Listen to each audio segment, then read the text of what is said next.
uzrunāt komentētājus.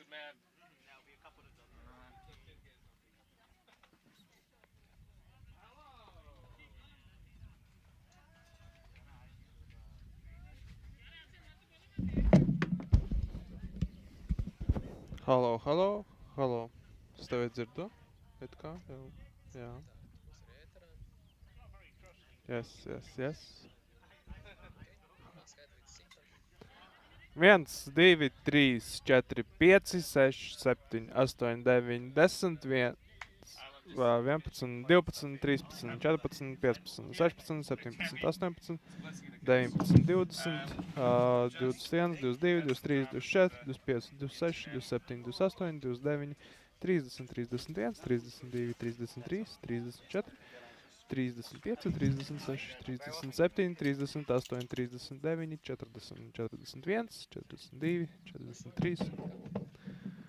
Hello, director, can you reply again?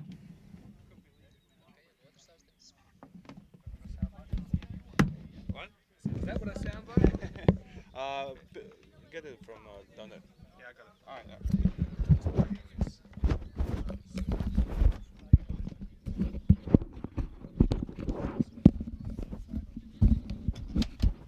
Hello, hello, hello, hello, hello, hello. Hello, hello. 1, 2, 3, 4, 5, 6, 7, 8, 9, 10, 11, 12, 13, 14, 15, 16, 17, 18, 19, 20, 21, 22, 23, 24, 25, 26, 27, 28, 29, 30, 31, 32, 33, 34, 35, 36, 37, 38, 39, 40, 41, 42, 43, 44, 45, 46, 47, 48, 49, 50, 51, 52, 53, 54, 55, 56, 57, 58, 59, 60. Emil? Tev pirmajā kamerā nāk backup skaņa? Nē, nenāk, tāpēc, ka nav iesprost. Ok, pagaidām neko.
After an exciting 4 weeks in Sweden, we have headed to the heart of Europe. We are in Prague in the Czech Republic for a 2-week series. We have 10 clubs here, all desperate for ECS glory. I'm Mr. Maximo. This is the FanCode European Cricket Series Czech Republic, and it starts right now.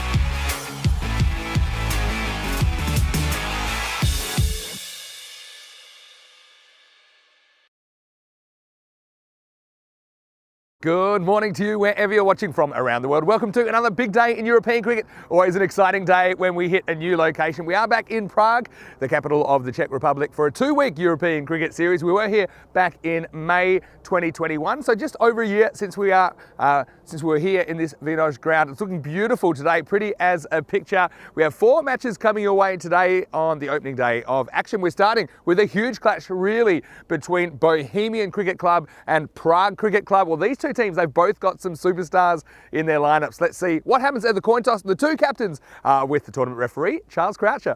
Your call. Heads. Heads is the call. And it's a head. Will ball first. Ball first. Well, it's always nice to see the Sheriff back in action. He tosses the coin, and it's Aaron Ashokan. He calls correctly. He's won the toss for the Prague CC, and they are going to bowl first. So I think they do like the idea of knowing exactly what they need to chase in the second half of this one. Slightly different looking lineup for them today. Of course, Prague CC, their Kings side were in the ECL earlier this year, so it's going to be great to see them again. And look, the captain, Aaron Ashokan, he's likely to open the batting. We know that he's a really crucial player for them, not only with the bat at the top of the order, but also his captaincy, and he's likely to roll out some of his off spin, I think, at some point as well. Of course, all eyes will be on the beast, Sudesh Wickramasinghe for Prague CC as well.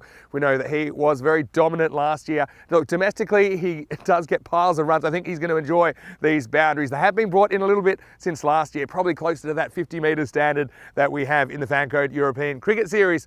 Let's talk about Bohemians, though, and we know that their captain, Javid Iqbal, he's always a key player for them. They've had a couple of good pickups. They picked up Sabuin Davitsi. They've also picked up Ritik Tomar from Vinarati. So I think Bohemians, I think they'll fancy their chances today against a slightly different looking Prague Cricket Club squad. And look, it will be interesting. They will have to bat first, no doubt about that. We're likely to see Davitsi, though, opening the batting. If he gets going, well, anything is possible. So I think a really high quality matchup to start the tournament. Conditions today in Vinož, just north of the capital. And I can tell you the sun is out at the moment. There was some worries about some showers, but I don't see any clouds in the sky at the moment. We're expecting a maximum temperature of 17 degrees. Currently, it's about 11 to get this one going, but very pleasant conditions for the start of the day. A bit of dew on the field. There was a bit of rain yesterday, but I think that'll burn away pretty quickly, and it'll be pretty nice conditions for cricket. Well, I'm looking forward to spending some time with this man. Rico is taking a bit of a break for a couple of weeks, but I do have our Czech specialist, Danny Hudacek, is in the commentary box. Danny, I can tell you the news from the toss in match number 1 is that Prague CC, they've won the toss. They're going to have a bowl. Looking forward to hearing your voice very, very shortly. Welcoming you back. The next voice you hear will be Danny Hudacek. Over to you. Oh, thanks, Vinny. Yeah, it's glad to be back here in at Vinož, lovely ground, and welcome to everyone for the ECS FanCode European Cricket Series here in the Czech Republic. 2 very, very good teams on show. First up, probably 2 of the favourites for the tournament, actually, Bohemians and Prague CC. They're the only 2 winners so far of the ECN games here in Prague. PCC, perennial champions, probably the strongest club in the Czech Republic. Bohemians, though, as Vinny mentioned before, have really improved their lineup. They're going to be opening with Sazib Buyan and Sabuin Davitsi, both national team players. Sazib just making his debut in Malta as the players come onto the field. And they've picked up the tank, Ritik Tomar from Vinarati. And also got a good bowling attack with the old stager Javid Iqbal and Shohas Fahad. Fahad, a very good bowler. But it will be Bohemians batting, PCC out on the field. As Vinny mentioned, a bit of a different looking PCC team. Some of the big guns not there, but definitely with quite a few of the players there, Arun Ashokan and Sudesh Wickramasinghe their two main guns. You'll see Raj Ganatisawaran also bowling. Samira Maduranga, also one of their top bowlers. Change with the keeper as well. That'll be Niraj Madhivanan. And I'll welcome Vinny into the commentary box. Vinny, this is going to be a great game, I think. Yeah, thanks, Danny. It's great to be back with you, and welcome to all of our viewers. And yeah, see some of those names there. You see Samir Maduranga is another guy to watch with the ball. And Davidson Ramani, okay, now he is a new pickup for Prague CC. He's only been around for a couple of weeks. I heard that he is a pretty good bowler. He's just fairly new to the scene here in Czech Republic, so it's my first look at him. But yeah, you're right about Bohemian. I mean, look at some of those ends. That top three look pretty, top four even look pretty good to me. With Sazi Bujanovic about to open up. Ritik Tomar at 3, the tank. He's got his 3-3-3 jersey. I see he's across from Vinarati, and Sahil Grover is the other guy who we saw playing for Prague Barbarians previously. So a few movements, which you're always going to get. Javed Iqbal listed all the way down at 10. I don't know if he'll bat all the way down there, but yeah, I'm looking forward to this game getting going. And yeah, just about a minute or so away from the start. Once again, I do want to welcome all of our viewers, and if you'd like to get involved, then the live chat's a great way to do that on our YouTube channel, ECN European Cricket Network. I'm just going to pop my head in there very, very shortly. But yeah, this ground's looking amazing. I know we spent a lot of time here last year, Danny, and the weather wasn't ideal. Sometimes the tents were blowing away. I think the cameras were blowing over. The rain, I think, got inside the camera at some point. And right now, it's pretty as a picture to get this one going. And it will be Samira Maduranga to open up to Sabuan Davitsi. So pretty good contest first up. He'll get a lot of swing here, I think, Samira. He gets outswing, which will be coming into to Sabuan. But he does spray them a bit. They've got no fine leg. It's a bit risky with Samira. Yeah, well, I guess you can only have 2 outfielders in the power play. But let's get going here in the Czech Republic. First ball of the tournament. And this one actually grabs a bit of the back, or the back side of Davitsi. And you mentioned no fine leg, which is a bit of a risky one, but he wasn't able to get too much on that. I think that's a leg by to get things started. Yeah, just a bit of lift off the pitch. I was speaking to the groundsman earlier, saying that the grounds are playing very well. It's quite fast outfield.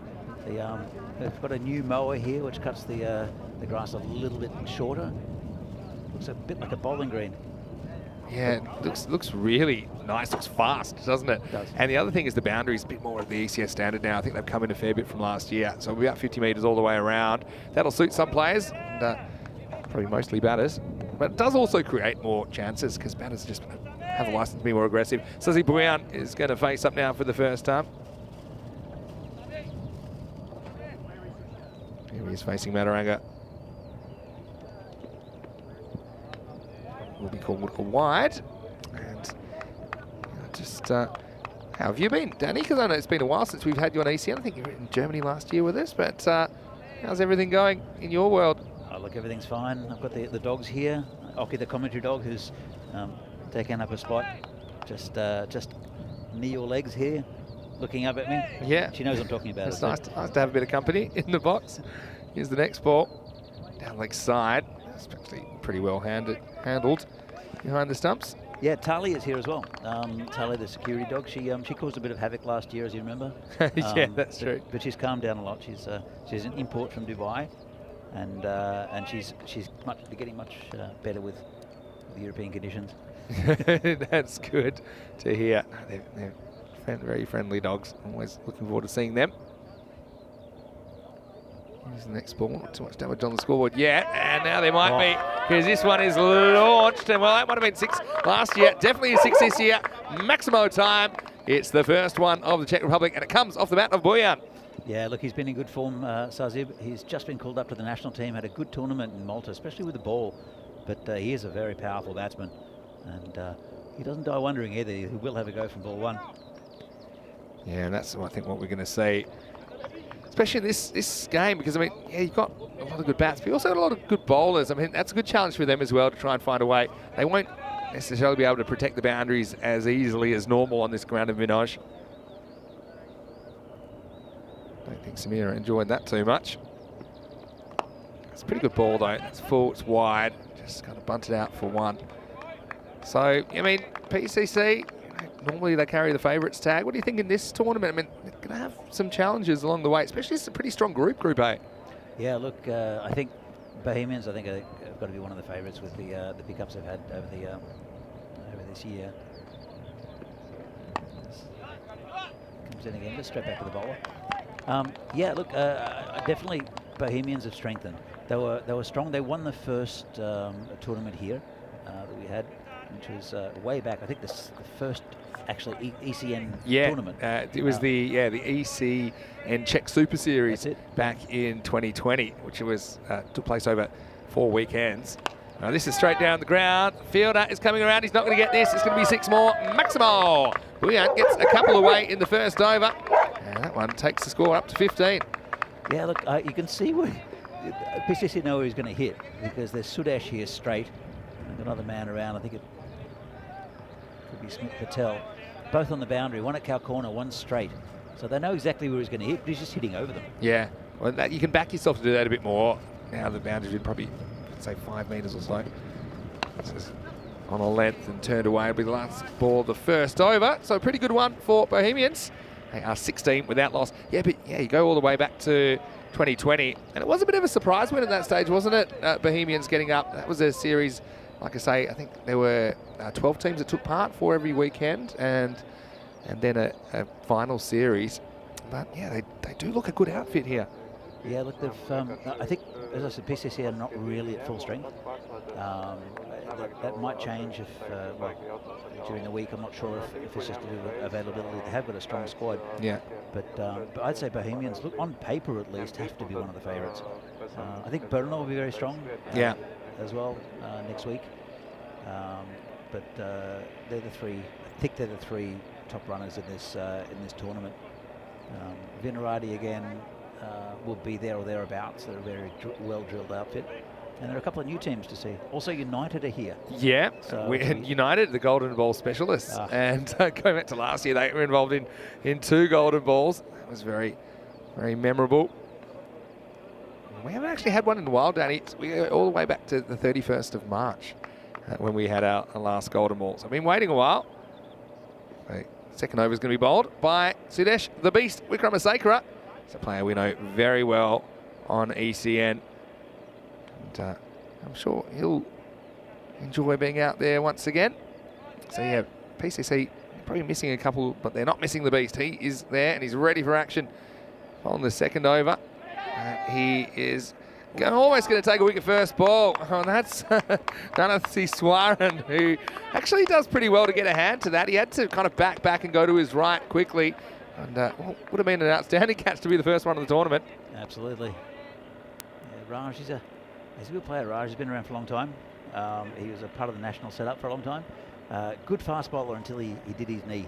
And then he's had to slow down a bit. Good to see him back there. Yeah, have a look at this one on the replay. And, yeah, just be annoyed that didn't stick, really.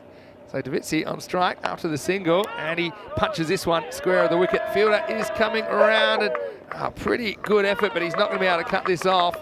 As all the way to his left, that's Davidson Ramani. He was the one I mentioned to watch out for with the ball. It's pretty good effort. Had a lot of ground to cover, didn't he? But he wasn't able to get there. Despite getting a hand on it, Davitsi gets his first boundary of the tournament. Yeah, you see how fast his ground is. And it's early in the morning as well. There's still a bit of dampness in it. There's a bit of rain yesterday, so it bodes well for the rest of the week. This one gets past the outside edge. Good comeback. The Beast, after he's hit to the boundary, the next one's a little bit quicker, isn't it? Yeah, always. He's been around for a long time. He's lost a bit of pace, Sudesh. Still a very, very good bowler. I don't know about losing one. I just think he uses it more selectively now. He's getting on a bit, and there's one. There's one, and it's a big wicket of Davitsi. I said that he uses his pace selectively. Well, I think he puts the afterburners on this one. Surprises Sabah, and over go the Castle. And it's the first wicket of this tournament. Bohemian, they lose Sabah and Davitsi at 21 for 1. That's a really big wicket. Sabah gets in, he gets a lot of runs very quickly. So probably the wrong shot, I think. He played back on it a bit, which you don't do on this pitch, even though I think there's going to be a bit of life in this pitch compared to last year, Vinny. I was again speaking to the groundsman, and it's getting up a bit more than what it did last year. It did keep a bit low, play a bit like a turf pitch. But yeah, wrong shot selection there from Saba. Yeah, you're exactly right. I mean, it was kind of that middle length where you're not sure about going forward or back. Saba decided he wanted to play it from the crease, just shot through. Yeah, it's an interesting pitch, isn't it? I mean, the base under this again, remind me what it is. It's not concrete, is it? It's clay. I think there's layers of stones, small stones and sand and clay. Yeah. So it does play a bit like a turf pitch. Yeah. In the fact that it will react to conditions. Yeah, it's not 100% uniform bounce. That's the thing. But I think it plays well. I think there's something in it for the bowlers. Occasionally you'll get to see one taking off, takes spin as well. And we talk about things like the boundary sides often in ECS, but the bowlers, I mean, if they bowl well, they'll get value. And you see that right there with Wikramasekaran. The beast is out of the cage. And this will be a good battle because it's the tank that replaces him. It is Ritik Tomar. First time we've seen him for Bohemians in the ECS, formerly of Vinarati. And he's going to have to deal with Sudesh first up. 2 to come in this second over.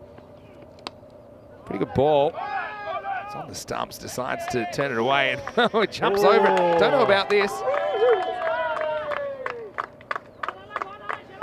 It's gone through the field.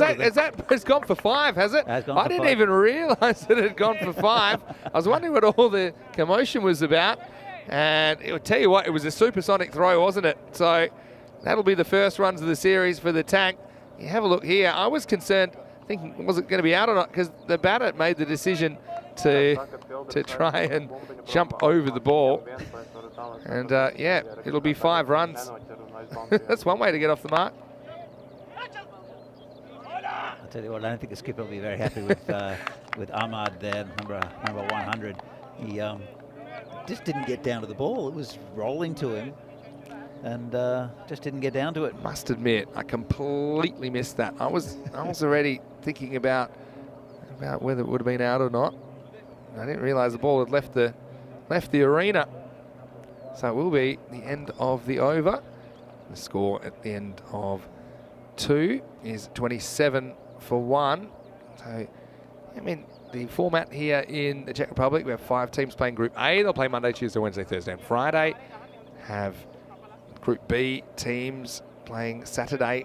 And we have a rest day Sunday, but then they'll play again Monday, Tuesday, and Wednesday and Thursday. And the quarterfinals Friday and finals day on Saturday week. It should promise to be a really entertaining tournament. I think also seeing a couple of new clubs, Danny, which I'm looking forward to seeing. And previously we've seen some clubs with a couple of teams in the competition. That isn't the case this year. So every club just represented by one side, including Prague CC. Last year we saw the Kings and the Rooks, but it's just one Prague CC team represented this year. Now, here's a guy I've been looking forward to seeing. I'm just chatting to Aaron Ashokan, the PCC skipper before the game. Davidson Romani coming in for his first ball of the tournament. Driven away pretty nicely, and that's going to be 4. Well, Buyan is started with a flourish, hasn't he? And that's a pretty good shot, just using the pace and deflecting it in the point region for a boundary. 4 runs. I think he's realised that the ground's playing nice and quickly, so he doesn't have to hit it too hard.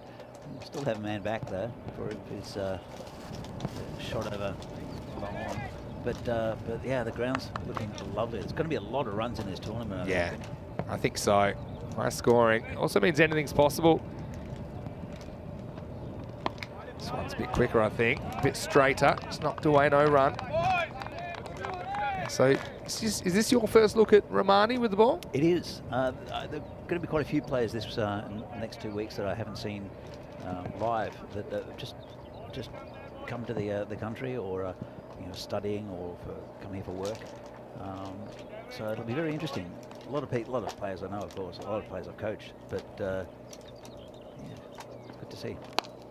This one's hit down, but there is a long on in place. And guess who? It's the Beast, who does make the block. Scrambling a little bit. Yeah, not much gets past him. Yeah, it's true. Yeah, coming back to the new players and new clubs as well. Yeah. There's a lot more depth in Czech cricket now, which is great to see, and a lot of quality coming into to each of the teams. This is going to be one knocked down. Roam it on in the circle at least. So yeah, it'll be great to see. I think there'll be some fantastic cricket over the next 2 weeks. And these two, as I said, will be at the pointy end of things. So just 2 balls left in the power play. Romani searching for his first ECS wicket. Oh, always gets one here. It's Bouyan, I think that hits it onto his foot. That could have gone anywhere. It'll be a dot ball.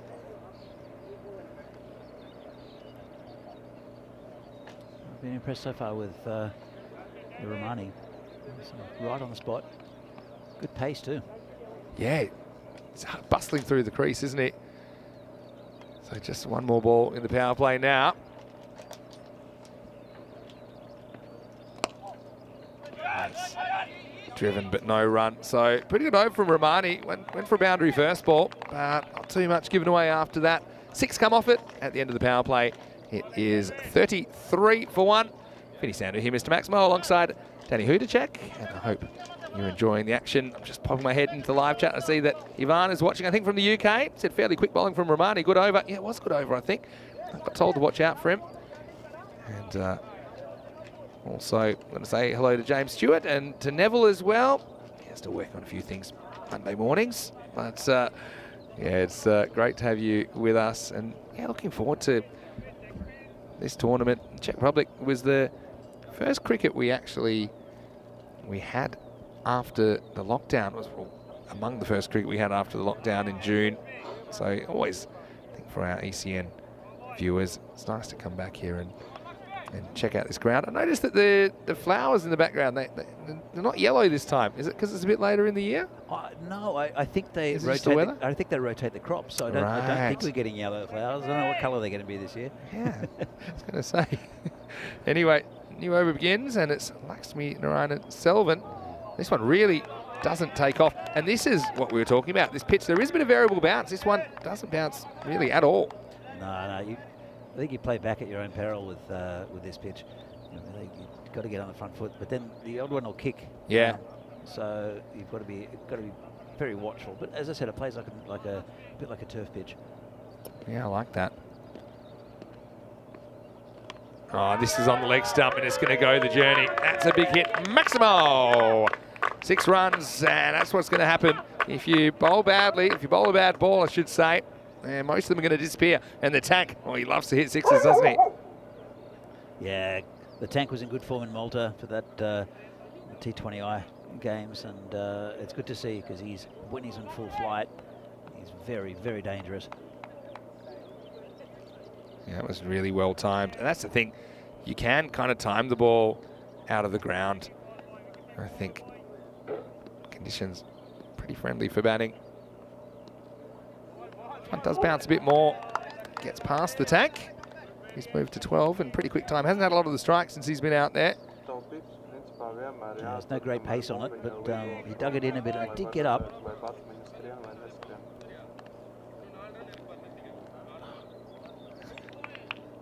So Lakshmi, it's a player we did see at the ECL.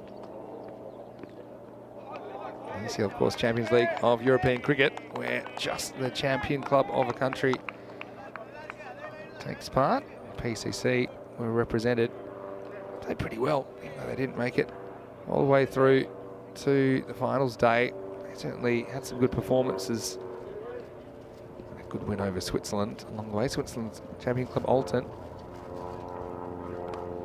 This one is worked away as well, and this one isn't going to be caught by the fielder. That's Jahangir Ahmed. He seems to be in the thick of the action so far. The result is another boundary. Tomar moves to 16. He's looking really good at the moment.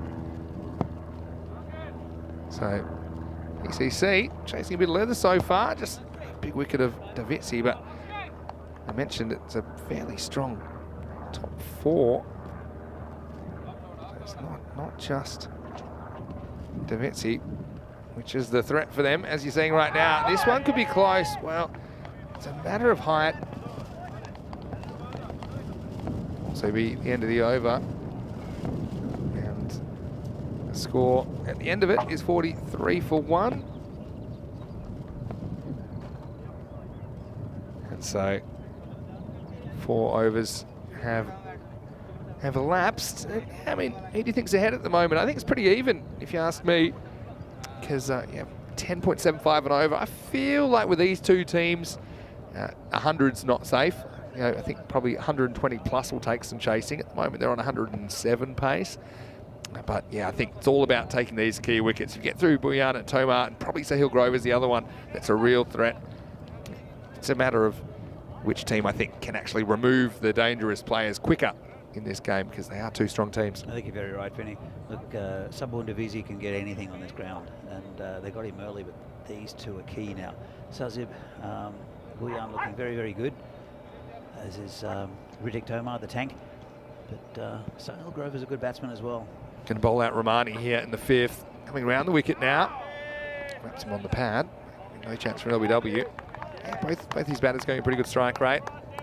But yeah, I do like the bowling at the moment from Romani. Just definitely bustles in. He's not the tallest, is he? But he's quite whippy, and I think at the moment he's doing a pretty good job. Just had that boundary first ball. Yeah, doing very well. I think the other thing with coming around the wicket, it increases the angle and tightens up the batting. Oh, here we go, he's got him. Good ploy, and that's Buyan out of there. Very good bowling there from Romani. He's been impressive on his debut here at the ECS. What a good moment for him. I mean, he's playing his first game, I think, in televised cricket, and he has bowled well, come back well after getting hit to the boundary first ball, but that was absolutely comprehensive, wasn't it? I think it's just the angle that beats Sazib in the end, and crashing into those stumps. Carnage, and 2 wickets, both of them have been bowled. Yeah, look, it does change the angle, and he must have seen something. I think the bowler, he only went for 6 off his first over, but coming around the wicket sometimes, it does help him. It's a vital breakthrough there. Yeah, it sure is, because he was looking good. I mean, Sahil Grover is the new batter. But yeah, I mean, sometimes that's a tactic that we see used by bowlers. I think just changing things is a good tactic in itself in this form of the game. And when you do that, you kind of replicate a left armour, getting that angle across the right-handed batter. And that's kind of what did him on that occasion. So he's going to stick around the wicket to the new batter, Grover. Seeing him for Bohemians for the first time on ECN. This one hits him fairly full. Always difficult to get an LBW for bowling around the wicket. Now Now they're going to take a second one. Oh, I think they might have been in a bit of trouble if that had hit. I mean, the ball does hit him pretty full. I mean, it's difficult to get an LBW from around the wicket. But yeah, I think it's just a matter of where this ball pitches. Yeah. Look. Yeah, that one pitches outside next time, I think. Yeah, that one, I think, just pitching outside. And then they decide, we'll take another one. Back to live action. Once again, it's cramping the batter for room. So, yeah, go on. One thing about Sahil Grover is he loves to hit over the top. He loves to hit on the offside straight. And so if he's cramped up, he doesn't like it on his legs. So he's not yeah, technically he's a good he's batsman. He's an inside-out kind of player is what I would call him. Exactly yeah, he likes to open that up, I think. Sometimes you see his footwork going to leg to try and make that a bit easier. No, right on cue, he does the exact opposite. He tries to go a little paddle. I think this actually hits the very end of the bat, the cue end of the bat, but he does get some bat on it. I mean, when you've got this angle, you pretty much know you're not going to be LBW. It's going to be very hard to be LBW. So it means that you can kind of do that using your body as a second line of defence.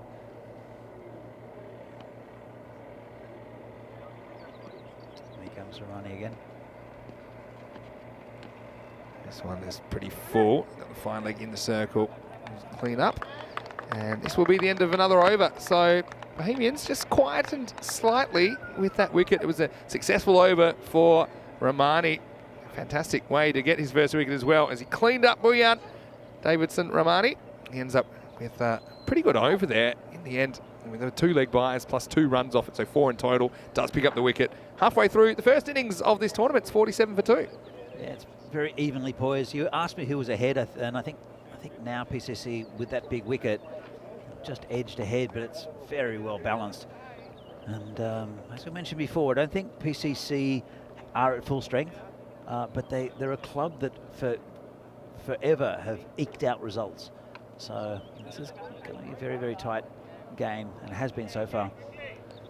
But Ritik Tomar, I think he might be key here, the tank. He's 17 off 9. He's been good so far. They've gone back to Mataranga. So interestingly, they haven't gone to a new bowling option. Thought maybe it's a chance to get Aaron Ashokan or something into the bowling lineup. But they have gone back to Samira. And he gets the first one right past the tank. He tries to hoik him away. It doesn't make contact. Yeah, it's a big swing and a miss. Bit of pace there from Samira. He's a good player, isn't he? Had a very good series last year when we were here. Yeah, it was the first 2 weeks of May last time we were here. This time we're here about a month later. First 2 weeks of June, effectively. We do have a couple of weeks of May to go. A couple of days, I should say. This one is short, and it's going to be pounded. And once again, we see a good hook shot executed. There's been a lot of runs going in that area at the moment. Maximo Mataranga got brought back, but he got sent out of the ground. Yeah, lovely shot. Just too short. Can't do that at that pace. Yeah, Vinny, just proving that there is sun in Prague after last year, where we got pounded by wind and rain. And I think I spent half the tournament holding the tent down. Yeah, we did. And yeah, we had crazy weather last time, didn't we? But it's good. We're having such a nice day. And actually the forecast is pretty good. It does keep changing. And also the weather here in Vinod is, I think, a bit different to weather in central Prague. Well, this is in the air. It could be a chance. And it is taken. Well, that's a really good catch. Davidson Romani. Well, he bowled well, and now he's caught well. I was a bit worried that he'd come in there and it might go over his head, but he was able to hold on. And so a third wicket goes down. It's 53 for 3. Yeah, very big wicket there. As I mentioned before, Ritik Tomar is vital to this innings. And now they've gone through their top 3. Their big 3, I guess. But here's an interesting batsman, Zahid Mahmood. He's been in good form so far in this year in the local leagues. As Zahid hit a 50 the other day, but had a terrible ECS last year. Just couldn't hit the ball. But I think we're going to see a different Zahid Mahmood we saw in the first Czech Super Series, who was the linchpin really for this Bohemians team. Yeah, I do remember that. So let's see if he can return to form. I think he's got a bit more insurance with the boundaries being a bit shorter this time as well. So I think it's a really good opportunity for him to get into it. With Sahil Grover as well. I don't remember last. I think it wasn't last year. I think it was the second series we had in Prague. Yeah. Where he tried to play the most outrageous shot where he to a spin bowler, where he stepped about a metre outside off stump, played a magnificent pull shot that destroyed his stumps. Yeah, it was. I remember that. Yeah, he just cracked it straight into him. I've seen that happen a couple of times, but not often. It was a bizarre dismissal. Anyway, here's Mataranga. Oh. This one is launched as well. Once again, getting a bit too straight, a bit too leg stumpish, and take that. Sahil means business. Maximo, his first of the tournament. You know, was saying he can't play on the leg side, and he's just smashed that over deep square leg. Nice shot there from Samira. Sorry, from Sahil. Off Samira. Yeah, Samira. They've decided to bring him back. I thought maybe they would have brought him back in the last over or two, but bringing him back earlier, maybe just sensing that they need another wicket, but it hasn't worked well. He's gone for 29 now, and this one will probably be 4 more as it takes a little edge, and that'll be a very expensive over in the end. It goes for 17. And it's going to be 64 for 3. Bit of bad luck there for Samira. That'll happen. And that one's going to get picked out of the long stuff. It did pick up a vital wicket, but still it was not really the ideal. The economy rate. A bit lucky there. Yeah. Bit thick outside edge. Yeah, not ideal, but we're going to see that. It's a win probability meter. This is a new thing, Danny. And it just says who's ahead in the game, and you can see from the last few overs that it's very topsy turvy so far. I have no idea what that was, Vinny. it was saying which the team's chances of winning according to the supercomputers, and yeah, so that one was all over the place. That looked like someone having a heart attack, didn't it? Yeah, CSI Prague. Yeah, well, it's got... People have opinions about it. It's Ali Hassan who's going to bowl the next over. Oh, Short, and well, if he picks this up cleanly, he had a chance to run out the batter, but doesn't pick up cleanly. So, yeah, Mahmood just early through his shot there, I think. yeah, Ali Hassan, he picks up a lot of wickets in the local league. He's super consistent, which is, I spoke to him a while ago, and I said that his strength is his weakness, because he does bowl very consistently, but he's been trying to vary his pace and his length a bit. Slower ball this time, I think. Driven away fairly comfortably. For the wickets falling, they have been pretty consistent with the run rate. Around that 10 or 11 and over throughout this innings so far. Driven away nicely. But yeah, not really with the power. Mahmood is on strike. This is in the air. It's hanging and it's been dropped. Oh, that's a sort of catch. I think that's Rohit Deshmoini, who's taken some real stunning catches in this series. This was an easy one and he grasses it. Yeah, I think he's worried too much about the stepping over the boundary, and when it finally got to him, he just put it down. It's always difficult with catches, though. There's a lot to calculate. Yeah, I mean, that's true. But I mean, he was pretty set, that's the thing. So, yeah, he still, I suppose, had one or two steps back. Next one full. This will go down to the Beasts, down at long on. Sudesh Roy Diaz, Wickramasinghe is a world record holder, actually equal fastest T20 international century, which is a record that he shares with Rohit Sharma and David Miller. So it's good company to be in. Also, we saw some very good performances from him and his teammates at the Valletta Cup recently. Some swings just a bit wide. Got Joe Foster umpiring out there. Nice to see Joe doing the job again. We saw him in the ECL where he did a very, very good job. He's out there with Pete Vincent, another familiar face here in the Czech Republic. So yeah, two very competent officials to handle this one. We know that a lot happens in 10 over cricket. You've got to have your wits about you if you are umpiring. This is in the air and it won't carry to the Beast, who doesn't really get it in the middle of the hands, but he does stop it, and that's important. So just a single. This has been a good over from Ali Hassan. He hasn't conceded a boundary, and look, every single over except the fifth from Romani has had a boundary, and quite a few have had multiples. He's a very good bowler, Ali Hassan. Last ball of his over now. This is hit straight, and Romani just have to deal with it. Just going to get the one. Yeah, I mean, ball's really skating off this surface at the moment, isn't it? 7 overs down. The score is 71 for 3. So, yeah, just pulling things back a little bit in that over. There were 7 off it, 6 singles and a wide. And just a reminder that we are heading all around Europe. We've already been to quite a few places. We are going to be here for 2 weeks in the Czech Republic, and we're really enjoying this. But then we head to Hungary for a week. We head to Austria for a week.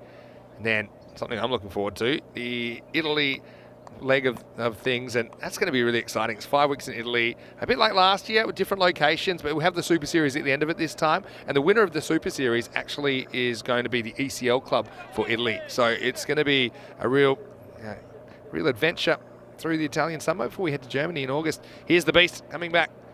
And this is not a good delivery. It's wide, and it's going to miss the other fielder as well. It's going to be 5 wides, and they have been holding things back pretty well, PCC, but that isn't the start that Wickramasinghe wanted. That one finds its way to the boundary unassisted. Yeah, a bit loose there. Can't afford it. It's 5-3 runs. I'm looking forward to watching that series in Milan, actually, especially. See my boys Albano. Yeah, and Fresh Tropical, when we did the Super Series late in the year, they made it all the way to the final. Oh, yeah. Fortunately, just couldn't quite get it done. This one is skied. Now, who wants this? I think the Beast wants it himself, and he's going to do it himself. So I thought the keeper might have been interested. Sunita Udagalagi. The Beast said, no, this is my wicket and I'm going to take it, and he does. So he comes back after the big filthy 5 wides with a wicket. So he gets Grover for 14 to score 76 for 4. I think the keeper literally had to move about 3 metres, but the Beast, he had it in his sight. Sometimes if you want a job done right, you do it yourself. I think that's what Sudesh's attitude is towards this. He's just mistimed with extra pace. He just keeps on running, but still not a bad knock from Grover. Would have liked to get a few more. He falls with just under 3 overs remaining. Saklain Mukhtar will be the new batter. And of course, this is a rule change since last year when we were here, although we've had it on ECM for quite some time now, is that if the ball is caught, the new batter must face, except at the end of the over. So essentially, if you cross on a catch, it doesn't matter. You have to cross back, and that's why Mukhtar will face. It's been a good rule change, I think, especially towards the end of innings where the strike is so important. It rewards fielders for taking catches. Yeah, I agree. That's, I think it's a very good rule. It makes total sense. Coming into all cricket in October. Yep. MCC have changed the law. Including test matches? Including test matches. Wow. If it exists, that'll be the rule. And I don't want to take all the credit for it, but you did see it here on ECN before they made the change. And I think after a wicket, Wickramasinghe might bend the back a little bit. He's got 2 wickets now. He's removed 2 key players as well, hasn't he? Because he did get Davitsi for just 5, and he got Grover. So they have removed the top 4 now, PCC. Slides into the pads. And yeah, so it's a slightly different format as far as the teams playing each other only once at a time, although we have been having double headers for the last few series in ECS. So it means, you know, these 2 teams not only play each other once today, they will play each other again later in the week, but we're kind of used to one team having the right of reply in these games. But at the moment, I do think Prague CC on top after the last couple of overs. So they'll just be dragged for 1. And yeah, I mean, already the difference with us being here a month later is there's been a fair bit of cricket played in the Czech Republic this season already, right? Yeah, exactly right.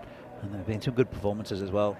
And international cricket in Malta, as I mentioned before. So all the top players have had a good hit out and been training quite a lot over winter. And we've had fantastic weather here in Prague for the last month and a half or so. Yeah, I've heard. So not much cricket been missed, and also the nets have been well attended. So it's looking forward to very good cricket. Good weather always makes a difference. People want to get out and do things, don't they? So hopefully we get blessed with good weather this week. Last ball for Wickramasinghe coming up. He's got 2 for 18 plus this. He ruined that 5 wide. It's ruined this over because there's only been 7 of it. 5 of them came without a ball really being bowled. I'll get a single off the last, so he'll finish with figures of 2 for 19. Not a bad effort from him with the ball first up. 8 overs down. It's 79 for 4. Gives us a good chance to say hello to some of the people in the chat. Hello to James Stewart. He's watching from Estonia. It's a wonderful country, Estonia. I do spend a bit of time there when I can, when I'm not working. And also, I want to say hello to Liam Day, who's watching from New Zealand. Hello to you, Liam. Hope you're well. A lot of people commenting that the ground looks really nice. Well, it looks really nice from where I'm sitting as well. See there, Romani. It's his debut in ECS cricket. He impressed, 1 for 8. That was after he went for a 4 first ball. So essentially his next 11 balls only conceded another 4. Ali Sitta is going to come back and bowl the 9th. So yeah, we haven't seen any spin. That surprises me slightly. But at the moment, I suppose the paces have been pretty good and we haven't seen a boundary off the bat in the last 2 overs. 9th overtime. Straight, and actually that one's pretty wide, so it'll be Romani that'll get across from fairly straight long off to field that. Yeah, Bohemians, after a promising start, they've just kind of staggered a bit, haven't they, Danny, with overs of 7 and 8 in overs 7 and 8. I think it's been pretty good bowling generally, apart from that 5 wides from Sudesh. I think it's been pretty tight bowling. This man, Ali, keeps things nice and tight. Very, very consistent bowler. He's been good. Hasn't conceded a boundary yet. There'll be no bat on this next one. Once again, you see the difference once you get through the top 4. I mean, these 2 are capable, but I just don't think they're hitting it as consistently as the top order. I was trying to hit it too hard, I think. That one got a nice bit of shape. Yeah, that's not a ball to hit on the leg side either. No. especially with these boundaries. He should be able to hit all round the wicket. This one is a bit straighter, so he can hit it to that mid-wicket region. They'll think of two, and we've got a fumble. Well, fortunately for Des Moines, he's having a Barry Crocker out there in this 10 overs, isn't he? He chopped a sitter, and then this one almost got through him. Fortunately, he only concedes 1 extra run, not 3 extra runs. He's a reliable fielder normally, Rohit. No. Had a bit of a shocker. Must be the sun, Vinny. Yeah, you can't blame the sun because it's right behind him, but it's always a good idea to try it. This one is skied, and it's Romani who's going to come in and go back. Well, that's his technique. Tends to work for him, I guess. And so, once again, a good catch removes another Bohemians batter. Mahmood, he goes for 7. Hassan, well, he's earned that wicket, hasn't he? He's bowled very well so far in match 1. Bohemians are 82 for 5. Yeah, he's been good, Hassan, and Mr. Reliable out there. The new boy Davidson Romani. Again, another comfortable catch. Yeah, it just seems a couple of times to have rushed in Romani and misjudged it initially, but he's been good enough to get back and take it. He had a bit of room to move inside the boundary. Yeah, so he's been a very good pickup for the Prague CC. They just seem to keep finding them, don't they? Also, they picked up Ushen Gunateleki, right, from Burno, who's a very good wicketkeeper, not available for today's matches, but I hope to see him at some point during the series. You've never actually seen him play live, have you? I haven't seen him play live. I saw him playing in the Czech Super Series back in 2020, but I wasn't here at that stage. Sitter has a couple of balls to go. And the new batter out there is Amrit Rai. Just a single to start for him. I'm surprised that Javed Iqbal hasn't promoted himself. He's you can see him with the pads on now. But he's a type of batsman that doesn't die wondering. Yeah, exactly. He'll swing from ball 1. He's listed at 10 on my sheet. When I saw that, I thought maybe it was a misprint. Anyway, last ball of the night. This is off the end of the bat, but should just be a single. So another good holding over from Sitar. He only concedes 4. One of those runs was from misfield. Does pick up a wicket. He'll finish with figures of 1 for 12. So really good effort from him. Closing out this innings, the score is 84 for 5. And after looking destined to score over 100, does seem unlikely now, doesn't it? Bohemians 84 with an over remaining. Yeah, look, Talia doing her security job very well, as you can probably hear. Now, no, look, Bohemians, I think they'll be disappointed with this, what a total it's going to be quite a few short. On this ground, I think 120 would be about, would be a decent score. Yeah. I'm not going to get anywhere near that. Yeah, I mean, a great over, they'll get 100. One thing is they are going back to Laxminarayan Selvin. He conceded 10 off his over. There were 4 dot balls, a 6 and a 4 in that over. So it was a bit hit and miss. He uses his height well, does Laxmi, so that could help a bit. That was nicely pitched up. Yeah, I mean, we've seen this kind of time and time again in the ECS is batters seem to really want that leg side. They feel that's the power zone for them. Biomechanically, maybe it's a bit easier to hit that way, but if the ball's not there, it's not easy to go and fetch it. Once again, see, ball outside the off stump. So actually, Selvin's been good. He's now bowled 8 balls, 6 of them have been dots. Yeah, he's been very good. He's been around for quite a while, has Laxmi, and more noted as a big hitting batsman, but his bowling's been very good over the last couple of seasons, and it's helped this PCC team be what they are. Up on the ACL as well. Now, once again, good delivery, and this seam's back, and it's going to be 3 consecutive dots. So you can see that wide line there, which indicates where the bowler must bowl the ball inside for it to be a legal delivery. This one, batter was hoping that it might go over the line, but it didn't. So now 4 consecutive dots. We're on a maiden here at the moment. The scoring's ground to a halt, and Mukhtar. Has it really been a maiden in the last over? I think very occasionally, but not often, and not often in the first innings either. Sometimes games are kind of grinding to a halt at the end.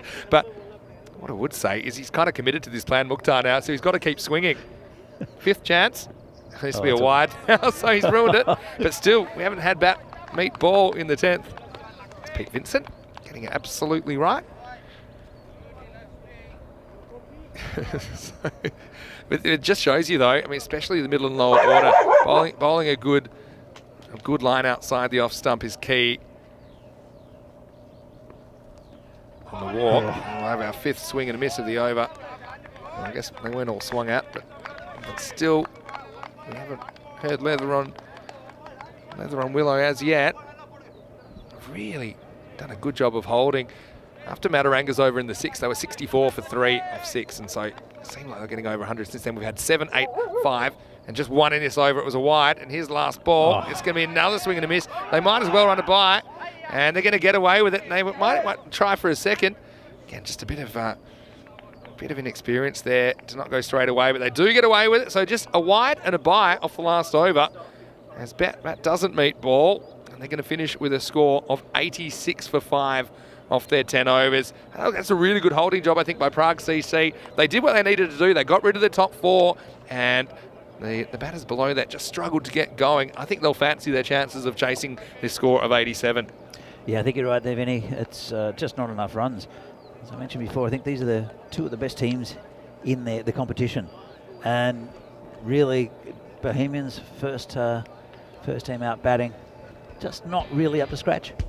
Yeah, I agree with that. It was all about getting the big fish, wasn't it? It was 2 big fish that went out there, so Buyan and Samu and Davitsi opening up.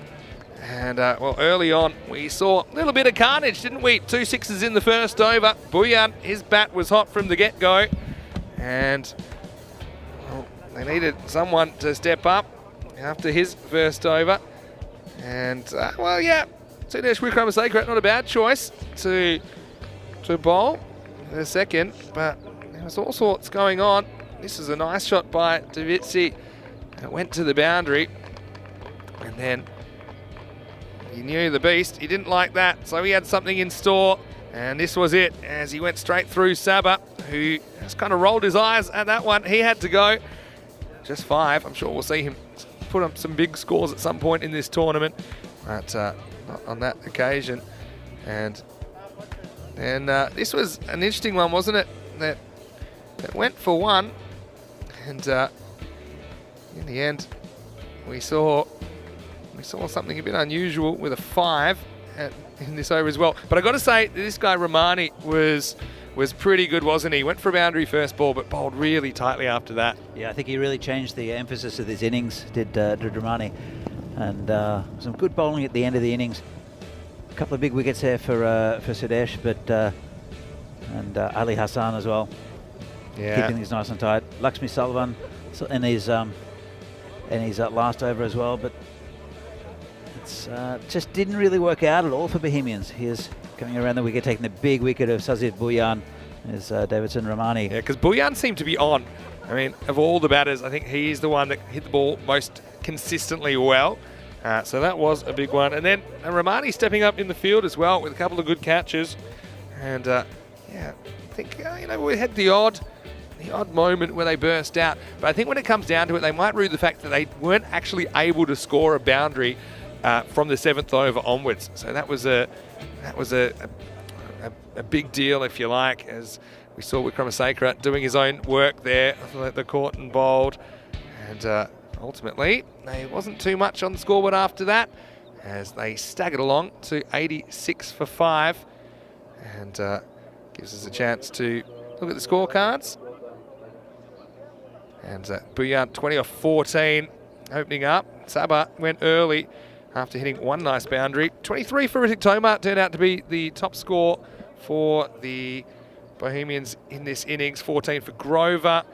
And apart from that, not a lot going on. Like I say, when they look back at this, they'll know that they only scored 22 off the last 4 overs. Only 2 coming off the last over.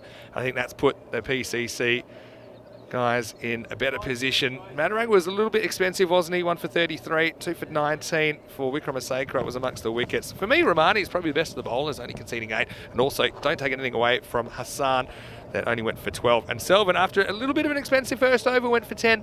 They only conceded, well, a wide and a bye in that last over. So I think at the moment it's advantage Prague CC. What do you think, Danny? Look, absolutely. They're a top team. They've always been consistent here. They can always eke out victories. I wouldn't write off Bohemians though. They've got a good bowling lineup, and a good captain in Javad Iqbal. Yeah. So it's still up in the air, but I would have liked another 20 runs at least for Bohemians, and they would have liked another 40. So we'll see what happens in the second innings, Vinny. What are you tipping? Yeah, well, I think I'm favouring PCC, but like you say, I mean, anything can happen in this form of the game. First game of the series as well, sometimes they're a bit low scoring. We're going to take a quick break. We're back in a few minutes, and when we do, it'll be Prague Cricket Club. They're chasing 87th victory. Vinny Sandu here, Mr. Maximo, alongside Danny Hudacek. Hope you're enjoying the action so far from the Czech Republic. You're watching the FanCode European Cricket Series.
Hello and welcome back to Prague in the Czech Republic at this magnificent cricket facility in Vinoj for this FanCode European Cricket Series. Vinny Sandu here, Mr. Maximo.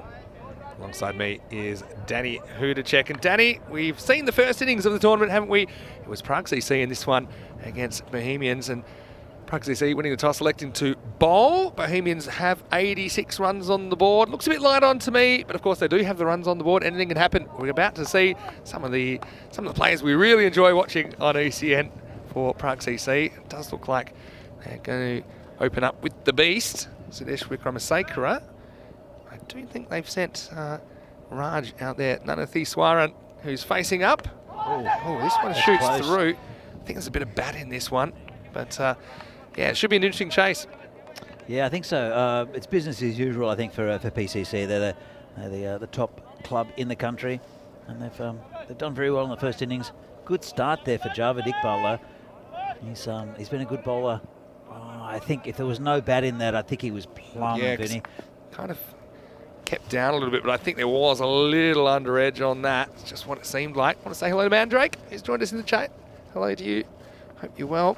Happy new series. This next one is dragged down, and it's not the best fielding effort you'll ever see from Saba, who decides to go with the flying boot. Well, he probably could have reached it with his hand, but he decided not to. And that's the first boundary. I'll call it an unearned one to Nanatheswaran, but still, he challenged the fielder, and this time the fielder couldn't deal with it. It's a bit of lazy fielding there for Saba, and it's unlike him. I don't know what's going on with his fielding, but should have stopped that. He almost hurdled the ball, didn't he? You normally have your key fielders down the ground. So anyway, Davitsi maybe a bit slow to get out of bed. Don't think Javad Iqbal to be too impressed. This next ball down the leg side. Beats him for pace, but it will be a wide. Yeah, I mean, that's the kind of position you'd often see Javad Iqbal himself fielding in at long on. But of course he's bowling this over. So we'll see maybe if Davitsi stays there. They've gone for a long on. I think the other man out looks to me, his third man is back on the boundary. A pretty fine third man as well. Javad Iqbal, pretty good bowler. You see there, gets this one to rise a bit. Gets it past Nanatheswaran. Not opening with Aaron Ashokan. That's probably a little bit of a surprise for me. I thought he'd be a lock to open the batting. I would have thought he would either open with Raj, that you're seeing out there now, and maybe the Beast at 3. And they've decided to open with the Beast. This one's short again. This is going to be a boundary. Got away with this a couple of times, but this time, yeah, just gets a little bit too straight. Nanatheswaran, smart batting by him, just turns on it, uses the pace. So we do have a second boundary of the chase already in this first over. I think thinking from Ashokan, the captain, is putting Raj out there. He's a bit of a pinch hitter, so I think they're going to try to get some cheap runs, and it's working at the moment. 9 off 4. Similar kind of start we had in the first over, really. A couple of big sixes, so shouldn't be too perturbed by the start. Again, it's all about removing these top order batters. He almost does here. This is a big swing. Doesn't miss the stumps by much. Yeah, it's been a pretty tidy over here from Javad Iqbal. That forward that really should have been saved, and a wide down leg side, but it's been pretty tight. He's a good bowler. Yep. Started off at Barbarians here in Prague, and then he's been with Bohemians for quite a while. Yeah, when you're only defending double digits on this round. Well, hold that up for a second, because this is going to be a wicket, and Javad Iqbal gets it just right. Last ball of the over. We did go for a couple of boundaries, but Nanatheswaran went to the well once too often. This one grabs a bit of inside edge, I think, and maybe a bit of pad even on the way through, but it does clean up the stumps. So it's the end of the first over, 9 for 1. Yeah, I think it might have kept a bit low as well. Just, yeah, I think you're probably right there with the inside edge too, Vinny. Yeah.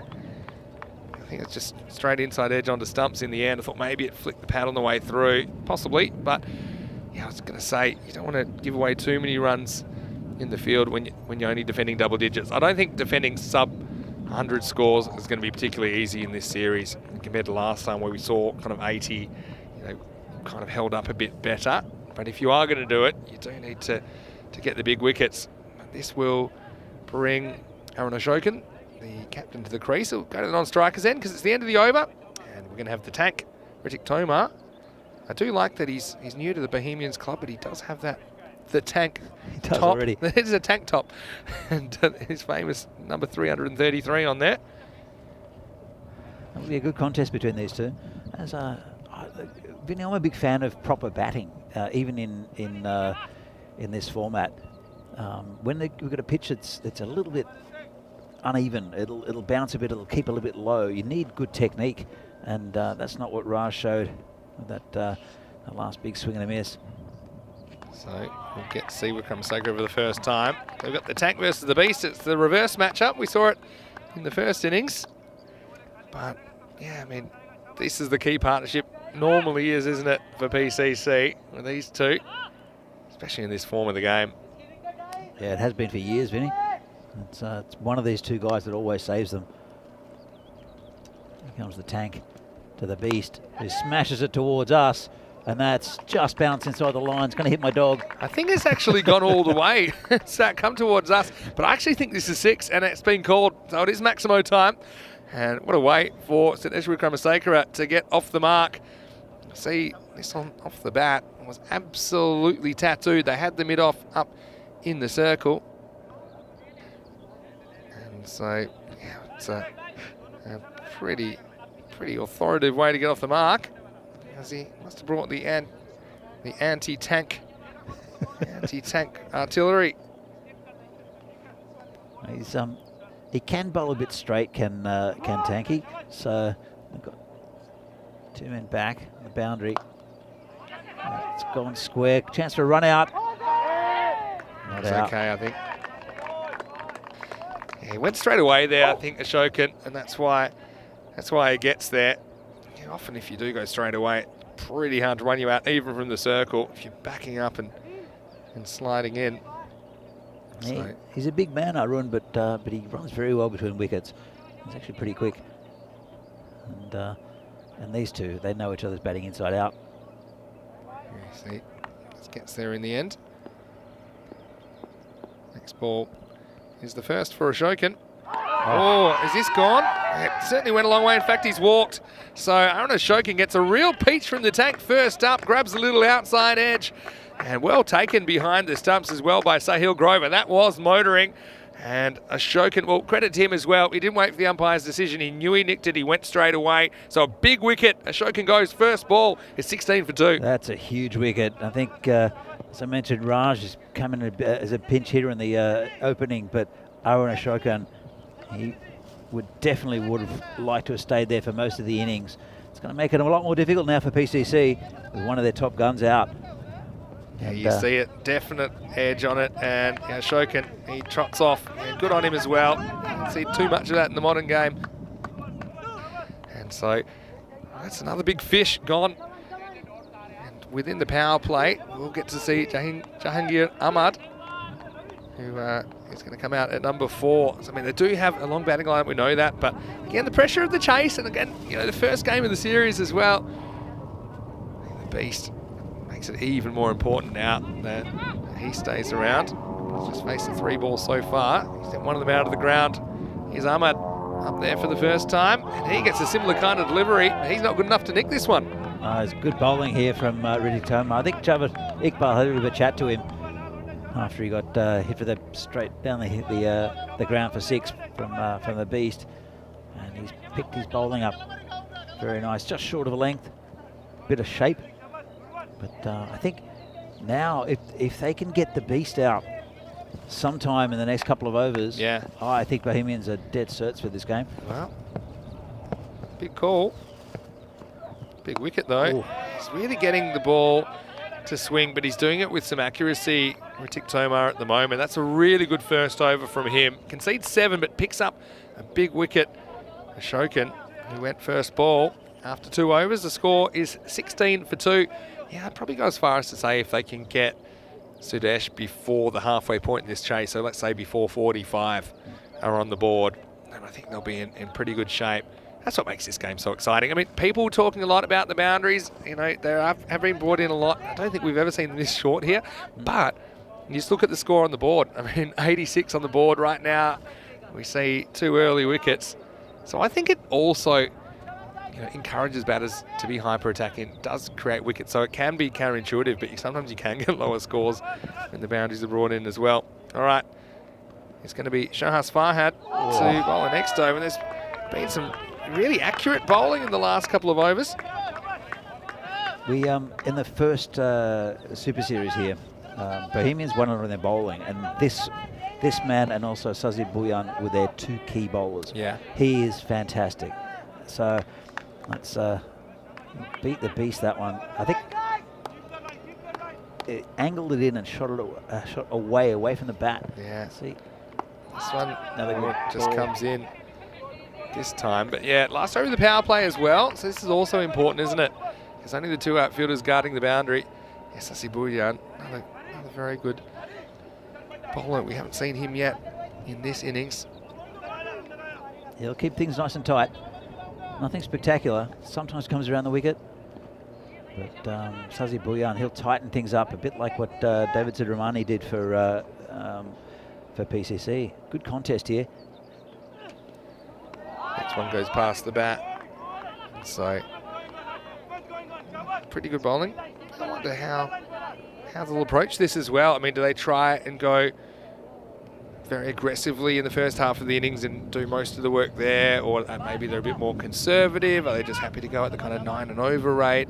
I guess it also depends on how good the bowling is. At the moment, it's been pretty good from Bohemian. Yeah, absolutely. Look, I think the beast, Suresh. Oh, he's got him. That's another wicket. Fantastic bowling here from Farhad. And that's Ahmed back in the sheds. He's looked dangerous, hasn't he, Farhad, so far? And once again, you see he's got this kind of lanky action. He'll angle the ball in, but then he's getting the ball to go away, and that's a real good seed. And see it here again. This one, if anything, it's just a little bit wide. It kind of floats out wide and kind of tempts the batter into the stroke. Jahangir Ahmad, he nicks off. Once again, Grover is very solid behind the stumps, isn't he? Very good wicket keeper. So PCC lose a 3rd wicket now in the power play, 17 for 3. That's going to put a lot of pressure on the new batsman. It is Lakshmi Narayanan Selvan who's coming to the crease. But once again, the beast is still in his office, isn't he? So don't count him out yet. But still, Bohemians, they wanted early wickets. They've got 3 of them. Yeah, huge. Lakshmi, I think, is a left-hander, so he'll change the angles a little bit. This might disrupt the bowling, but Farhad, an excellent bowler. The big thing now for PCC is for the beast to stay in. It doesn't really matter if they get the runs early or late, Vinny, because I think the longer that Suresh is in, the closer they'll get to this total. And it's not a huge total, but some very, very good bowling here from Bohemians, tying him down.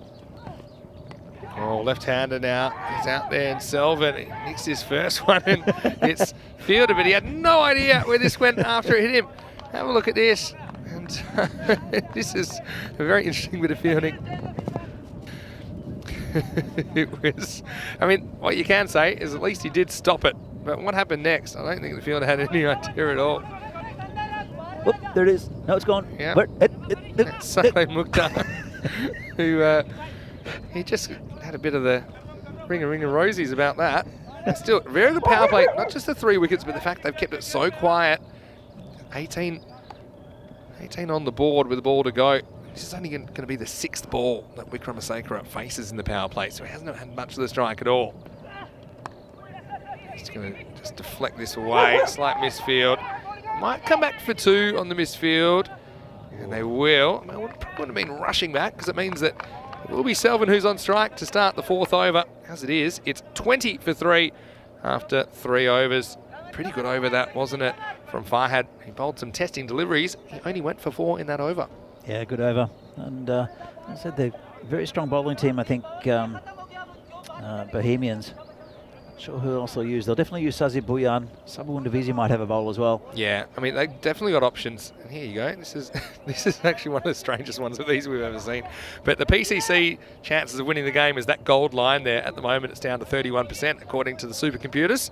Bohemians have just gone from unfavourites to favourites in that over. But one thing we know in this 10-over format is the favouritism can change very, very quickly in the space of a ball or two. And it can change many times in the game.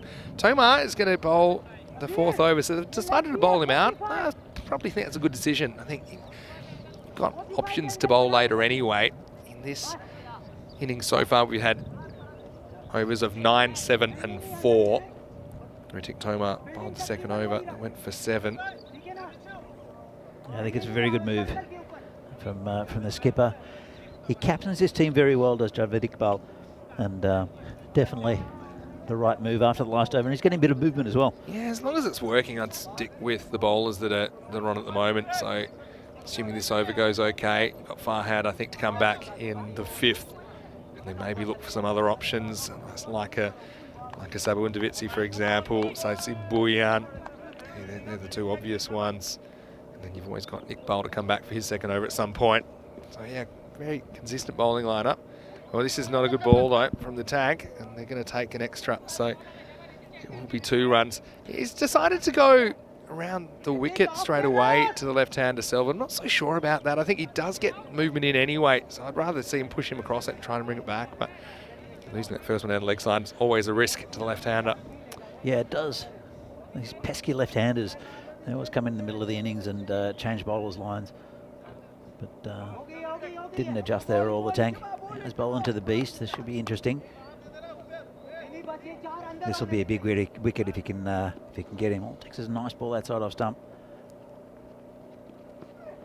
Yeah, a good channel. The beastie just takes one there. Yeah, could be a bit of a thriller first up. What I normally say, Danny, is scores in the 80s. They make for great cricket matches. This seems like no exception at the moment. And the score being 87, of course, the Devils' number in Australian cricket. Will it affect PCC? Yeah, true. There's Tomar. It's been very, very good so far. This one's a better delivery to the left-hander. If you are going to bowl that angle, then you just cannot get too straight. Left-handers love that. I think when you angle into their pads, it's just an easy work away. So you've got to get outside of something. He does on that occasion. There's got very little protection on the leg side. That's a good ball. Yeah, he's bowled well, hasn't he? It's continuing on. Yeah, while this is happening, that run rate required slowly creeping up. It's up towards 10 now. Like I say, with someone like Wikram Saker at the crease, you're not too perturbed by that. But it does put a lot of pressure. One mistake. He hasn't been in great form locally either, has Sudesh. See, that's the pressure. I think Selvin says enough's enough. He goes after this and almost loses his stumps. Yeah, big swing and a miss. It's better bowling there from Ritik Tomar. He's got his line and length now to the left-hander. Yeah, he's got it right in the last couple of balls to Selvin after getting it wrong early.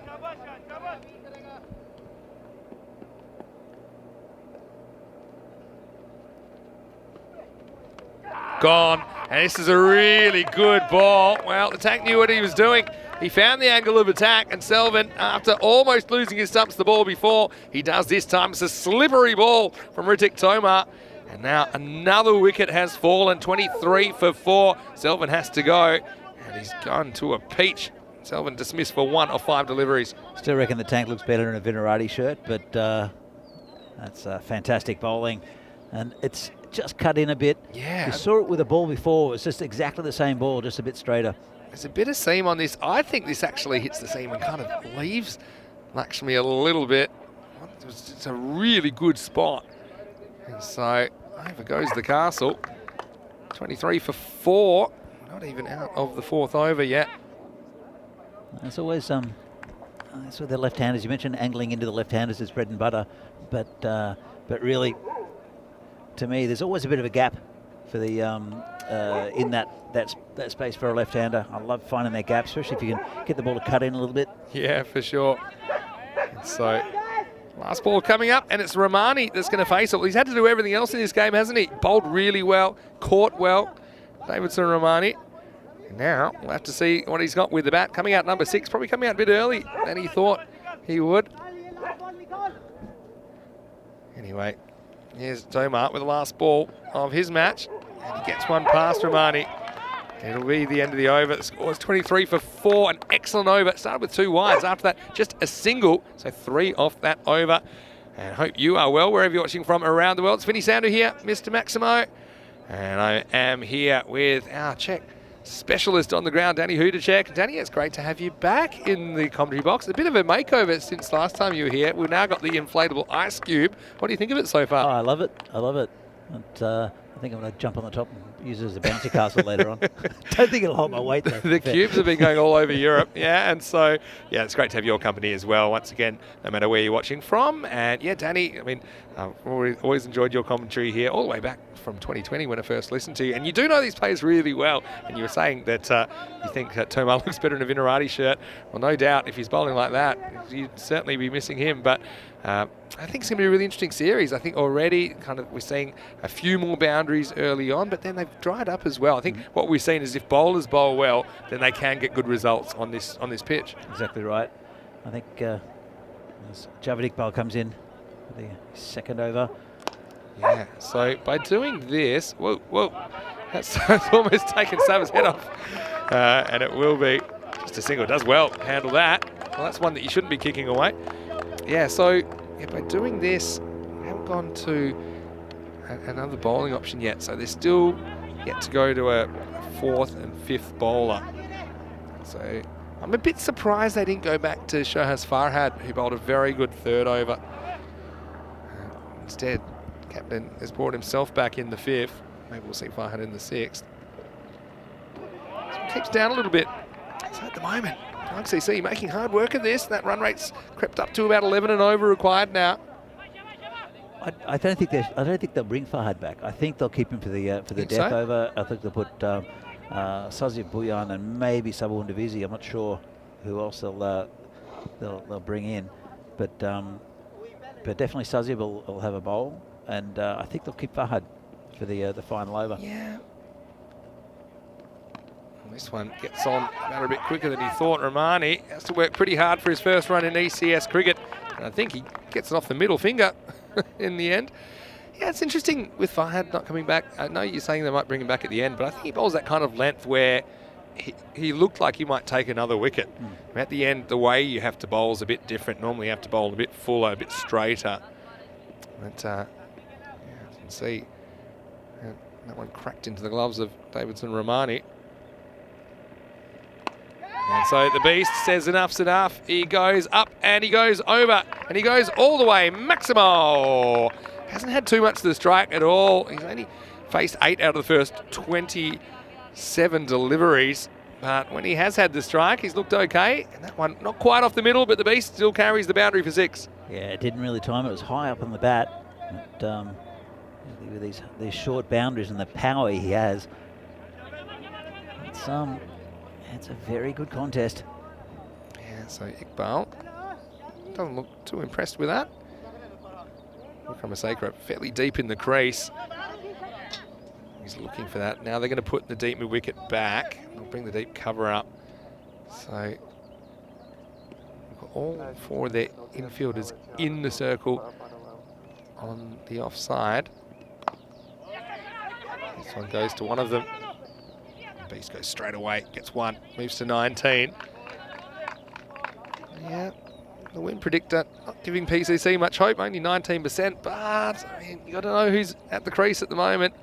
I still think if Sidesh bats the 10 overs, they're getting these runs. I agree with you, but it's a big if. Yeah. Some handy bowling, as I mentioned, but you're right. Seen him do it many times before, or could ball. Yeah, Romani walks himself into trouble, and now we're going to have an overthrow. We'll have a look at this. Well, this is just a bit of an unnecessary throw. Firstly, it was Romani found himself in a bit of a tangle, bush, and just thrown away by Iqbal, but he forgot that Sahil Grover, he'd gone to get the ball as well. So I think that'll be a leg bye to finish the over. It didn't seem like there was any bat in it. That's the old lights are on but nobody's home. And the score after the end of 5 overs, 33 for 4. So pretty quiet. You can see Nanathi Swaran, He did look okay early with a couple of boundaries, but he was dismissed. Apart from that, not too much help for Wickramasacre so far. They lost their captain first ball, caught behind, and Jangir Ahmad was nicked off. And Selvin was knocked over. 6th overtime, and they are now bringing back Shahaz Farhad. So I think, you know, when I look back at that, Javed Iqbal, he's just tried to sneak himself in. And actually, it wasn't a bad over. Did go for 10. Did have that 1-6 off it. But 10, to be honest, at the moment is the asking rate. In fact, it's just crept up, I think, now towards 11. Taranjeet saying it shouldn't be called leg bite because it didn't hit the leg, hit something else, I think is what he's saying. Hello to you, Taran. We're just talking about you, actually. We're just talking about the Fleta Cup. And we're talking off air with Danny Hudacek about Czech Republic's performance. They played some pretty good cricket in there, but obviously running into a couple of good sides, a couple of good players as well. Not able to crack the top 2, but they did win 3rd place in that tournament. Of course, Romania ended up winning it, beating Malta in the final, the hosts, who previously hadn't won a game. Here's Farhad. And this is cracked and absolutely smashed. That's gone a long way over the boundary. Well, he does bowl that kind of length, and it's the kind of length that can take wickets, but also it's the kind of length that Wickramasacre can bang out of the ground. That's the biggest 6 we've seen so far today. Yeah, that's what he can do. Just put it in the right area for him, and the ball's gone. It's not a...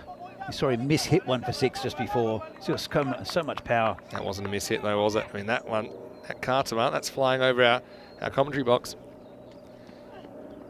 Now, slightly slower ball. Clever bowling by Farhad. So, yeah, so if you need that kind of 10 to 11 and over, it's very hard to do it without a boundary every over.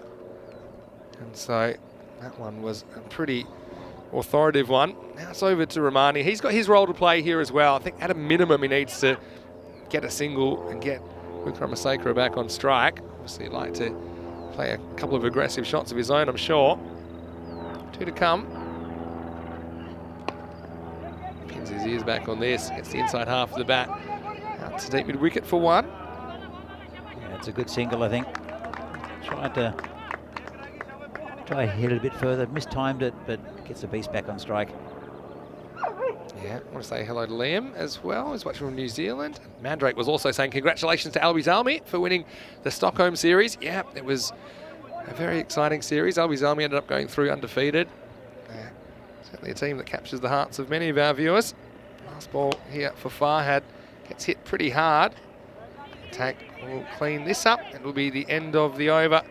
The score at the end of 6 is 43 for 4. So we've had back-to-back 10s last couple of overs, which is kind of the asking rate. It's probably closer to 11, but you just can't afford too many single-digit overs from this point forward. 4 overs to go. At the moment, we've got a really good contest down here in match 1. Yeah, absolutely. And it was those early wickets, especially that one of Owen a shotgun first ball.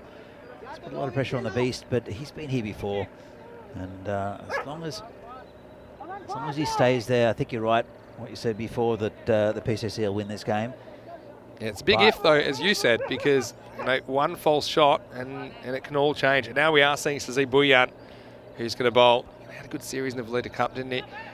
And normally a pretty good performer for Bohemians. Here he is in the 7th over. Good contest. The beast wants him straight away, misses out. Top ball to start the over. Yeah, this will be a good contest. Sazib, he did bowl very well in the Veleta Cup, but also he's just a specialist at keeping the runs down. This time there is some bat on it. This will be 4. It's hit pretty well, and despite 2 fielders guarding that area of the boundary, it bisects them. And Sinesh moves into the 30s. Giving a little bit too much width there, I think, and he got away with the first one. But the thing is, Sinesh isn't just a leg side player. He can hit the ball through the line. That was the correct shot to play, and he played it quite well there. Well, he's an intelligent batsman as well. He knows how to read a situation, and I think he's read this pretty well. Hitting the loose balls. See if this is straighter. Oh, this is hit hard. Iqbal, good fielder. Keeps that to 1. I think you mentioned during the ECL that I think it was yourself or maybe Corey mentioning that you haven't seen many players hit the ball harder than Sudesh. True. And, he just True. absolutely clubs it. Yeah, I pity the Kookaburras. Ties up Romani. But will be a dot. Yeah, no, and these balls aren't super hard, and they stay hard. In 10 over games, they never really get old, and they don't really get softer. So, yeah, even the fielders on the boundary, that one that got cracked down to Iqbal, despite being along the ground, yeah, it was still, I think, easy about the stop.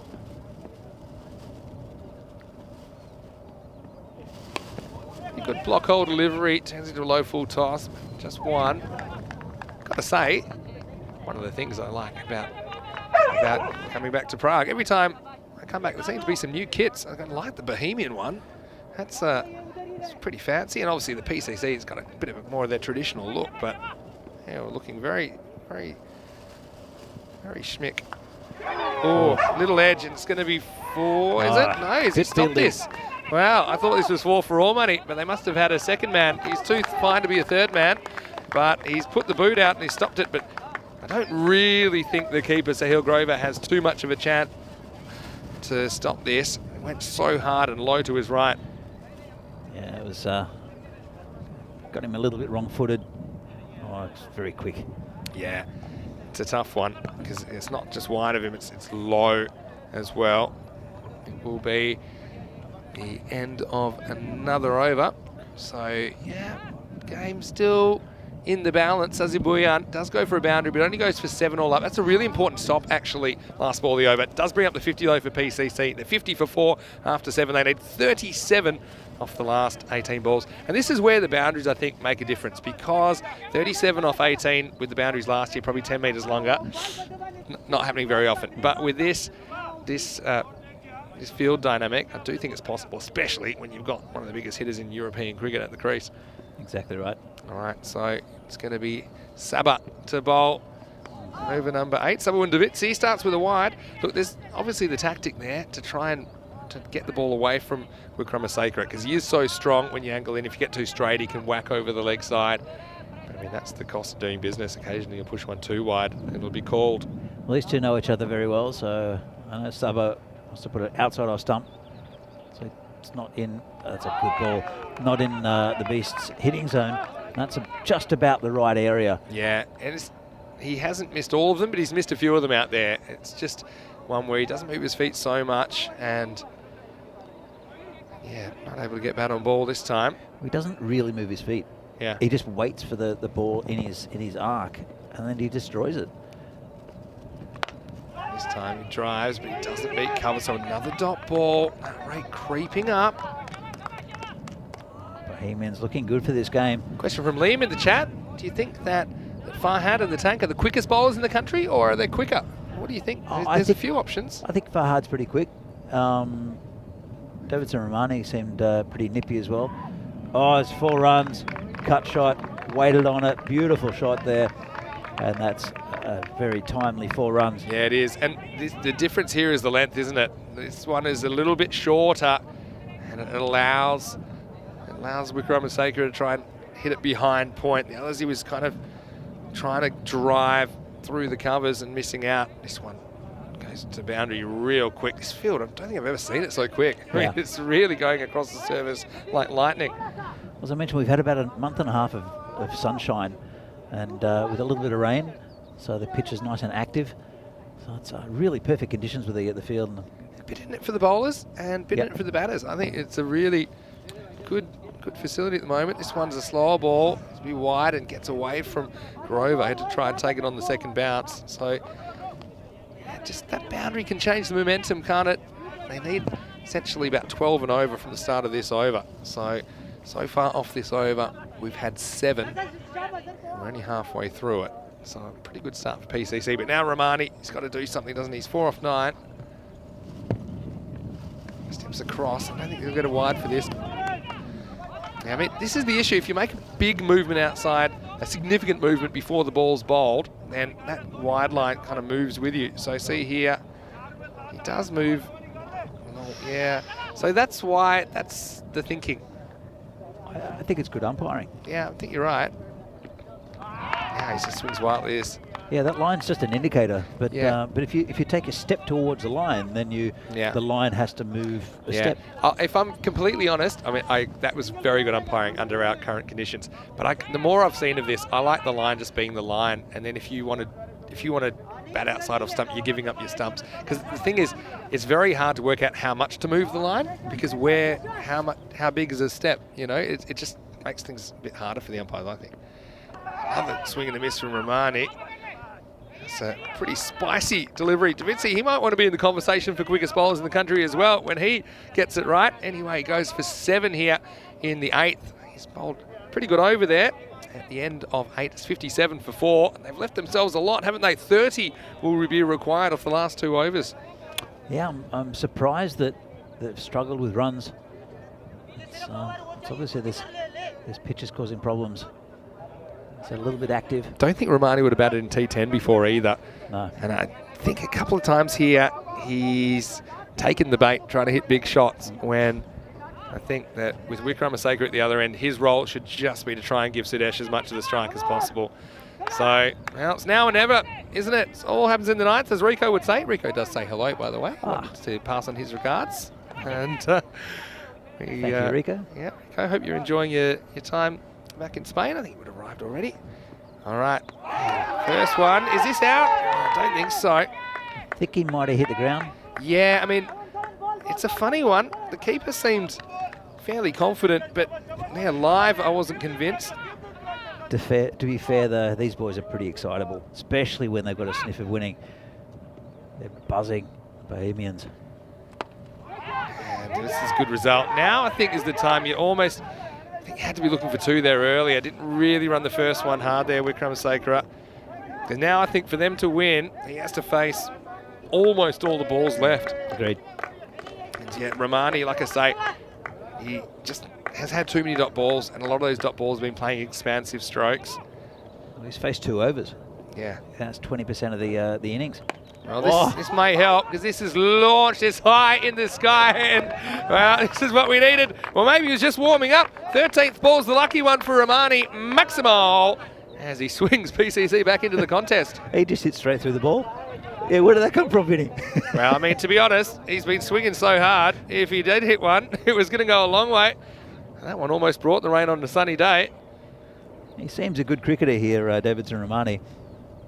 Showing it with the bat as well now. Well, as long as he gets his eye in. Now he's going to go after this, and he could be gone. Oh, no. Well, that's a nasty collision. Hopefully everyone's all right there. It'll be a single. They seem to be getting up all right. I mean, I don't know if there's no calling there. It looks like, yeah, the hand, and that's not what you like to see. It's Amrit Rai who is clutching his wrist. That was a nasty one. And yeah, I'm sure we'll have a bit of a delay while we sort this out. Yeah, it's yeah, nasty collision. They just had no idea that each other were coming. It's Ravindra Singh and Amrit Rai. And yeah, Ravindra seemed to walk away pretty much unscathed, but yeah, it's something that we see from time to time. But yeah, certainly hope that he's all right. Even more importantly, the wicket went down. Yeah, okay, yeah, I didn't even think. I was so concerned for the fielder's welfare. Yeah, actually, it would have been a new batter on strike, would have been a dot ball. Instead, it's one. It does bring Wickramasacre back on strike. So, yeah, it's true. It's one that should be taken. I guess it's no one's real fault. Don't know if they both called mine. It can happen. Anyway, we do want to welcome you to the Czech Republic. It's a beautiful day here, I've got to say. And we have come a month later. At the moment, it seems like a good idea because we got pelted with wind and rain last year, although we did get through most of the matches. But it's great to have your company. And thanks again to everyone that's contributed in the live chat so far today, Danny. Any questions for Danny as well? Please put them in there. Know that you got the live chat up. And yeah, we've been an exciting time actually on European Cricket Network. I mean, obviously we're talking about the Valletta Cup and some of the high quality cricket we saw there. The Czech Republic performing pretty well, setting records again. Yep. With 2 centurions in 1 T20 innings. I think it's the first time that's been done. You guys love to make your mark on the world record books, don't you? Well, another one that went down was Dylan Steyn. Yeah. He got hit 17 fours off 55 balls faced. Yeah. Pretty impressive. He's a very talented batter. We'll see him for Burno in Group B. And right now, I think Yeah, almost ready to resume. Good to see everyone walking away from that clash, although I know it was a bit of a nasty one, no doubt about it. Where are we in this game then? 22 off 8. Well, now you have to start thinking what you want off the last over. At least Romani has shown something. Bat on ball last couple. One out of the middle, one wasn't. And yeah, Vikramasakara reaching for this. So 22 off 7, and now I don't think you have the luxury of trying to push a single and take the last over. We haven't seen a magical over in this game so far. The best over we've had in the first innings was 17 from Madaranga. He goes after this, the beast, but it could be trouble. The fielder goes back, and he just pats it away. He'll just take the one. So at the end of 9, the score is 66 for 4. And they'll need a magical finish, but they do have the magic man on strike. Vikramasakara will need 21 off the last over to win this game. And it's funny, you know, we talked about the fields being smaller than last year. Same in Stockholm, and I kept thinking, well, the score's going to be bigger. But right now we're seeing it's not so easy, as they're going to need a huge finish. It looks like 86 could hold up here, Danny. It could do. Look, what I think that is going to improve as the weeks go on is that they're going to understand that this field is actually very fast. So these big hits trying to hit over the boundary, maybe not the way to go. I think hitting fours, trying to find gaps, especially with the field spread. Saying that, Bohemians have put most of their players up. There's the required 4 in the circle, but quite a few of them just outside the circle. Only a couple of men back. It will be Sabu and Vizi, the bowl of the beast. Interesting. If you can get it right, Sabu, I think the Bohemians will win this game. It's going to take a bit for... Yeah, if he gets it wrong, he can also lose the game. If you had one player in European cricket take 21 off and over, I think you're looking at him. Here we go. This one's fine, I think. It's not a wide. So he gets it just right. I think Sudesh might want to think about batting a little bit kind of further across. This is a perfect delivery. Just watch it tail back in a little bit late. So it looks like it's going to be wide. Then it just comes back a bit. 21 off 5. How are you going to do this? 2 6s, 2 4s gets you there, but you're kind of getting to the stage where you need to hit 3, probably 4 boundaries out of the last 5 balls. And once again, it's wide of the stumps, but it's called wide. And wow, what a tight match this is first up. Still, I mean, I might be eating my words, because I said if Sudesh is there the whole time, they're definitely getting these runs.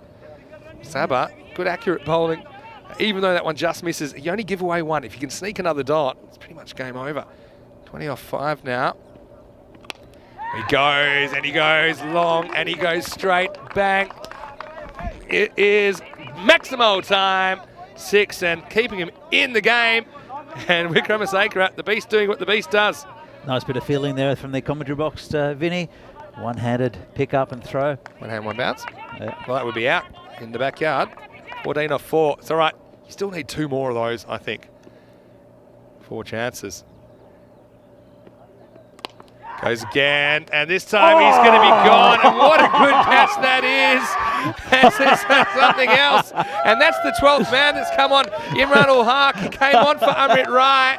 He's only been on the field for about 2 or 3 minutes, and he's pulled that out, and he's pretty much won the game for Bohemians. What a moment. Well, cricket is such a funny game. And Imran ul Haq, well, from the bench to the action, as Sudesh looked like he might be able to pull off the improbable. In the end, he's caught by the 12th man for 45. Davitsi gets his wicket, so he gets a bit of revenge as well on Sudesh. And now it's 73 for 5. Just sometimes they stick. And that one stuck. I think he had his eyes closed.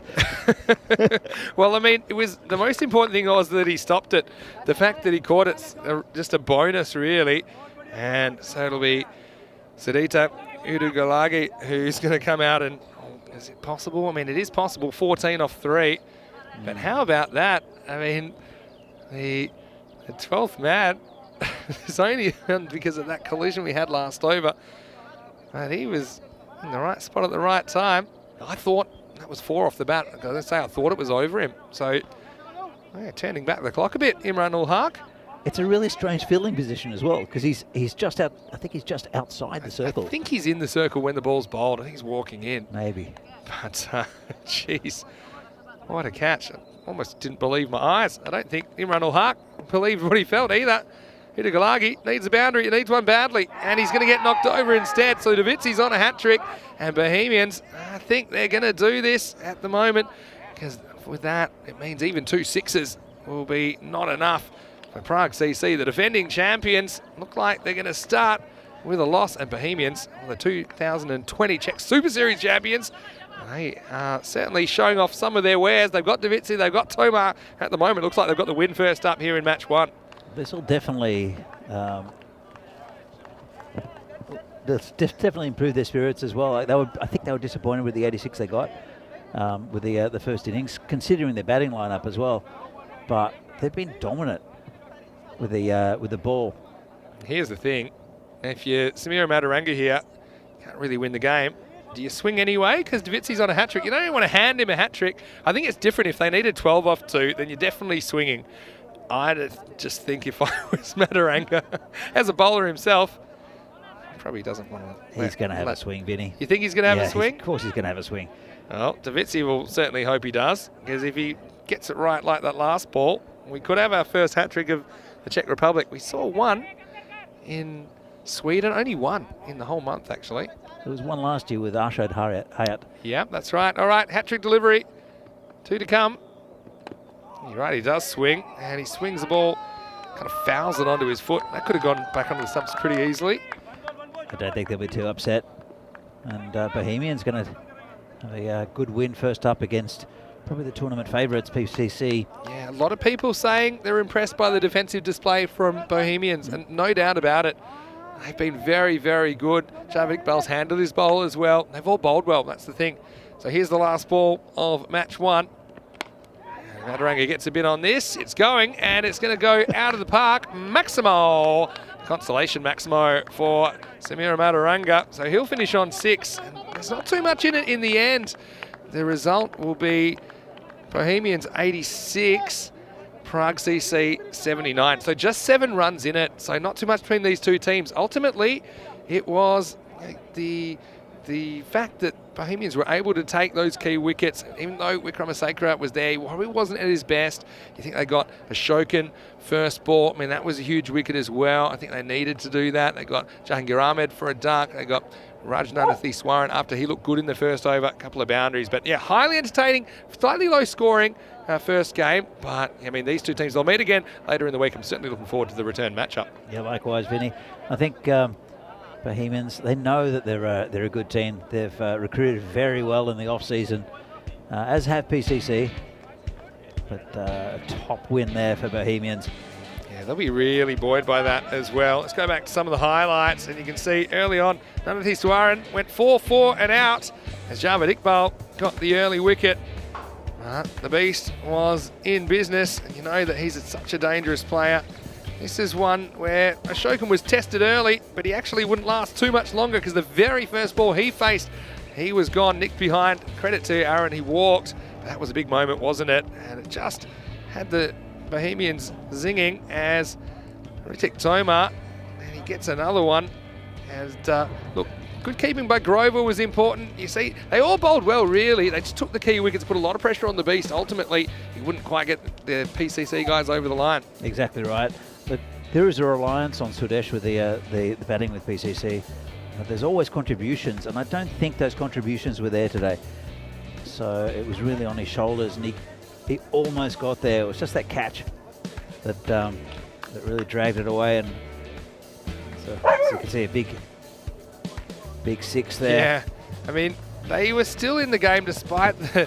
And that was a funny one, because he throws to nobody here. Just have a look at that. But, yeah, I mean, they were still in the game. The rate never really got out of hand until the very end, when you consider that they weren't in bad shape. They were needing 30 off the last 2, but with Wickramasinghe there, you felt you might do it. And you see this one just got away from Sahil Grover. But, yeah, Davitzi came. They decided to use him as a death bowling option, and he certainly did that well. It's a role we've seen him do before. We saw it at the ECL and even at the ECC for the Czech national team. This one was absolutely tattooed down the ground, and so you felt that at this stage maybe there's still a chance. But then, well, this is a nasty moment, wasn't it, we saw Amit Rai going off. Looked like he maybe damaged his forearm in that. But one man's loss is another man's gain. And Imran Ul-Haq, he didn't know what to do with that when he pulled it out of the air. The 12th man becomes an unlikely hero in the last. That one really was the sealer, wasn't it? Unfortunately for Udugalagi, he had to go for the big swing. He went first ball. And despite the last ball disappearing out of the park, it was a 7-run win to Bohemians and an excellent start to their FanCode European Cricket Series. Yeah, absolutely. I think, as I said, one of the favourites definitely for the tournament. Both these teams are, but we'll see a couple of other teams in the next few weeks. PCC, I think they'll be disappointed. Only that one score. Davidson Ramani with 11, but Sudesh Wickramasekara 45 off 27. No one else really troubling the scorers too much. Yeah, And, I mean, good bowling though from Bohemians. really good bowling. I mean, that's the thing. They didn't really throw their wickets away, those top order. I mean, maybe none of Theswaran's shot wasn't particularly good, but Ashokan and Ahmed, just good bowling. They got them out. Even Selvin, went to a pretty good delivery. And you can see it was 10 or less for all of the bowlers. Davitsi bowling at the end went for 10, but he also picked up 2 big wickets. And Tomar, I think, was the best of the bowlers to me. 2 for 10, just so consistent and troubling both the left and the right-handed batters. Also a wicket for Iqbal, a wicket for Farhad, who I thought bowled really well. Bhuyan didn't take a wicket, but only went for 16. So it was an expert defence. Bohemians, though, they have won the toss in the next game. And they will be bowling first, so they'll get the chance to chase. See, that's the match summary of match 1. But looking ahead to match 2, you can see the two teams. They're playing United Cricket Club, and we have talked about how they're an exciting unit. They always seem to be in close games last year. They've come a long way, United, since we first saw them on ECN. So this game will be starting in around about 10 to 15 minutes right here on the European Cricket Network at 9 a.m. GMT, which is 11 o'clock in Central Europe and 2:30 p.m. in India. And so looking forward to that one, of course. We don't have the double header format. We'll see Bohemian, though, back-to-back first up. Look, it's probably a good chance for Bohemian to kind of carry on the momentum from that first game. They'll be chock full of confidence against United coming up in game 2. Absolutely. They'll go in with the favourites tag on them as well. But last year, United really, for their performances, were everybody's second favourite team or favourite team. Yeah. So I think it's going to be a nice contest. Bohemians, though, very impressive, I think, first up. And I think United have to play very, very well to beat them. It'll be a good test of where United are at. Of course, they'll have 8 matches this week to work into it. Anyway, we're going to take a quick break. We'll be back in about 10 minutes to take you into the second match of the day. It will be Bohemians, who are fielding first after winning the toss against United Cricket Club. Vinny Sounder here, Mr. Maximo. Alongside me is Danny Hudacek. You're having a beautiful morning, because it's a beautiful morning here in Prague, the heart of Europe. See you shortly for more FanCode European Cricket Series.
Hello and welcome back to Prague in the Czech Republic. Well, one match down, still 3 matches to go on opening day of this brand new FanCode European Cricket Series. 2 weeks here in the heart of Europe. We're really going to enjoy this, I can tell. And well, Bohemians, they are back here in match 2 and they're taking on United. First time we'll see United Cricket Club since last year. United, they were kind of the golden ball specialists, weren't they?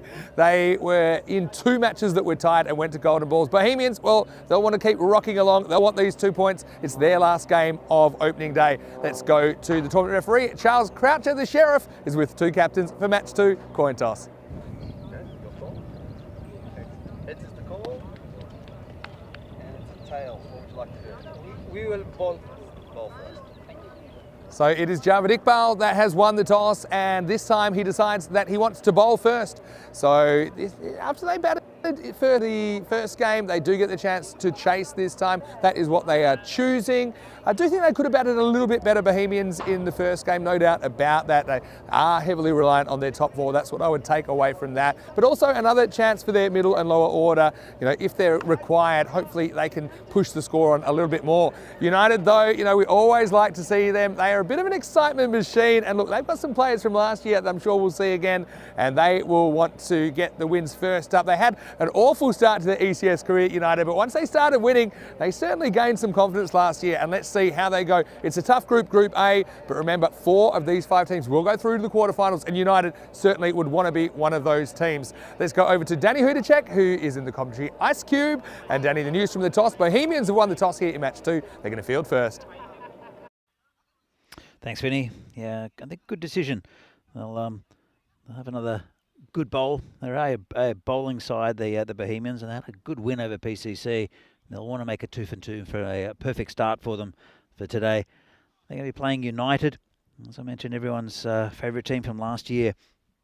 United, we're going to see a couple of their key players, Pramod Baguli and Abhimanyu Singh, who's both the captain and the wicket keeper. And the return of the Karate Kid, Shyamal Joshi.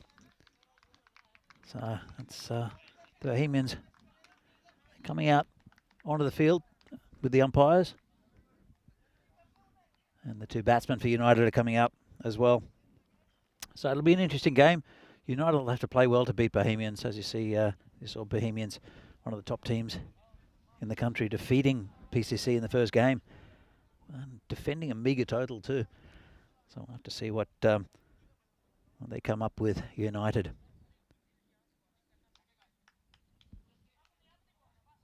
Clouds sort of come over a little bit. Should be a bit of swing.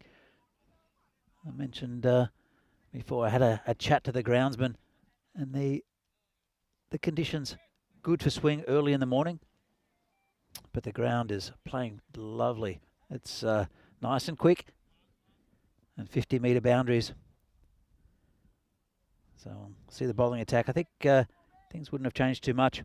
There was a late change, though. I think Amit Pal Rai was injured in the last game. He's been replaced by Imran ul Haq, who took that spectacular catch to dismiss the beast.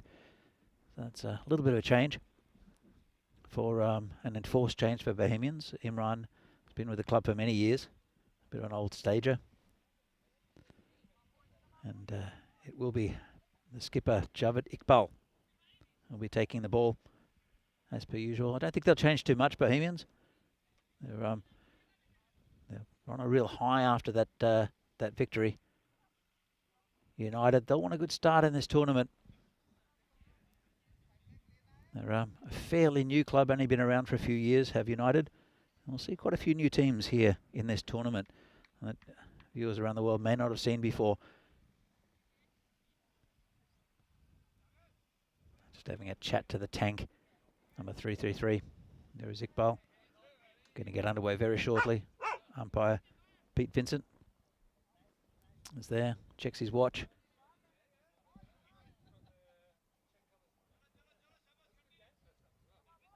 About to start. They want to get a good quick start here, United, but not take too many risks. They can't afford early wickets.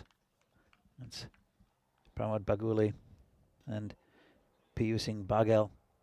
Here comes Iqbal, good ball first up. Beats him outside off stump. Can't quite believe it didn't hit the stumps, I think, there, Javid. He went at it pretty hard, Pramod. I'll be relying on these two, and also Abhimanyu Singh. Ayush Sharma also a good bat. And lead those four to get the majority of the runs, United. Here comes Iqbal again. Oh, that one got up. As you can see, this pitch, if you put it in a bit shorter, dig it in, it will rise. But you see the odd one that keeps low if you don't put too much into it. Maybe another look at this one. And cut into him. Very good ball. Shaking him up a bit. This one's just down leg side a little bit. Couldn't quite get it away. Good start here from Javid Iqbal, the skipper. And Bagoli really not able to handle it. Having a chat now, the batsman. I think he wants to get on strike. Does Bagel. Here comes Iqbal. Bowling again, see if he can keep it tight. Bit fuller, could be out. And it's gone. That was a full toss. Hit him low down. And that's the first wicket gone. Pramod Bagoli. Not the start United wanted. And very, very good start there from Bohemians. It's very full, not much you could say that to deny that one. Came in, it was hitting middle, and there's a first wicket down. United still without a run on the board, and Javid Iqbal leading his team well. Abhimanyu Singh, the new batsman, he can get some runs. He's probably the best of the United batsmen. He was there or thereabouts with the Eagles side, which is the development team for the Czech Republic. Takes his guard, leg side, or leg stump guard. And could be a wicket maiden. A couple of balls left for Javid Iqbal. Fantastic start here for Bohemians. Here he comes in, bowling to the new batsman. Nice, pitched up. We'll get a single. There's a good ball first up, right in the block hole. And Javid Iqbal leading by example. This very, very good Bohemian side. They only got 86 against PCC. And one of their big guns in Sabawundavisi failed in that game. I don't think you'll see him miss out this game, though. Just depends on how many runs United can get on the board. Comes Iqbal, bowling to Bagel. Last ball of the over. Full toss. It's called a no ball. And they'll get a single down to, well, it's almost a backstop. You have to bowl that one again. Get a warning as well. Just slipped. You can see he was trying to bowl another Yorker. And yeah, that was nasty from Iqbal. Of course, nothing intended. He comes in. This will be the last ball. Free hit. Another no ball. And I'm assuming it's front foot. I'll have another look maybe. And, still the free hit. Bit loose. Let's have a look. Yeah, front foot no ball, I think. Pete Vincent on it straight away. So have to be re-bowled, and still a free hit. Bring Abhimanyu on strike. And a dot ball. So it was a very good over there from Javid Iqbal, apart from those no balls. Only 5 from it, and a big wicket of Pramod Bagoli. Vinny, what do you make of the start from Bohemians? Yeah, I mean, pretty fiery start. Had to bowl a couple of extra balls, didn't he, Iqbal? It's a pretty nasty beamer in that over as well. And then the front foot no ball, which probably would have been a wide had he left it, but it would have still been a no ball. So it's kind of lucky that he got a bit of bat on it. So they got an extra run there, but couldn't cash in the last free hit. Yeah, I mean, I'm excited to see United again. Of course, got got a bit of a soft spot for United Cricket Club, we know that. They went 2-6 last year. One of their wins was a golden ball win. They also lost a golden ball, so they were there and thereabouts. They were meant to have a quarterfinal clash against the PCC Kings, so they didn't make the quarterfinals last year, but remember the entire quarterfinals day was washed out last year. Here's the Tank, who bowled really well this morning. Oh, good shape. But was very impressed with the Tank this morning. Yeah, he was really good bowling with good rhythm. Yeah, I was just thinking, you know, the teams that basically finished 3rd and 4th in the groups last year. So that was Prague Barbarians, Vandals and United in Group B, as well as Prague Spartans, Mobilisers and Bohemians in Group A. Never got a chance to play the quarterfinals because they were washed out and they were eliminated as lower ranked opponents. Yeah, it was a shame. That was a squeeze down to 3rd man for a single. Yeah, so I mean, it's nice to see them again, obviously, and they'll be hoping to do it again. It just shows you how important it is to try and qualify, not only in the top 4, but in the top 2 if you can. Bohemians, I think, particularly didn't have a good series last year. I know they didn't have the kind of firepower they've got this time, but even with the team they had, I think they were a bit disappointed. They underperformed. They only won 2 out of their 8 matches. So both of these teams only winning 2 out of their group matches last year and being eliminated in the quarterfinals due to the rain. Bohemians definitely significantly stronger this year, especially in the bowling ranks, but also picking up Ritik Tomar. I want to say a quick hello to everyone who is in the chat right now. I know that Steve Cook is in there. Nice to see you, Steve, as always. Hope you're well. Welcome to Prague. They do call this the heart of Europe, and I know I've spent a lot of time here. I love it. Absolutely love it. Yeah, it's a pretty city, Vinny. Yeah, I mean, how long have you been here now? I ask you this every year. Is it? I'm going to have a stab and say 15 years. Yeah, it's pretty close. 15 years. Yeah.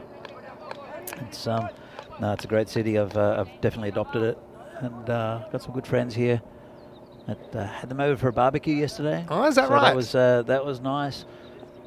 Yeah, it's a good place to live. Good old-fashioned barbecue. Sounds lovely. Here comes the Tank again. And good ball again. It's bowling in the right areas, just the right length. But this is showing the bounce in the pitch. This isn't that short. It bounces well over the stumps, takes off, and the Tank's saying, can't we put the stumps a bit high? He's cursing the bounce because he knows that if that hadn't bounced as much, this is crashing into them. Look at that. It really explodes off a length. Abamanu just struggling to get going. Yeah, absolutely. Look, it is, as I said, it's a very good pitch. It's a bit more bouncing than what has been in previous years, but I much prefer this type of surface to a concrete surface. Yeah, and I do think it's interesting the different character artificial surfaces you see around Europe. That was a really good over from Ritik. He only concedes 2, and after 2 overs, the score is 7 for 1, and just 1 over the power play to go.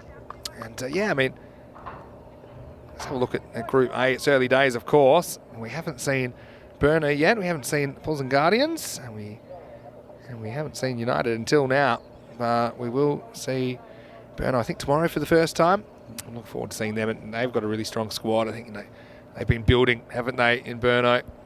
I still haven't been to that ground. That's somewhere I'd really like to go, actually. Right now, we're going to see Shahaz Farhad, who bowled very, very well in the first game. And I think they're just noticing right now they've got 3 outfielders, so that's why someone noticed just as he was running in. So they're going to bring the long off up into the circle. It's a good spot, because otherwise that would have been a no ball. Yep. I would have been spotted by the umpires as well, both very experienced. And I think it was Sabur Divisi who yelled out. Up. Yeah. The umpires, they will hate that because they would have been all over it, and they would a nice chance for them to show off. Here comes Farhad, missed shot, could be out, and it's a comfortable catch there. First ball, Farhad, and he's got his man. Tried to turn it around the corner, got a leading edge, and that's another United wicket gone. And a fantastic start here for Bohemians. Not the start that United wanted in their tournament. Nah, certainly not. And they're running into Bohemians who are red hot as well, aren't they? After that defence in the first game. I think it's probably not a bad thing that they're still out there in the field. I mean, it has that same kind of vibe. Probably only 15 minutes between the end of the first game and the start of the second. But this will bring Ayush Sharma to the crease. And didn't he have a fantastic season, or fantastic series, I should say, for United last year in the ECS. He scored 188 runs, including a best of 48 not out. He was averaging 47, had a strike rate of 141. So the only other United batter to hit 100 or more in the series was Piyush Baghel, and he has just been dismissed. So 7 for 2. And Ayush, they really need him to fire here and turn this innings around. It's not just the wickets, but also the fact that they haven't scored too many runs at all in this power play. Just 7. 5 balls remaining in it. And that's good reward for Farhad, who's bowled well this morning. And ring of fielders. And that sometimes happens in the power play. That kind of a shot is riskier because of all those infielders that are forced to be in there. Slip in place now. Sharma facing up. Just poked out the covers. Just a single. Bit of a fumble there from the bowler. And good single to take for Sharma. This partnership is vital for United. They'll want to keep these 2 batsmen in for at least the next 5 or 6 overs, and they can build a decent total to defend. But there'll be no let up with the bowling. Very strong bowling side, Bohemians. It's Farhad again. Bowling to Alima. Oh, he's got him. Well, as I mentioned, it's an important partnership, and it's falling apart for United. Really good bowling there from Farhad. He just tries to be careful here and push it away. Abhimanyu Singh.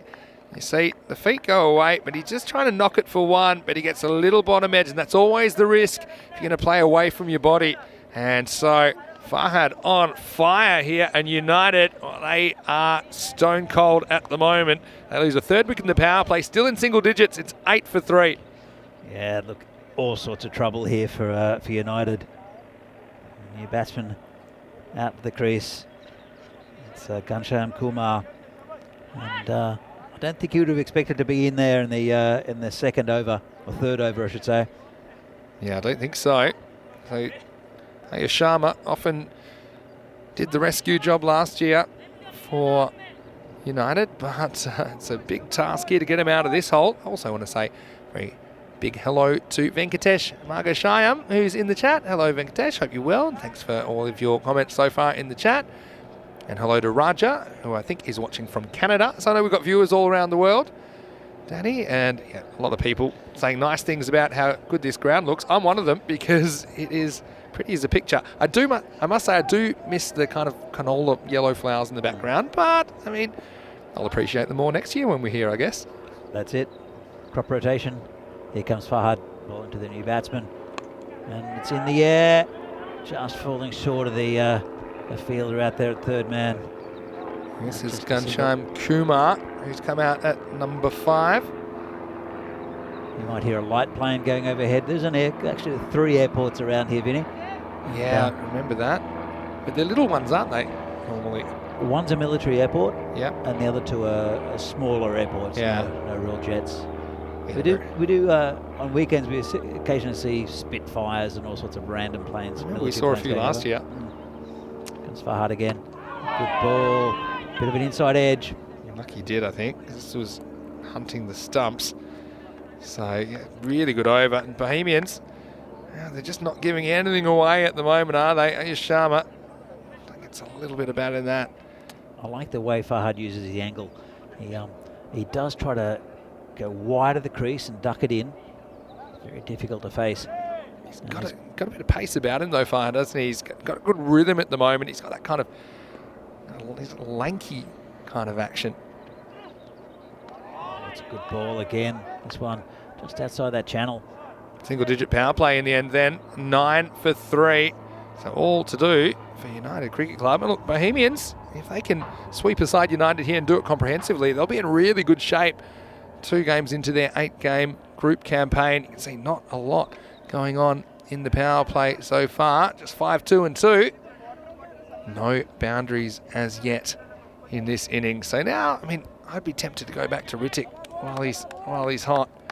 I mean, I'm not going to criticise Javed Iqbal's captaincy because he has managed his bowlers really well today, and he's kind of spoilt for options in a way, and he's deciding to bowl Sazib Bhuyan this time in the 4th over. So Sazib bowling a bit earlier than before.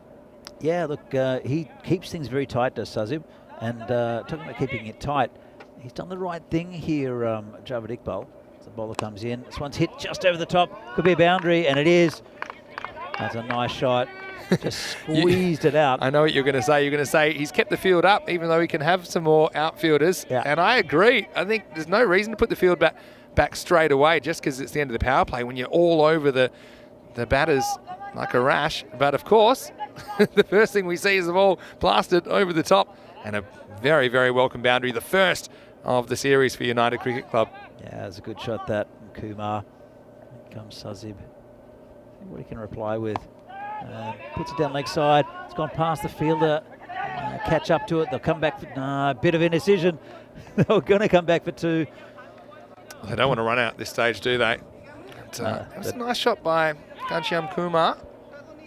His first boundary. And now Ayush Sharma will be on strike. I think we just had the just movement behind the sight screen, so that's why that ball won't count. It might be. Oh yeah, I did have an injury update as well on Amrit Rai. He does have an injured forearm, but they're going to check that out. Not sure at the moment exactly how bad that is, but he was a late change out of this lineup. So Imran ul Haq, who was the 12th man last game, but took a memorable catch to get the beast late on. He comes into the 11, and he finds himself in that same extra cover position at the moment. Why not? Why not indeed? He changed the match. Here comes the bowler again. Nice cut shot, and it's dropped. I'll take a single. Sharp chance. Should have been taken, though. Yeah, it was a fairly comfortable height, wasn't it? And it's the captain, I think, Javed Iqbal. He's normally got a pretty good pair of hands. He'll be disappointed he doesn't hold on to this. It was hit well, but it wasn't hit that hard.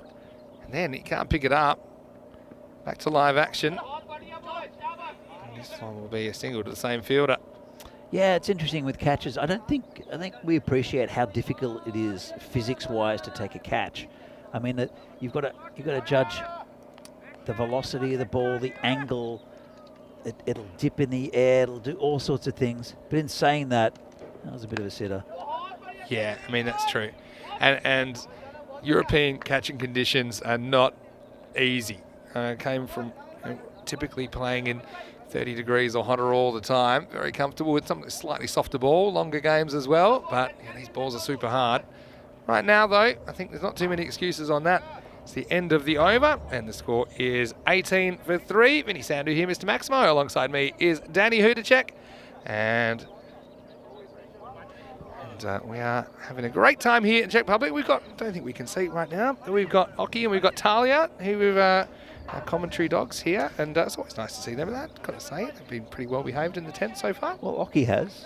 Talia's Talia's doing a bit noisier. She's doing her job. Every time someone goes past, she gives them a bit of a bark and runs at them. But no, she's been well handled. Got to say, that's Bohemians have impressed me a lot in the field this morning. Javed Iqbal, the captain, he dropped a catch, but he wants to come back and make amends straight away. He's bowling over number 5.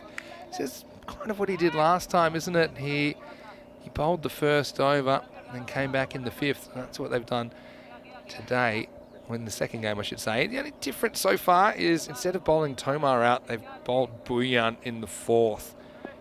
Apart from that, they've used the same bowlers in the same order. Comes Iqbal. Squeezed out towards point. Bit of a misfield. They'll look for 2. They had a bit of a conversation, the batsman. They had time to, because that misfield got away from the fielder and just kept rolling. It's just a bit steadier here for United, but still a long way to go for them. Got to say, there's a person in the chat with this username, which I really like. It's called Love You. Saying, really enjoying this nice Europe T10 game. Thank you, Love You. Love You. Oh, it could be a catch. Tomar under it, and he's missed it completely. And I think he gets a hand on it, and that's what slows it down a bit. But he had to come forward. The tank, well, tanks, we know they're strong, but they're not the fastest moving vehicles.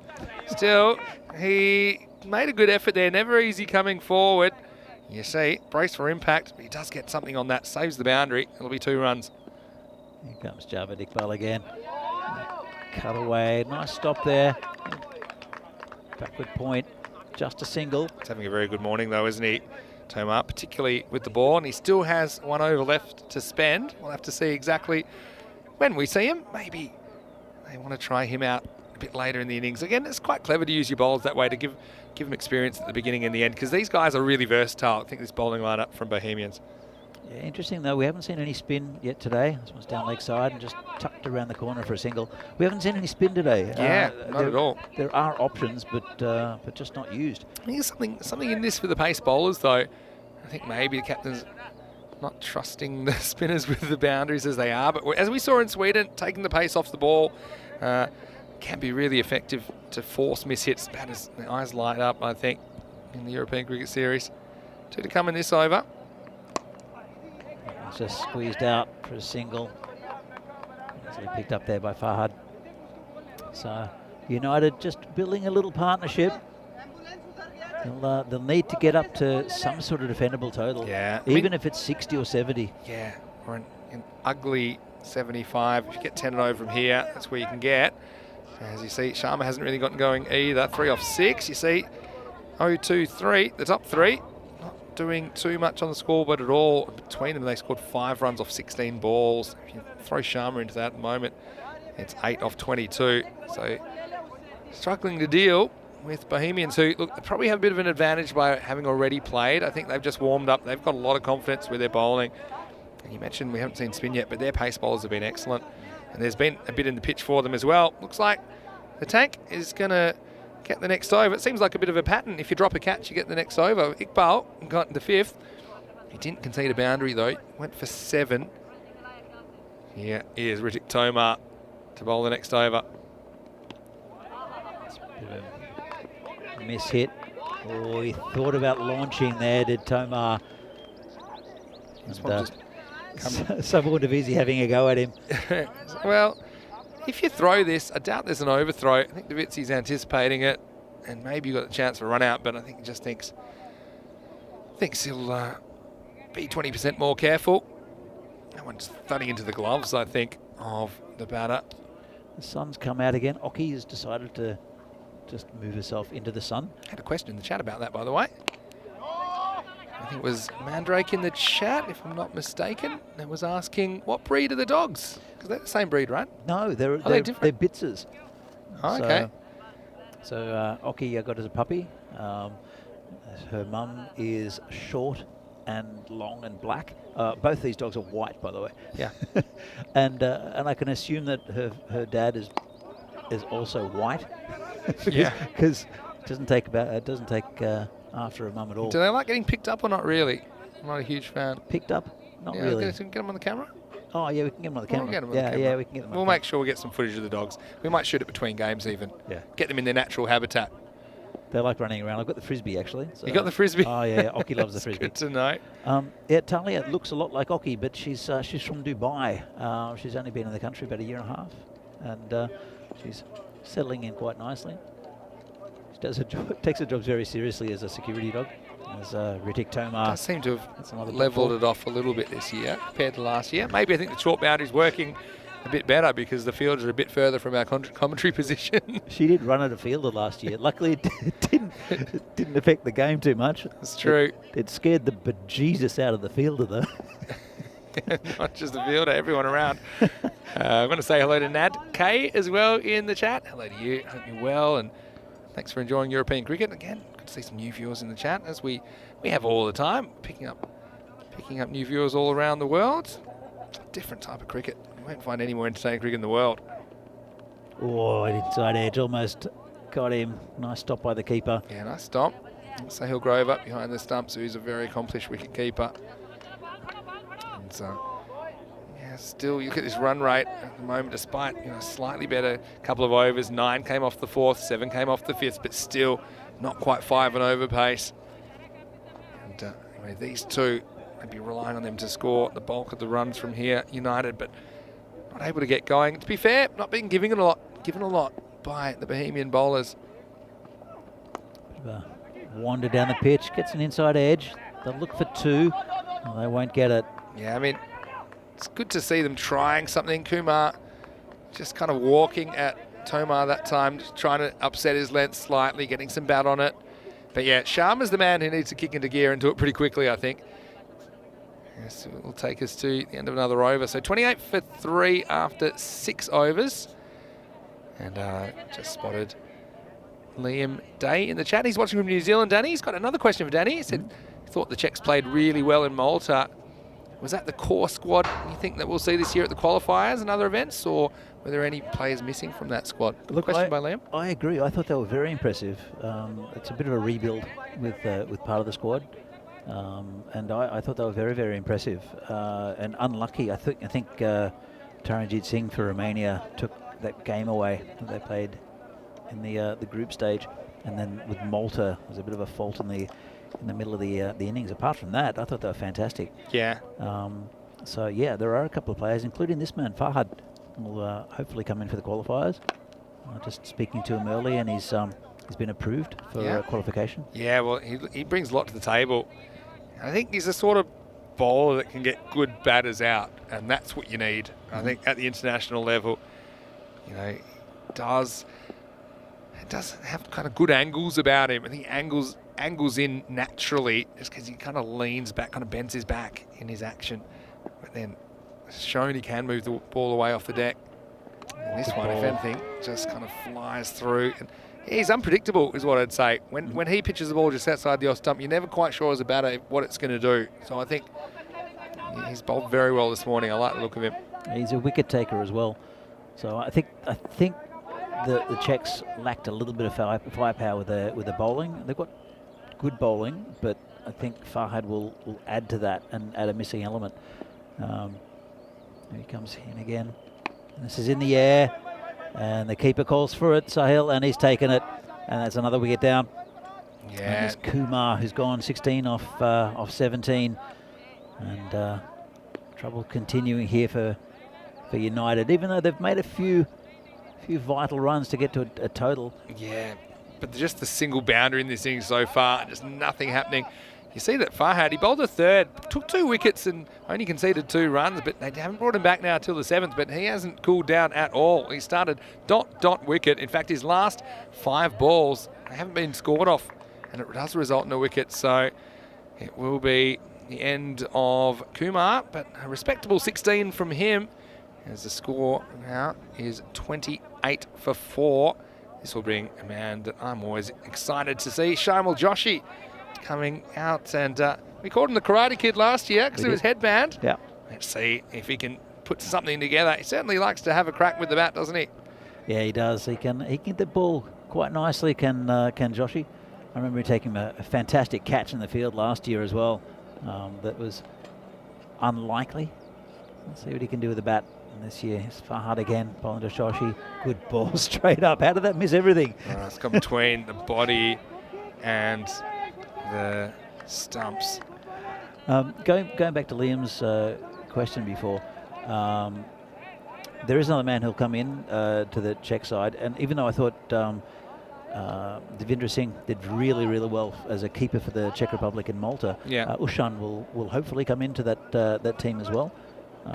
He's good friends with Dylan Stain, who did an excellent job in Malta, so that'll prop them both up. Of course, he's now playing for PCC. We might see him later in the week. Ushan's moved up here for work reasons, I believe, and that's why he's made this switch in clubs from Brno to Prague. Yeah, so Brno is, what is it, 2 hours drive, 2.5? Yeah, around that. Yep. Down south. It's a nice town, city, I should say, depending on listening from Brno. But it's a good place. It's a good place, and healthy cricket community down there. Nice ground down there as well. Yeah, Moravians as well as Brno. Last ball of the over here. That's been squeezed out towards square leg. There's no one there, and that's 4 runs. Got a little bit lucky, but you gotta really make your own luck now. I think 4% was the win predictor for United. It does have a margin of error of 4%, by the way. But you see Sharma, he's trying to get things moving, and this time the pace kind of works against Farhad. So he finally goes to the boundary, but not before a very good spell. He's going to finish with the excellent figures of 3 for 7 off his 2 overs. The score after 7 is 33 for 4. Just a reminder, we are in the Czech Republic here in Prague. Well, technically, probably just, what's that, 11, 12 kilometres north of Prague? About that here at Vinosh. But anyway, we'll be here for 2 weeks. We'll be in Hungary for a week, Austria for a week, then 5 weeks in Italy, and we'll have 4 in Germany starting in Dresden. And so plenty of exciting cricket coming your way, plenty of great locations. The summer is going to be hot here on ECN. Starting a new over, and it's going to be Sabo and Davitsi. So they are sticking with the same 5 bowlers. I thought maybe at this stage you might be tempted to maybe try a different bowling option. Maybe someone hasn't bowled yet, considering the game situation. You've got United on toast, but obviously no mercy from Javed Iqbal. Well, it's still the first day, Yeah. so anything can happen. It could be a... Oh, that's one bit hit straight back over Davitsi. Stopped by Iqbal. And just a single as he bowls it back in. I know, maybe he's had some trouble with his shoulder, his elbow. He hasn't been throwing if you couldn't help it, Javed Iqbal. I don't remember Javed ever throwing the ball. Yeah. Same as Sudesh for PCC always Yeah. bowls it in. And no, I've known Javed for many years, and I don't remember him ever throwing the ball. It's just between bat and pad, big swing and a miss, slower ball there from Davisi. But no, if you're winning, why change things, Vinny? Yeah, that's You've true. got that momentum. Yeah, And, enjoy it while you're on top. Yeah. That's something what I think. Yeah, I've seen teams experiment and lose games. So not that Bohemians are in any danger at the moment. And another swing and a miss. Yeah, from Sharma just seems a little bit off here as well. I mean, we know he can be a very, very good striker of the ball. He was one guy that came to terms with the longer boundaries, or I suppose they're regular boundaries here at Vinoj, but he was able to find the boundary fairly regularly in last year's tournament. So you think he'd have an easier time here, but he just hasn't had his timing so far this morning. It's clever bowling from Davitsi. As you mentioned, the pitch, it is playing a bit differently to what it did last year. Yeah. Last year we had a lot of rain, and it was early in the year, so there wasn't much sunshine. Whereas things have firmed up a bit, and this clay surface actually, if it dries up, that's when it starts being a bit unpredictable. But we've had a bit of rain over the last day or so, and so the clay is nice and moist. Yeah, and it does play differently, doesn't it? Depending on the conditions. So I think it's good. I mean, it reminds me a bit of the pitch in Milan. Remember we were in Milan together? Yep. And I think it was Calchester as a very unusual material under the artificial carpet. And it does react differently depending on the conditions. I think it's good for cricket. Last ball of the over. Davitsi hasn't gone for many. That's a good ball. Yeah, bouncing Nice bounce. and biting off the seam again. So 36 for 4. Davitsi only goes for 3. We've got Pro in the chat. He's got a very simple question for you, Danny, and there's only one right answer. He says, Danny, do you love India? Do I love India? I've never been to India, but it's a place I would love to go. Yeah, I've only been to once, and all my friends that a lot of them play in the IPL actually, and a lot of them have played some cricket there. As we see the bowling figures there, if I had 3 for 7, pretty good figures. Also, Toma only going for 5, not taking a wicket, but very economical, and he wasn't alone in those bowling figures. Yeah, it's a different kind of a place. I think you'd really enjoy it, because I think you quite like experiencing different cultures. I know you're the kind of guy that likes to. You're a man of the world, basically. Man of the You're a world? Renaissance man. Maybe. Maybe one day we'll do an ECS in India. That'd be ECS fantastic. abroad. Wouldn't that be great? That'd be great. We'll try and get you on the plane. Anyway, here's Ravindra Singh. So they are going for a 6 bowler. It's in the air, and it's just over the fielder, and Javed Iqbal completely misjudges that. Well, Imran ul Haq, who took the catch of the first game, I thought he was he was getting ready to do something. I thought he was going to take off, maybe get a Superman catch or something like that. In the end, he was a statue. And Iqbal totally duked him out. He realised he had to chase it. And the ball goes for 4. Badly needed boundary. Back to live action. Bit of comedy feeling. It's a full toss, been hit out towards cow corner, just a single. Yeah, Imran didn't move a muscle. Yeah, well, he might have used up his daily move quota in that one catch from Wickramasinghe. He made good ground to it, though, did Javed, just a wave at Yeah. it. So, good effort. But it's a vital boundary for United. This one's hit to Imran, who There moves we and go. sticks Now an arm out. Just needs a bit of warming up. He's like one of those old cars. Now he's doing well to keep that to a single. So, I mean, what can they get from here? Maybe they can get the 50. Oh, I think they'll get more than 50. I mean, 56 is my... All right. There's the or hence maybe prediction. not. You want to Or rethink could your be prediction? collision. Grover wants this, and he's going to get it. Yeah, it's good keeping. He calls it straight away. And we might better put that hat back on, otherwise he might get sunburned on a day like today. So he'll Grover, but he is a very good keeper. He's been excellent this morning. So that's nice. The 6 bowler is brought in, and he gets some success. Ravindra Singh with the wicket. And now the score is 42 for 5. Yeah, as I was saying, I think 56 is a good total. They've just lost another wicket. And what were we saying, 50? I like the way, straight away, you try and take your prediction back. I mean, I just think Bohemians have given them very little here. And United, probably not quite the quality of the batting to go ahead, to kind of take on this bowling and be aggressive and really kind of take the innings and run with it. Mustafa Nawab will be the new batter, though. He's got 2 balls to deal with. And I've got to say, it's been a pretty good over so far from Ravindra Singh. Yeah, it has been. We saw him last year as well, do a bit of bowling. And it's good to see that Javed Iqbal is trying a couple of his options. If they get this win, which they should, Bohemians, with their batting lineup. Just been pushed out towards the covers. I'll come back for a second. It's well run, I think. And it is well run, 2 runs. Did very well there to get back. The batsman at the non-striker's end. But good running. Yeah, I think Bohemians they'll be a strong team all through this tournament. But this is a very difficult group. There's still a long way to go. PCC are going to want revenge. Brno are a very, very good side, and they actually beat Bohemians down in Brno, I think last weekend. So probably three of the strongest sides in the whole competition in this part of the draw. Yeah, that's the way it seems. I think they'll just get one this time. I think it was done on rankings from last year, T20 rankings from last year. So just the way it's worked out, it does seem that they've got 1-3-5 in this group. It does seem a slightly stronger group based on what I'm seeing anyway. It's the end of the over, so it is 45 for 5 after 9. So yeah, just the one over to go on this one. United, I'll be hoping to get the 50 as a bare minimum. There'll be Nawab who's facing up. So Vinny, remind us again on how the tournament's structured. Who will make the finals next week? And because there are the 2 groups of 5. Yeah.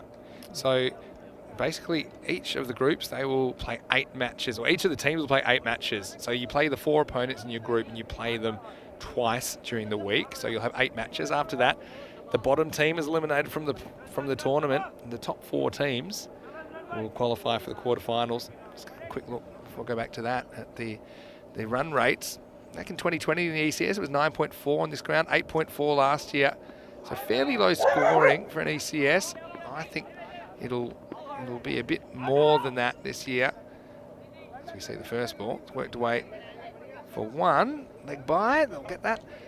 So in the quarterfinals, the top team in one group will play the 4th team in the other, and the second in one group will play the 3rd team in the other. But of course, it was all last year. If the weather intervenes, which unfortunately we lost a whole day on quarterfinals day last year in Prague.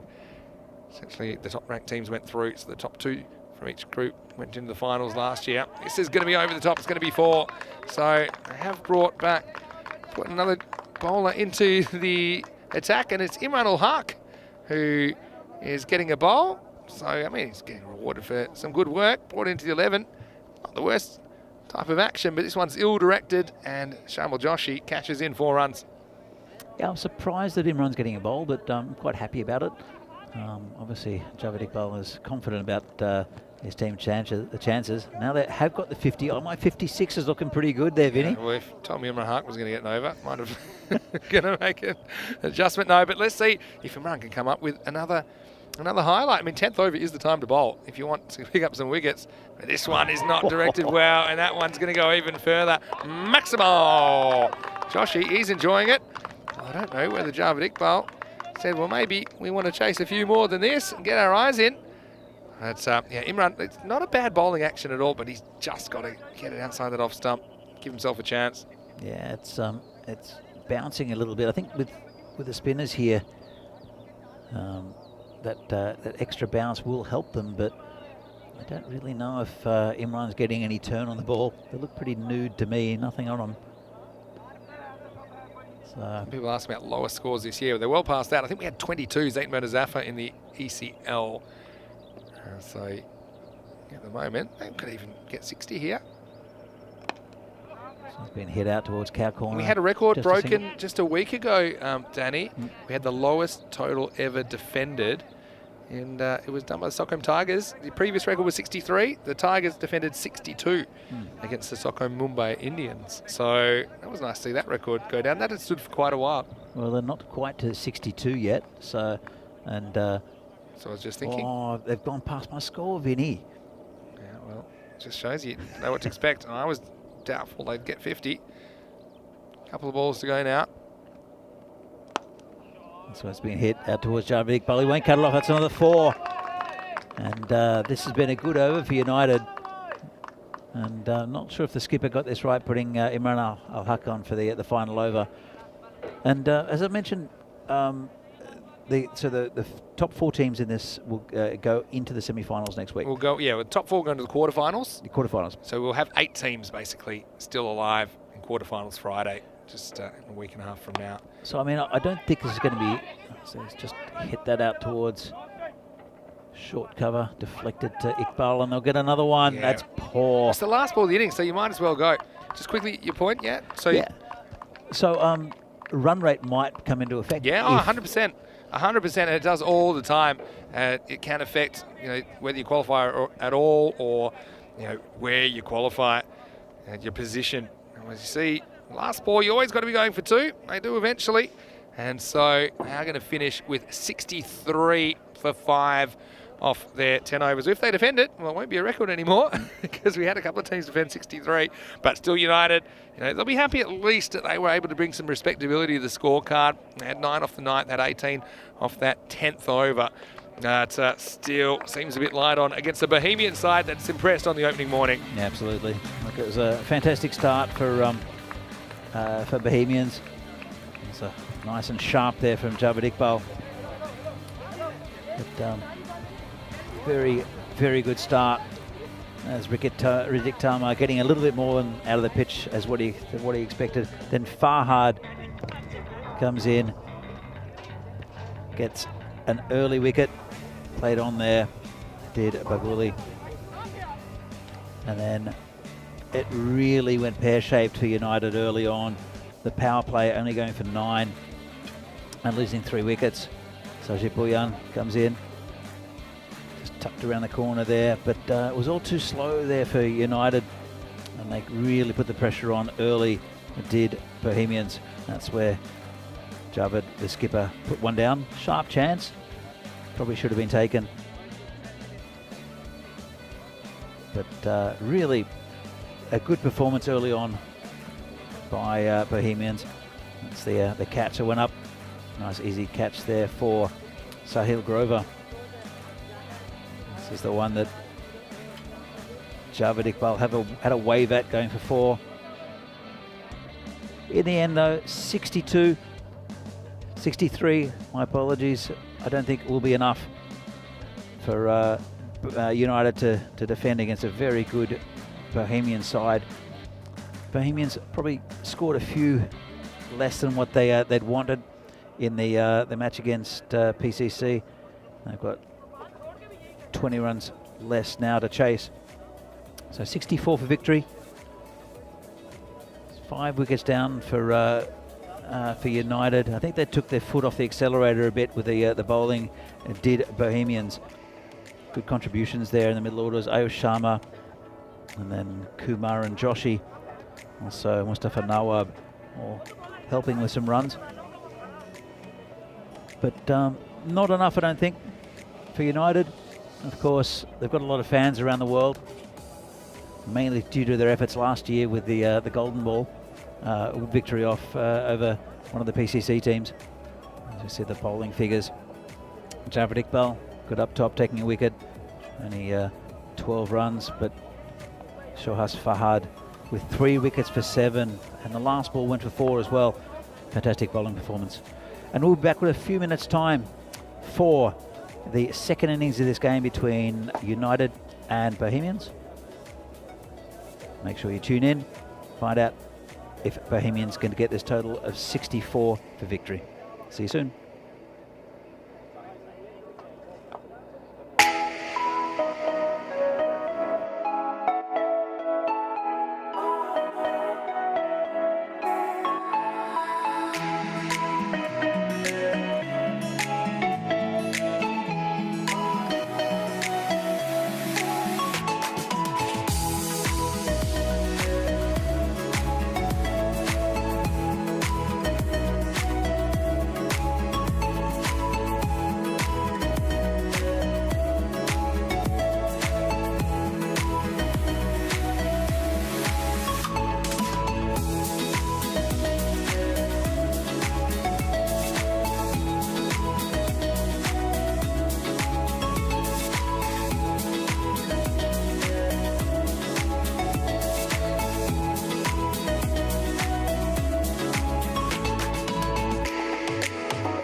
And welcome back to Prague for the FanCode European Cricket Series here from the Czech Republic. It's in the second innings of this game. It'll be Pramod Bagoli bowling to Sabawundavisi. And it's a wide down leg side. Left-handers will do that to right-handers, right-arm bowlers. Just not adjusting to the left-hander. So, 64 to win for Bohemians. They'll want to get this total over and done with quite smartly. This man will want to get some runs, get a bit of feel for this pitch. It's another wide there from Bagoli. Bowling with decent pace. Got a bit of shape, but just starting it too far outside the leg stump. So Bohemians, they'll look at well, they're topping the table at the moment with a big winning over PCC this morning, but they'll want another win here against United. Well underway. This one's down leg side again, and big shout. Not interested is Pete Vincent. In fact, his indicator has just flicked the pad, hence the noise and the excitement from the United players. They'll need wickets early if they have any chance of defending this total. United. This one's a big wicket. The opening batsman for the Czech Republic is Sabawundavisi.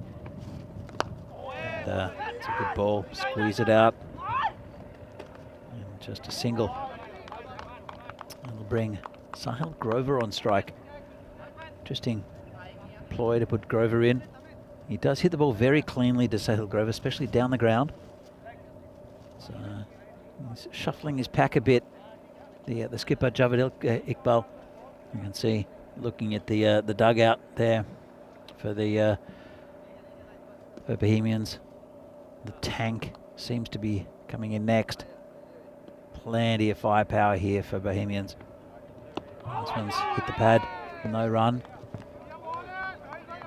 Interesting is the line Bagoli was bowling was perfect for the right-hander for the first two deliveries, and this one he's got slightly wrong and got away with it. But then Sahil Grover, as I mentioned, not the strongest off his pads. Likes to let his arms free and hit over the top.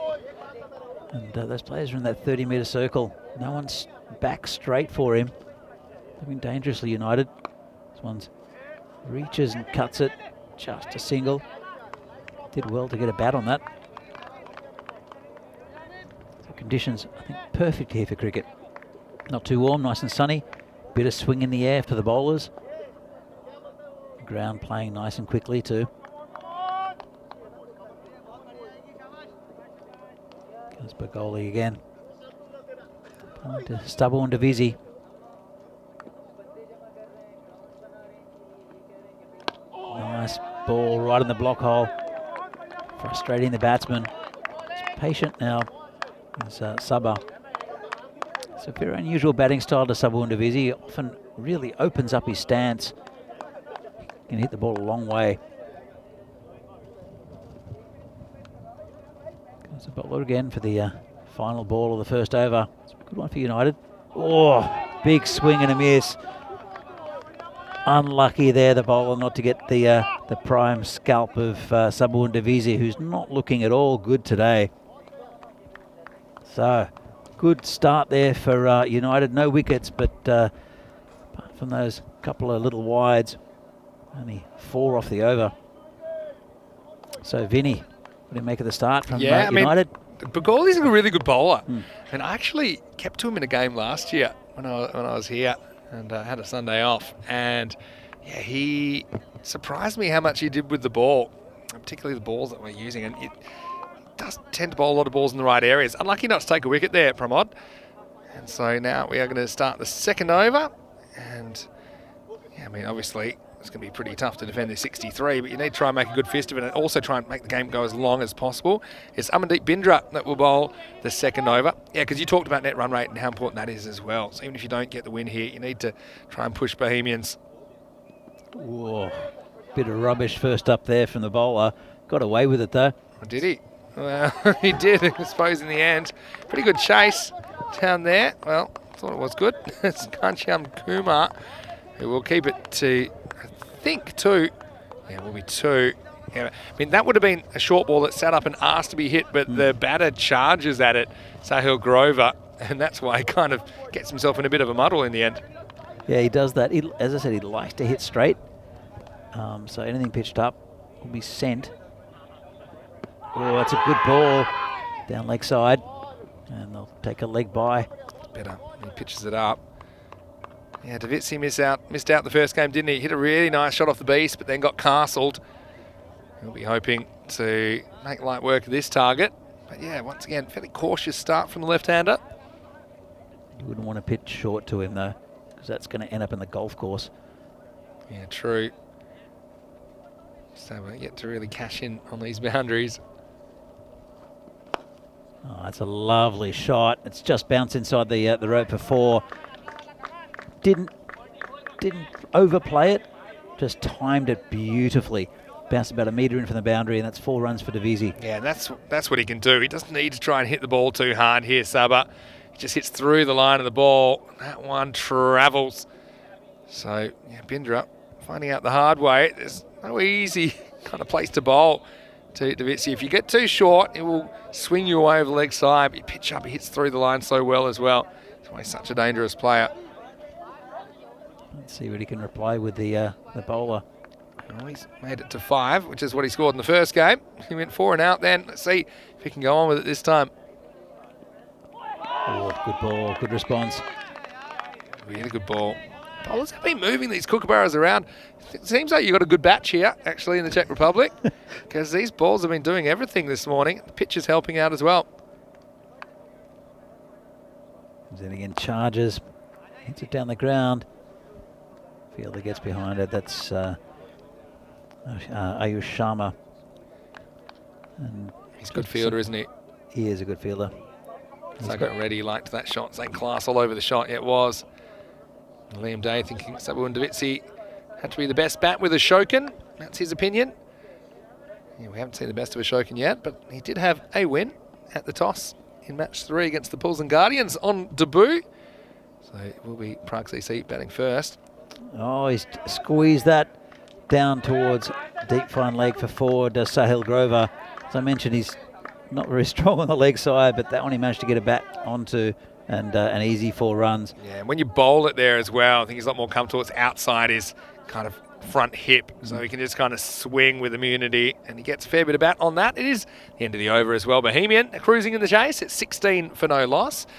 I mentioned that we'll see Bulls and Guardians for the first time in the ECS. They're the only team in this group that we haven't ever seen before in a European Cricket Series. They'll be taking on Prague, who not often you see Prague CC at the bottom of a ladder, is it, Danny? Somehow I don't think they're going to stay there. They've do we have any toss news yet? The toss news is that PCC have won the toss. They're batting first, so I think they'll be keen to prove a point. Bad time to run into them. I reckon we might see a few runs in the next game. You'll be right. It's a bowler again. Well played by Davisi, and they'll just take a single. If he picked it up, it would have been interesting there, the fielder, because he ambled to the other side of the other end of the pitch. Did Davisi brings Sahil Grover back on strike. So doing okay here, United. Bit of a strange choice maybe for the second over with Ahmed Bindra. Yeah, he bowled some good balls though, didn't he? But just inconsistent. And, good bowling.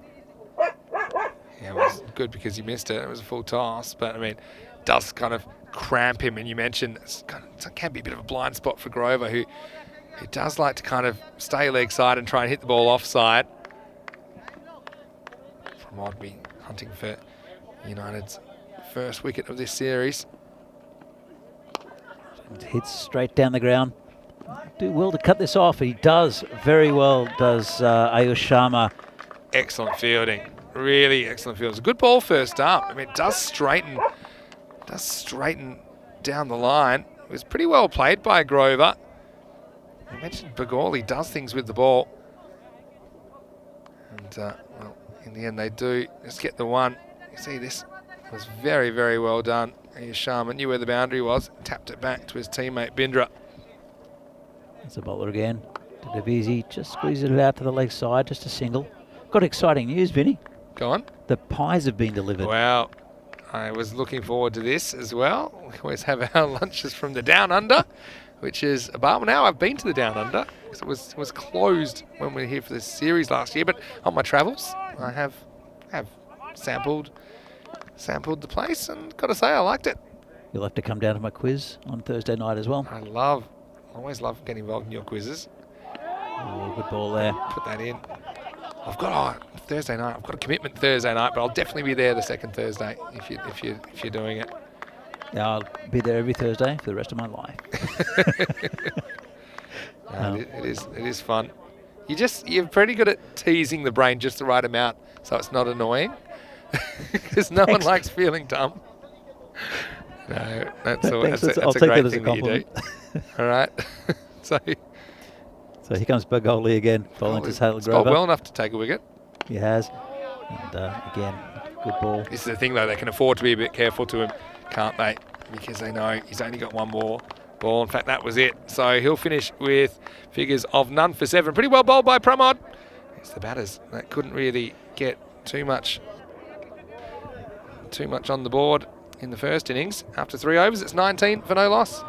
Yeah, steady start here from Bohemians, not taking too many risks, the batsmen, and now they'll get into some of the cherries from the bowlers who are not Pramod Bagoli. As you mentioned, a very good bowler. Yeah. So just want to say hello to a few people in the chat. Maya was in the chat earlier. So Maya was in there. And Luke Belgium. Good to see Luke in the chat. Keanu Nolan I saw earlier on as well. Yeah, Keanu, he's been busy with a few family commitments, but he does pop up when he can. And we're really thankful for our audience. Whatever you like to put in there. Try and keep it positive, though. Sliding, I think. Yeah, a little bit of a shout, but nothing much on. And then afterthought throw from Abhimanyu Singh, who's taken over the captaincy, I should say, as well, from Pramod Bagoli in this ECS. He's an intelligent player, as Abhimanyu Singh. He's important for this United side. And I think they'll be looking. This is, as you mentioned, is a very strong part of the draw. And I think they'll look at getting into that third or fourth position, make it into those quarterfinals. And this one's nice and pitched up, no run, good bowling. That's good fielding as well. Direct hit. They can't miss the stumps at the moment. They're wasting them though a little bit, aren't they? It's Zahid Iqbal hits them from side on there. Good signs. I mean, United, they've kind of been blown away a little bit with the bat. They didn't have any answers. But I do think we'll get some bright moments out of them in this tournament. Have been drawn in a very strong group though. Yeah, they'll look at getting a couple of wins against the Pilsen team. Oh, this one's a bit short and a bit rubbish, and that's been smashed onto the golf course by Davisi. 6 runs, first Maximo of this innings. Yeah, and look, Davisi, I could tell he wanted this because he rocks back in his crease, and that one, a bit like my golf, it's nowhere near the middle. It's going to be in the deep rough. They're going to find that. Bagoli. He's got it. It's the world's loneliest Easter egg hunt out there, isn't it? He has found it. Davisi. Yeah, he rocks to back deep in the crease. You see here, takes that little step. That's how I knew he was going for it. I could tell. And so when he did that, I probably would have tried to go fuller to him because he's trying to get something and make it a bit shorter than it actually is. So I don't think it was actually that bad a ball, but that's just smart batting and talented batting from Davisi. He gets a really full one. Not quite full enough to be a no ball though. It'll be just a single. I think the bowlers end umpire just checking, but I don't think this was too high, unless I'm going crazy, because he plays it with a straight bat. Yeah, but you can play it with a straight back off your nose, though, Vinny. Yeah, true. But normally when they go more horizontal, and so they will get away with that, United. This one's been hit towards the boundary. It'll get there, will it? Yes, it will. The fielder decides to field it about 3 metres over the boundary instead of trying to cut it off. And, nice yeah, I mean, it nice boundary. Wasn't quite off the middle, was it? Grover. Well, wasn't a free hit, but he treated it like one. He played a nice looking shot. And so the score has moved up to 30 now. Bohemian making light work of this chase at the moment. Well, not the worst over. Let's see if he can finish it off with a wicket. Hit straight down the ground. It's that hitting arc. Oh, no. Terrible fielding. That's friendly fire, because I think that Bindra's got this covered when Pramod comes out and sticks a boot in where it wasn't warranted, and that's going to be kicked away. So an own goal, puts it into his own net. 34 for no loss after 4. Let's have another look at this. So There's a bit of self-sabotage about this. Ends up hitting 2 feet on the way. And Bindra, I was going to say, it's getting up to the captain, but Bulgoli's not the captain this year, so you can probably say to him politely, if you could just keep your feet out of my business, and that would be good. Vinny Sander here, Mr. Maximo, alongside me is Danny Hudacek. And look, it's great to have your company once again. Thanks to everyone in the chat, and it's nice to see a few people welcoming you back. And I've got to say, you're looking very smart. I do like that jacket. Where did you pull that one from? it's my very you. Richie Benno jacket, I think. I've had it for years, worn it once. Thought I might bring it out to the cricket. I think you should bring it back. I think that's a classic. Yeah. But It'll come back in style one day, Vinny. Yeah, well, you know, we're talking about PCC, Prague CC, that is, taking on Pulse and Guardian. That's going to be really interesting. Probably a bit of a mismatch on paper, but I mean, we know that, you know, anything can happen. Let's see what kind of a lineup the PCC throw at Pulse, and as they are batting first. It's the first ball of a new over, and it is Zahid Iqbal who's getting a bowl.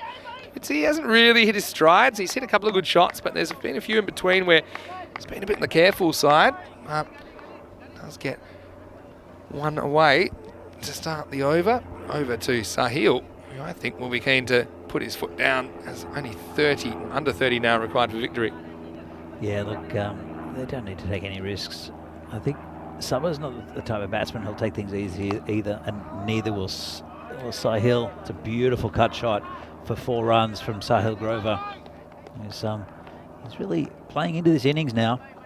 He's not trying to hit everything straight, but you get anything outside of stump. He's very strong in that area. Yeah, it's a good shot. Good replacement as well, because the fielder there was in front of point. And so just able to punch it behind the fielder. Again, that's another one they have to dig out of the long rough. Yeah, just got to pitch it up a bit to Grover, I think. He likes to sit back and enjoys that length, I think. Like I say, probably a bit straighter to him than some others, because he likes to go offside. He does it again here. Should cut off, and it just will be. And that's the other thing. The outfielders don't have as much time as normal to kind of set up when the ball's hit really hard in ECS cricket. So, yeah, still cruising at the moment. This one was well handled in the end. Tried to get everything behind it. This ground is very fast compared to previous years as well, and this one's a wide. It's last year we had it much earlier at this tournament, much earlier, and we had a lot of rain here, both before the tournament and during the tournament. So it made things very difficult for batting, because you didn't get value for your shots. Whereas here, a nice cricket shot will get you what you desire. Is it so far? I know it's had a haircut, this field, but is it also because you've had some quite warm weather over the last month? Is that right? That's it. Yeah, the last month and a half been really sunny, really nice. But also, there's been a lot of work done on this field to level it out. I think all the voles have been moved on, because we had problems with that's voles, right. with mice and things. Yeah.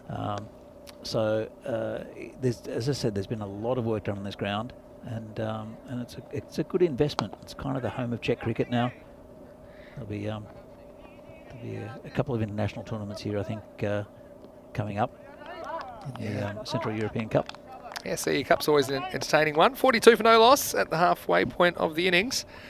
And so, yeah, just kind of strolling to victory, it seems like, at this stage.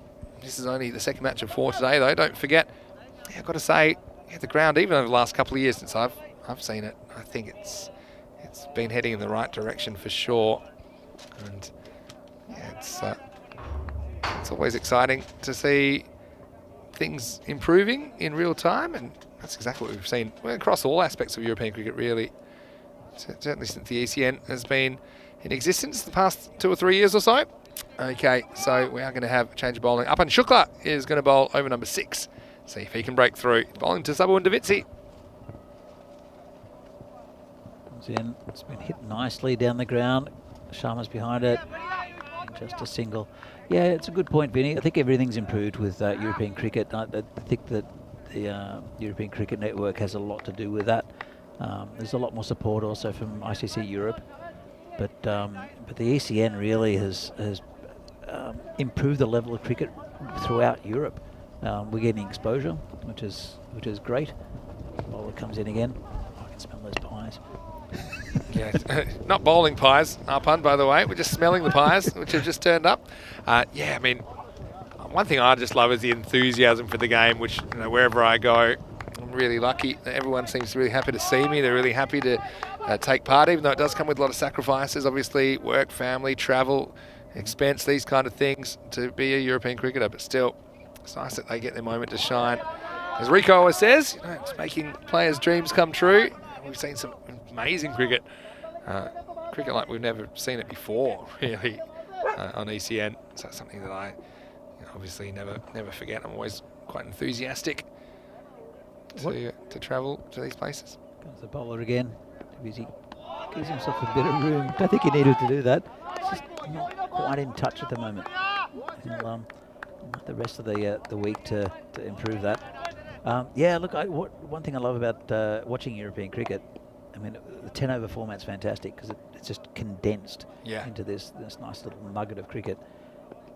But also you'll see the most amazing thing happen, and the worst cricket you'll ever see in the same over. You will, you will, and that's why you can't take your eyes off it. I think that's what makes it different to any other cricket in the world. Is that you'll see some of the best cricket you've ever seen and some of the worst so close together.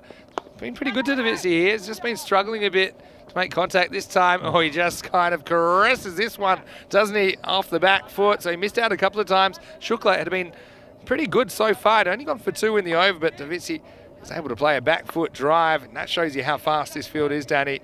It is a 4 to finish the over, and it's 48 for no loss after 6. Yeah, he couldn't have placed that any better, but it does go very nicely off this beautiful outfield. See the 1%. I'd like to watch that parallel universe where that 1% comes off, because it seems a long way back. They need 16 off 24.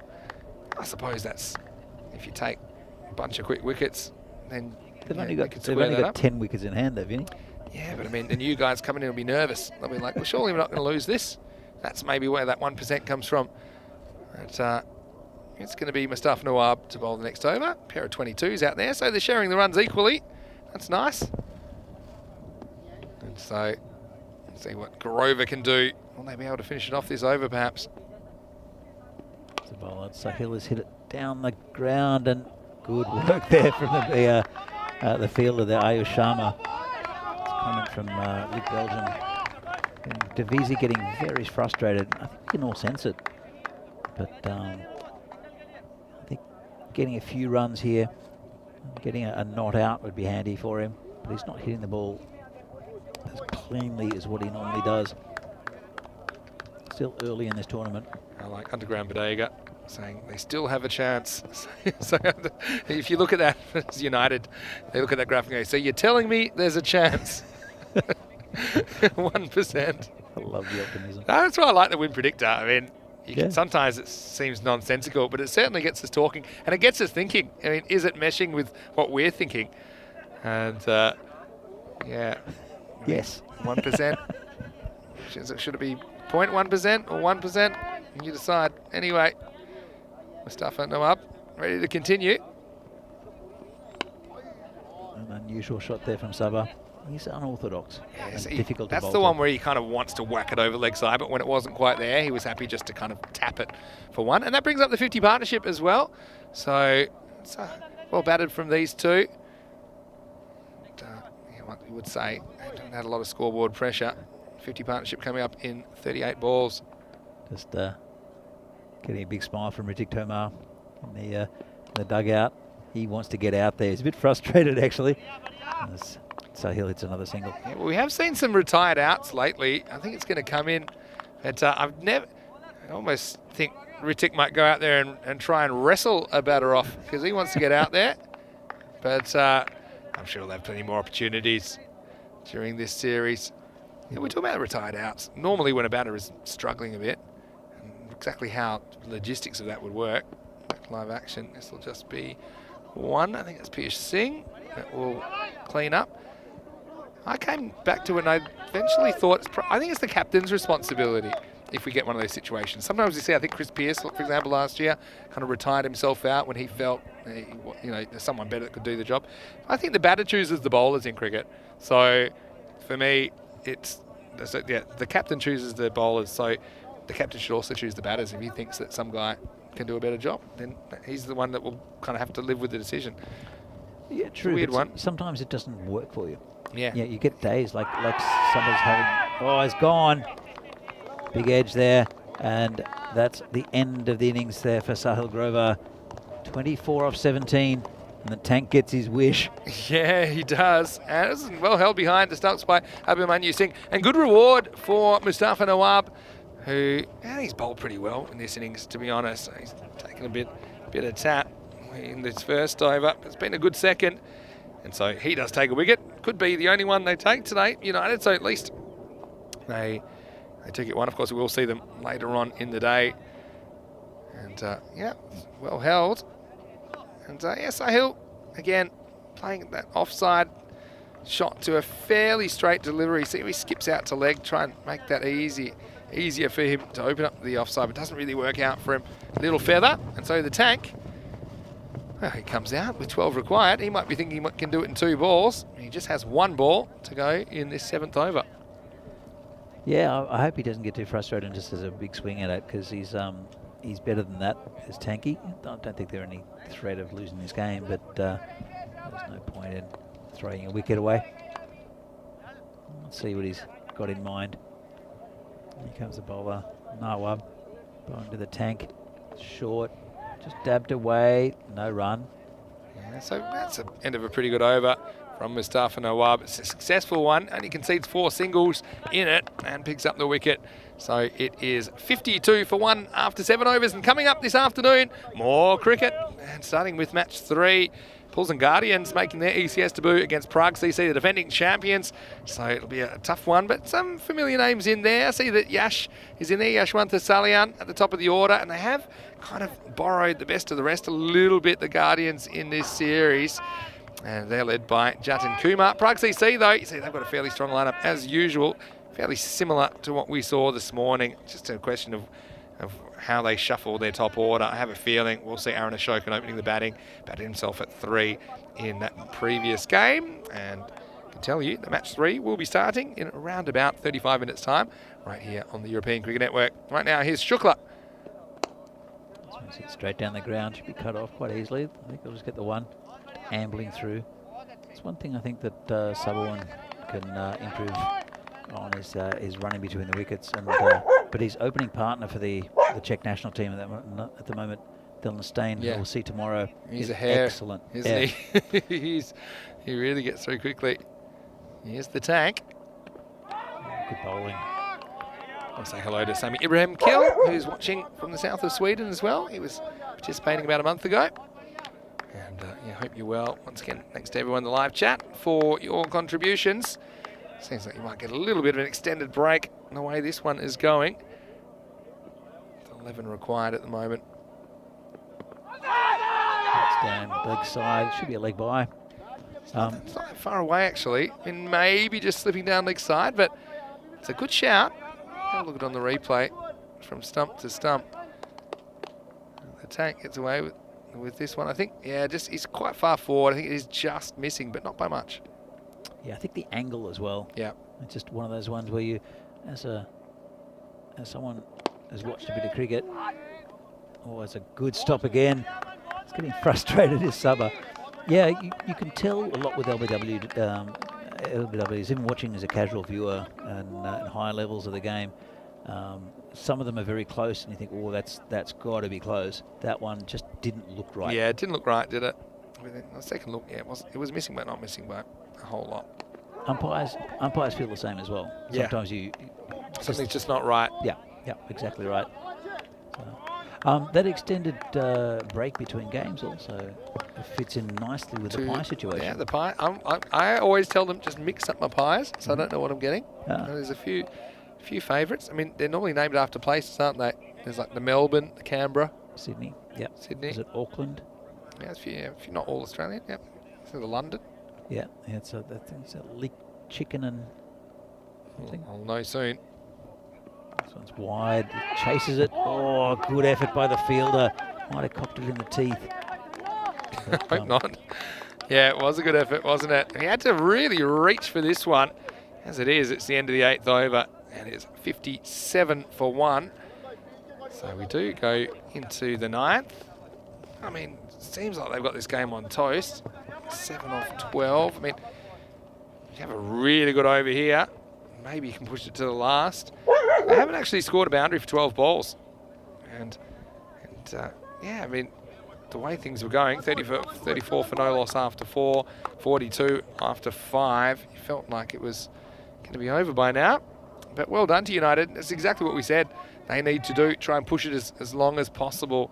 Because they don't want to get blown away and have their net run rate take a big hit. So we're going to go to the 9th. It all happens in the 9th, as Rico would normally say. And it will be Amandeep Bindra. He bowled the second over. Went for 12, just by bowling a couple of good balls. Let's see if he can do something in the second last. Yeah, you wouldn't want to drop it in short. I like. It's good to have left-handed bowlers on your in your lineup as well. Yeah. Just left-arm bowlers, I should say. Comes in, bowls to Divisi. Just again doesn't time it. They'll come through for a single. Frustrated, I think. Run a ball 28. He'll feel he hasn't his straps at all. A couple of shots have been nice. One back foot cover drive, one front foot cover drive, and probably the one that he hoiked when he got deep in his crease over the leg side. But apart from that, he hasn't quite been the same Sabah that we know. Round the wicket then to the right-hander. Tali's doing a job well as a man here at long off. It's Arpan Shukla, and he doesn't want to get him too close to this this commentary area. Very dedicated. Here's Talia, the security dog. Just a single. Got to see. Just saw that Niraj Chagi is in the chat. Hello, Niraj. Hope you're well. Saying hello to me and Danny. Be seeing us on the 4th of June, no doubt, with the Prague Spartans. And Niraj, we're looking forward to seeing you. Hope you enjoy the series. Oh, he's a very good player, is Niraj. Good cricketing brain. Oh, this is going to be out. That's I mentioned with Sabah. He's not a good runner between the wickets, and just no effort. This is lazy. Yeah, very lazy. Yeah, you hate to say it, but it is. And he knows it. He knows it. I mean, they are within one hit of victory now. Have a look here. As he just sits and watches his shot, and he trots. And the fielder's saying, well, you can trot. I'm going to run you out. So well done to United. He just never looked interested in that single. Was frustrated. And so he will go for 28 in the end. Unnecessary wicket, but I suppose silver lining, it gives an opportunity for Sazi Bhuyan to come to the crease.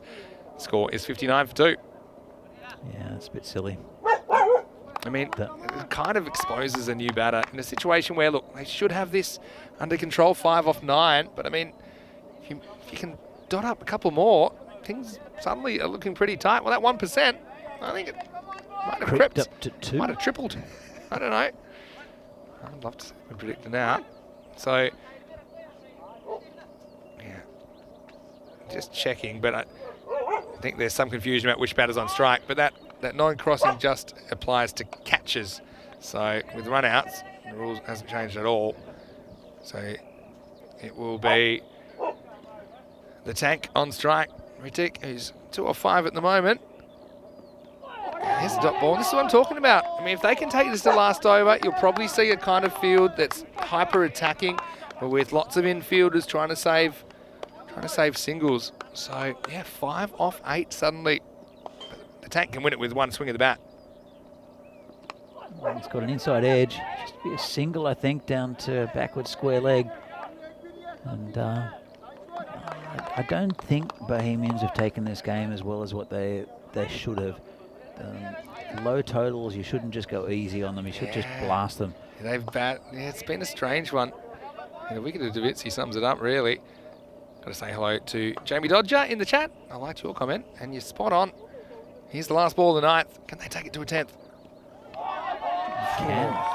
Here we go. I mean, that's a really good over from Bindra. I know he went for a couple of boundaries in the first over that he bowled, but he only goes for 3 singles there. He creates a run out in a way, and the score 60 for 2. If you told me the Bohemian would be 60 off 2 overs, I would have said you are crazy. But now they still have work to do. 4 runs required off the last. Yeah, no, not a good chase. And they've got a chance here, United. And then what do you reckon? You getting the tingle? United, the golden ball specialist. This would be all time if they could force even a golden ball from here. So 4 runs required for victory. They're going to go for Zahid Iqbal, who conceded 8 in the 5th. He is the guy who is in the hot seat here. Let's go. 4 to win. Oh, this could be out. It's in the air. Going back. Doesn't quite get there. They'll come back for a second. It's in the air for a long time, but... so unlucky for Bagoli. I mean, that could have gone anywhere. It just looped out. It was a pretty good effort, I think, from Pramod. But that's half the runs they need. So now 2 required. Now I think you're probably going to see a field that's brought up. I mean, this could have... If this was a wicket, this could have really made this game even more interesting than it already is. Well, a big wicket of the tank and a dot ball. And new batter would have come out on strike, right? Yep. Absolutely. So now 2 to win. Any score ties it. And that's a wide. Oh, he's lucky that doesn't swing back and hit the stumps, but it will be a wide, and that's the rule. And I suppose, they say there's 2 types of leave. A bad one, a good one. That turns out to be a good one.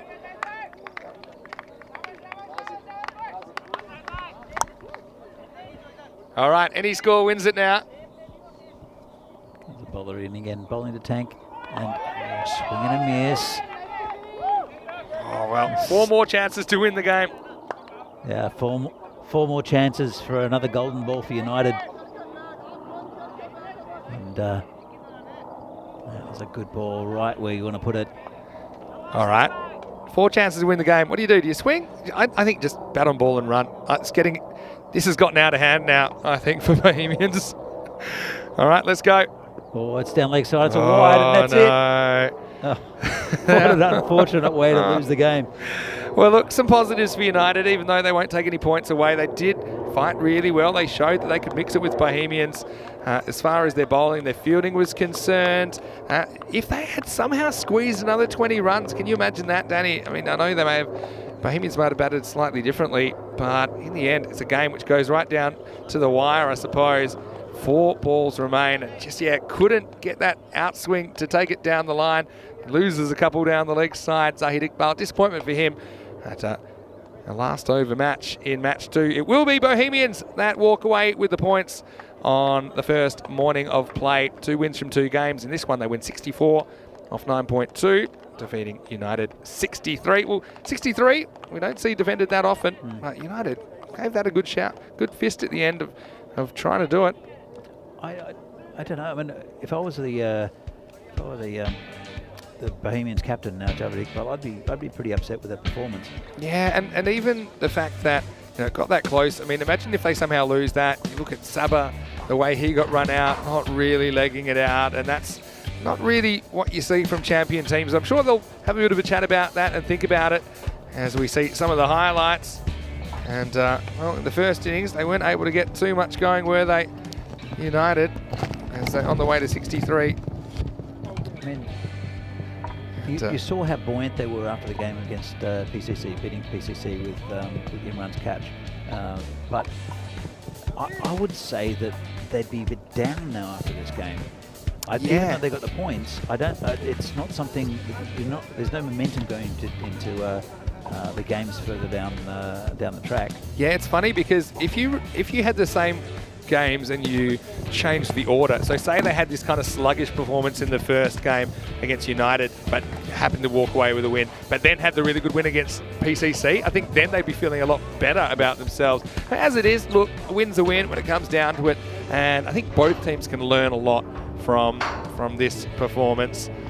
But it is Bohemians that do start the tournament with a couple of wins. United, well, they didn't disgrace themselves there. They just need to find a way to get going with the bat. You see, this is the second innings It's ultimately, he saw them fighting for every run. They weren't able to break that opening partnership till very late on. By then, felt the result was foregone conclusion. But they just had the staggers at the end, didn't they, Bohemian? Yeah, they did, and I think it was just a bit poor. There's low totals. You really have to try to get as many runs as you can early, just in case there is a collapse. Yeah, exactly. You get 20 off the first 2 overs, and then you've only got 40 to get off 8. Yeah, but they were in a good position though. I mean, they were 42 off 5. You see, this is Derncy getting run out, essentially getting walked out. It meant that Buyan got to the crease, and it was a wide that did it in the end, or a couple of wides. He was were able to sneak over the line in the end, and so, well, coming up we have more cricket for you, and we'll go back to this game first, and it was Davitsi 28 of 29 top scoring, but yeah, certainly wasn't quite at his destructive best. 24 for Sahil Grover, as Ritik Tomar came out, but didn't really hit the ball that cleanly. Buyan, well, he was in the right spot at the right time, at least, as the last couple of runs were scored through wides. And looking at the bowling, well, there's a lot of good performers there. I think Bagoli was excellent early. He got the ball to talk, none for 7 off his 2 overs, but couldn't pick up that crucial wicket. And stuffing him up was a successful bowler. He took 1 for 19. But really, all the bowlers in single-digit economy, and I think that's good signs for United. They just need to find some more runs from somewhere. Yeah, absolutely. Look, they're a good little team. They've got some quality in Pramod Bagoli and Abhimanyu Singh. So for the rest of the tournament, I think this is it'll be encouraging for United. It's a very, very difficult draw this, with Burnell coming in tomorrow and also PCC, but we're going to see a new team come up in the next game. That's going to be really exciting. I'm looking forward to that. I'm also looking forward to lunch from the Down Under. Big thanks to them, because the pies, they are smelling good. They're ready to go. But just to remind you guys that we will be back in about 20 minutes with the next game, and just showing you the lineups here. It will be Pulls and Guardians on debut in the European Cricket Series. That got 1 or 2 familiar names in there. But they're taking on Prague CC, and Prague CC, they've got a point to prove, as they did lose against Bohemian this morning. And the news from the toss is that Aaron Ashokan, the PCC captain, he won the toss and he's elected to bat first. So he's been pretty lucky with the tosses today, Aaron. Let's see if that luck continues through to his batting innings. I'm sure he'd like to make some runs. We're going to have a quick break and we're going to have some lunch. We'll be back in around about 20 minutes. Vinny Sandu here, Mr. Maximo, alongside Danny Hudacek. Hope you are enjoying the action of the Czech Republic right now from the heart of Europe. We'll see you shortly for more FanCode European Cricket Series.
Hello and welcome back to the Czech Republic, and we are halfway through opening day here in Prague. Bohemian, were pretty impressive in the morning session and they took care of PCC in the first game. PCC, they are back here and they're playing a brand new side to the European Cricket Series. It's the Pilsen Guardians on debut. Let's see what happens at the coin toss because Charles Croucher, the Sheriff, is with the two captains. Heads is the call, and it's a head. Bat first. Aaron Ashokan from PCC has won the toss and he has said that they want to have a bat. Look, why not? They do have a strong batting lineup, but slightly faltered in the first game of the day against Bohemians. Aaron Ashokan himself nicking off first ball. I'm sure he's keen to make some runs. Maybe we'll see him at the top of the order in this one. Also, we are always watching out for the B. Sudesh Wickramasekara, aren't we? But I've got to say that we saw a couple of new players coming into their own for the PCC side earlier on today. Let's see if they can do the job against the Pilsen Guardians team. Well, a lot of new faces there. They are new to the competition and it's great to see new teams getting involved here in the Czech Republic. I know it has been growing over the past few years, but I think that they will find it pretty tough against the defending champions who will want to prove a point, especially after not winning that first game of the day. But it should be very interesting to see what happens. It is the Prague Cricket Club who have won the toss. They'll be batting first in this. Danny Hudacek is in the commentary box as we get ready for match number 3. Thanks, Vinny. Yeah, this will be a very interesting game. Good to see a new team on the Pilsen team, Pilsen Guardians. They'll be buoyed by what they saw from United, but it's going to be very difficult, very difficult task against PCC. So some good players, some familiar names from last year. Actually, Yash Salyan is a player we've seen quite a bit. He used to be a Barbarian, a former teammate of mine. And then Nirmal Kumar was with Vinarati last year. So these two players, I think, will be instrumental to the Pilsen Guardian side. The player to look out for, though, is Jatin Kumar, the captain, big hitting batsman. Talking about big hitting batsmen, you see the beast has come out there again with Raj. Yeah, opening pair for PCC. They'll look to put quite a few runs on the board. I think they'll want to get a big score against this inexperienced side from Pilsen. Pilsen's about an hour from Prague, so very famous for their beer. The Pilsner Urquell comes from Pilsen, so if you've ever drunk lager in your life, that's the original lager from Pilsen.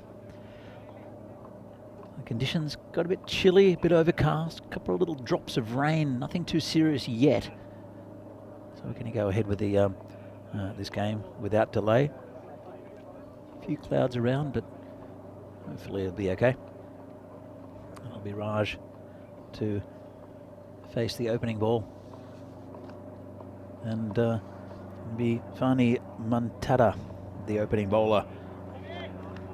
Their first ever appearance here in the ECN. Here a plane going up overhead. Lovely ground this. Been developed well over the last few years. Just a bit of a delay before we get underway. But they did very well last year in their first season. Did the Guardians in the second division of the Czech League. And they're still with a chance of getting promoted to the first division. They're having a solid year again in the second division, but it's going to be a tough task against the reigning champions of PCC. It's funny. The first ball to Raj. It's a good ball first up. Very good start. Bit nippy. Raj lucky to get away with that one. Bit of a muffled appeal. They've got a pretty regulation field. They've got a man down the ground at long on, but only 50-metre boundaries. And both these batsmen can hit big. There's a bowler again. Nice and full. Squeezed out. Gully. Just, oh, very good effort there. That would have been a big wicket if the beast had been run out. I think he made it comfortably in the end. It's squeezed out to Gully. Thrown in. And, oh, he might have been struggling, actually. Little appeal. But it brings the beast on strike. Saw glimpses of his power in the first game. He eked out a good 40 odd. But wasn't quite enough for PCC.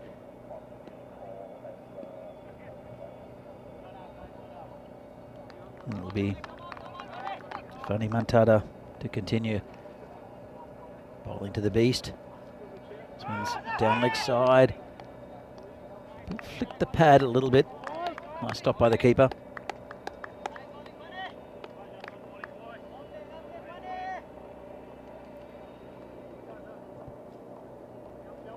Tidy over so far. Only one from it.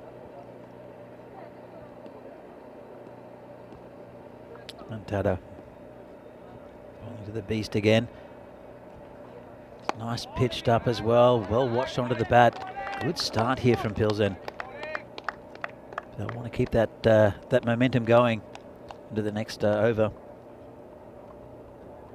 So just 1 off 4 balls. No panic from PCC. The bowler again. This one's hit firmly out to mid-off just for a single. Not much timing on that one. Brings Raj back on strike. And, Raj is a player who's been around for a long time in the Czech leagues. An excellent bowler in his day, but knee injury stopped that part of his game.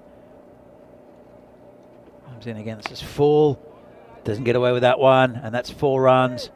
That was easy. Just over pitched it slightly, rank full toss, smashed away on the leg side. Didn't quite time it, but 4 runs was the eventual result. Just bouncing about 5 metres inside the boundary, and it was bigging him up there. The bowler just to loosen. It's really hard to bowl every ball up in the block hole. So 6 off the over. Not a bad one there from Mantada. What's that loose one at the end? And here's a player we've seen before with the red shoes, Dorothy. Nimil Kumar is a good player. He played very well for Vinarati. He was instrumental in their team last year. We'll be bowling to Sudesh Vikramasekara. Comes in, and this is down leg side. Bit of movement. It's gone past the keeper as well. So there'll be 2 wides.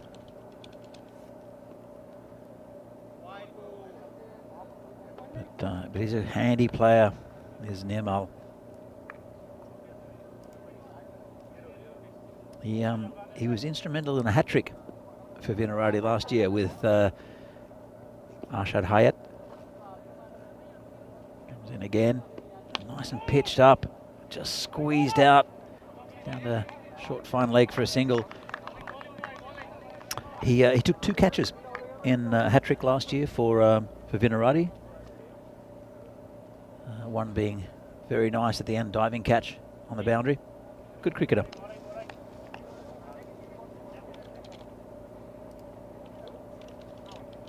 Bowling again this time to the beast. He'll want to get it right. That's a good ball. Beats him outside off stump. It's a good line and length. Good bit of pace there for Nirmal.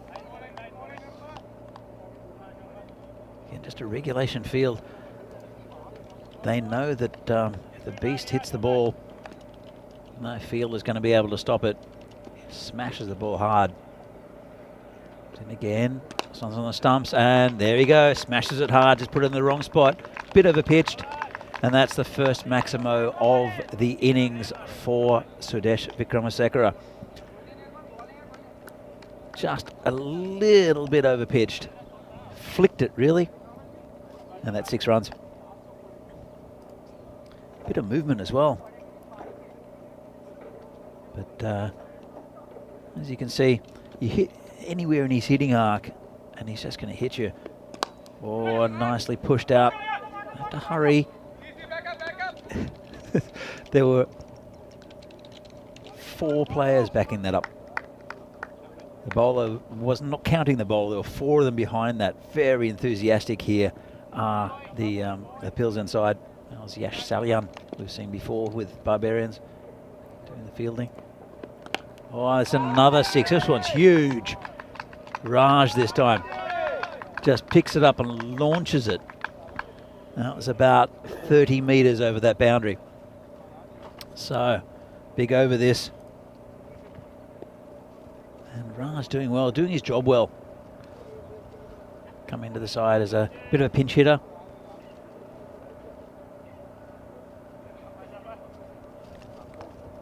Let's welcome back Vinny to the commentary box. Mr. Maximo after his lunch. Yeah, and I was treated to a couple of Maximos there that were pretty large. And yeah, I think with these small batters, they encourage the batters to really go for it. And so, yeah, no doubt that a couple were right in the middle. Ananthi Swaran faces last ball of the over. This is going to be more runs this time. I think it'll run away for 4. So reaches for that, gets a fair bit of the wood on it. And so it was a very, very productive over for Prague CC. In the end, it goes magical. I think it might be our first magical over of 20 or above. 21 come off the second, and the score is 27 for no loss. If I were Dorothy, I'd be clicking my little ruby slippers and getting the heck out of Kansas. So. Yeah, it didn't really go to plan. I suppose the only way is up, though.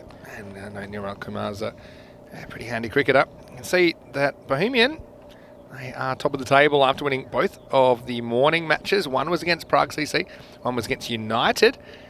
United did actually push Bohemian in the end all the way to the last over, so their net run rate didn't take too much of a hit. And we are yet to see Burno. We'll see them for the first time tomorrow here in Group A. Nice to see the Pilsen Guardians out there as well, though. Whenever you see a new side, always gets you a little bit excited. Third overtime now, and will be Funny Mantada to bowl it. Starts with a leg side wide. Yeah, it's right with new clubs, new teams. It's always fantastic to see just the growth in European cricket, and everywhere we go, we see new clubs. This one swinging in, and then it's swinging out of the ground. This is out of here. Maximo! The beast has awoken, and that one takes him into double figures. Well, Mantada went for 6 off his first over, and he's 7 off his first over. He's gone for 6 already. Just don't want to bowl it anywhere near the hitting arc, and that one was in the slot for him. Dragged it from outside off stump onto the legs, but he's so powerful, this guy. Yeah, he is, and that was right into the hitting arc, wasn't it? You're kind of just hoping for a mistake from these two early, so you can get into some other batters, but you're going to have to get through quite a few. No doubt about that.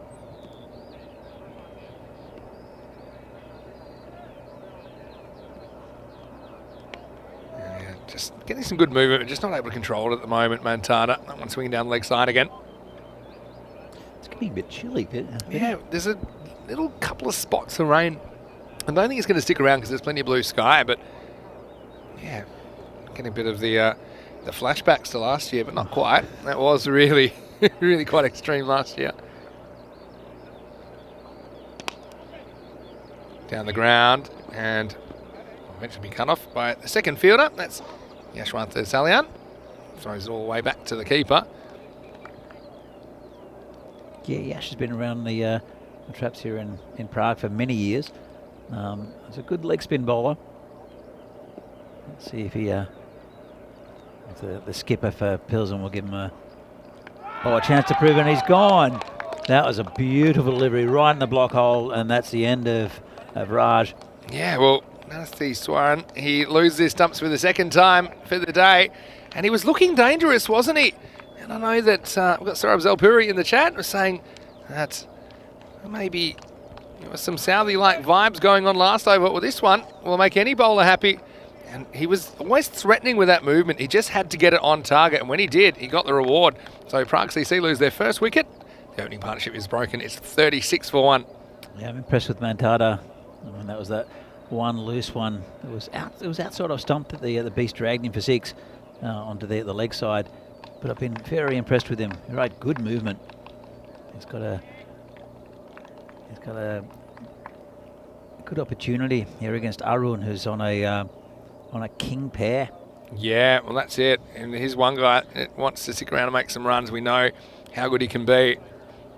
But yeah, he nicked off first ball of his tournament. So, again, for him, a bit like Kumar last over, the only way is up.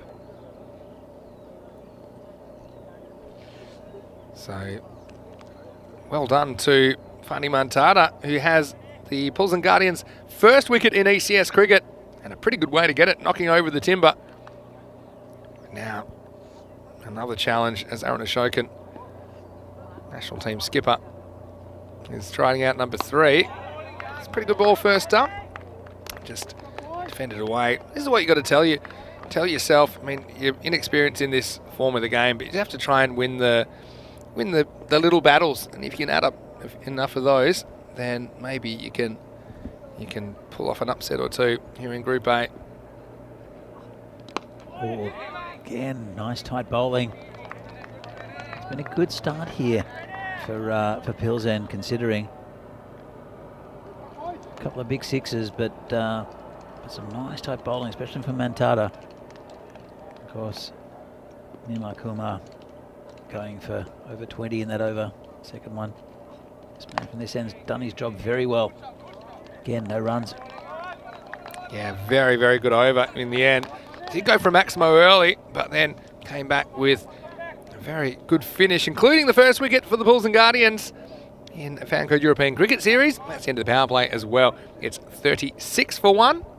And, well, it looks like they might get blown away, especially after that second over. But Mantada concedes 9 in the third.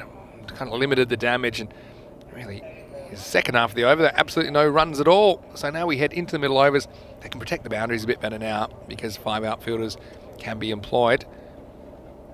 It's an interesting decision to put Nirmal back in for the that's fourth stubborn. over. I mean, they're probably saying they're going to see some improvement because you can't really go the other way. He's conceded 21 for his first over. Yeah, I'm a little bit surprised that they haven't made a change. You can always bring him back later if you need to, but maybe it's a good opportunity to try anyone else. Yeah, that's true. Look, Nirmal is a good bowler, and maybe it's a bit of a blip that he went for 21 off that first over. We'll be bowling here to Aaron Ashokan. Just punch that past short cover for a single. He'll feel better now. He'll feel better now. He's got a run on the board. And, yeah, I mean, yeah, it's a curious decision to get Kumar another over. Maybe the only positive I can think of is if he bowls a much better over, he'll be feeling better quicker. And sometimes if you bowl a bad over, you want to go and be able to make up for it straight away. I obviously feel like he's real key to their bowling lineup in this series. See, it's a good ball, isn't it? And, a few comments. I mean, we haven't seen too many Czech national kind of passport holders playing in this game at least, but I know there's quite a few Czech players around the traps. We've seen them before, of course. A few Vinarati. Well, this is blasted, and you can forget this one because this one is out of here. Well, that's closer to the next pitch now. Maximo, the beast, moves into the 20s and does it in style. Once again, Kumar, he goes the journey. I think I might have another pie there. Yash is still running for that ball. It's just about got there. And picks it up now. That was absolutely hammered. And Nirmal, well, yeah, you were saying that he'd want to get his confidence back up. I don't think it's going to help his confidence much. Yeah, I mean, it's on length, but Wickramasakara can play that on length. Yeah, but I mean, we've got some Czech nationals. Vojta Hasa would be one that I could think of. Mixtari as well. Yep. Go and throw a couple out there as well. I know you've probably got a couple you can think of. There've been quite a few over the years. Yeah.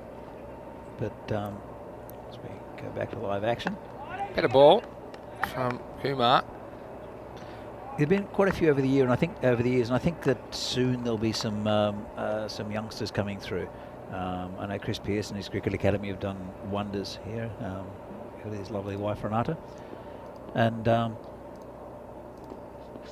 let's see, comes in Nirmal. Bit of a chase for Yash, but should get there. Slight fumble, it still keeps to 1.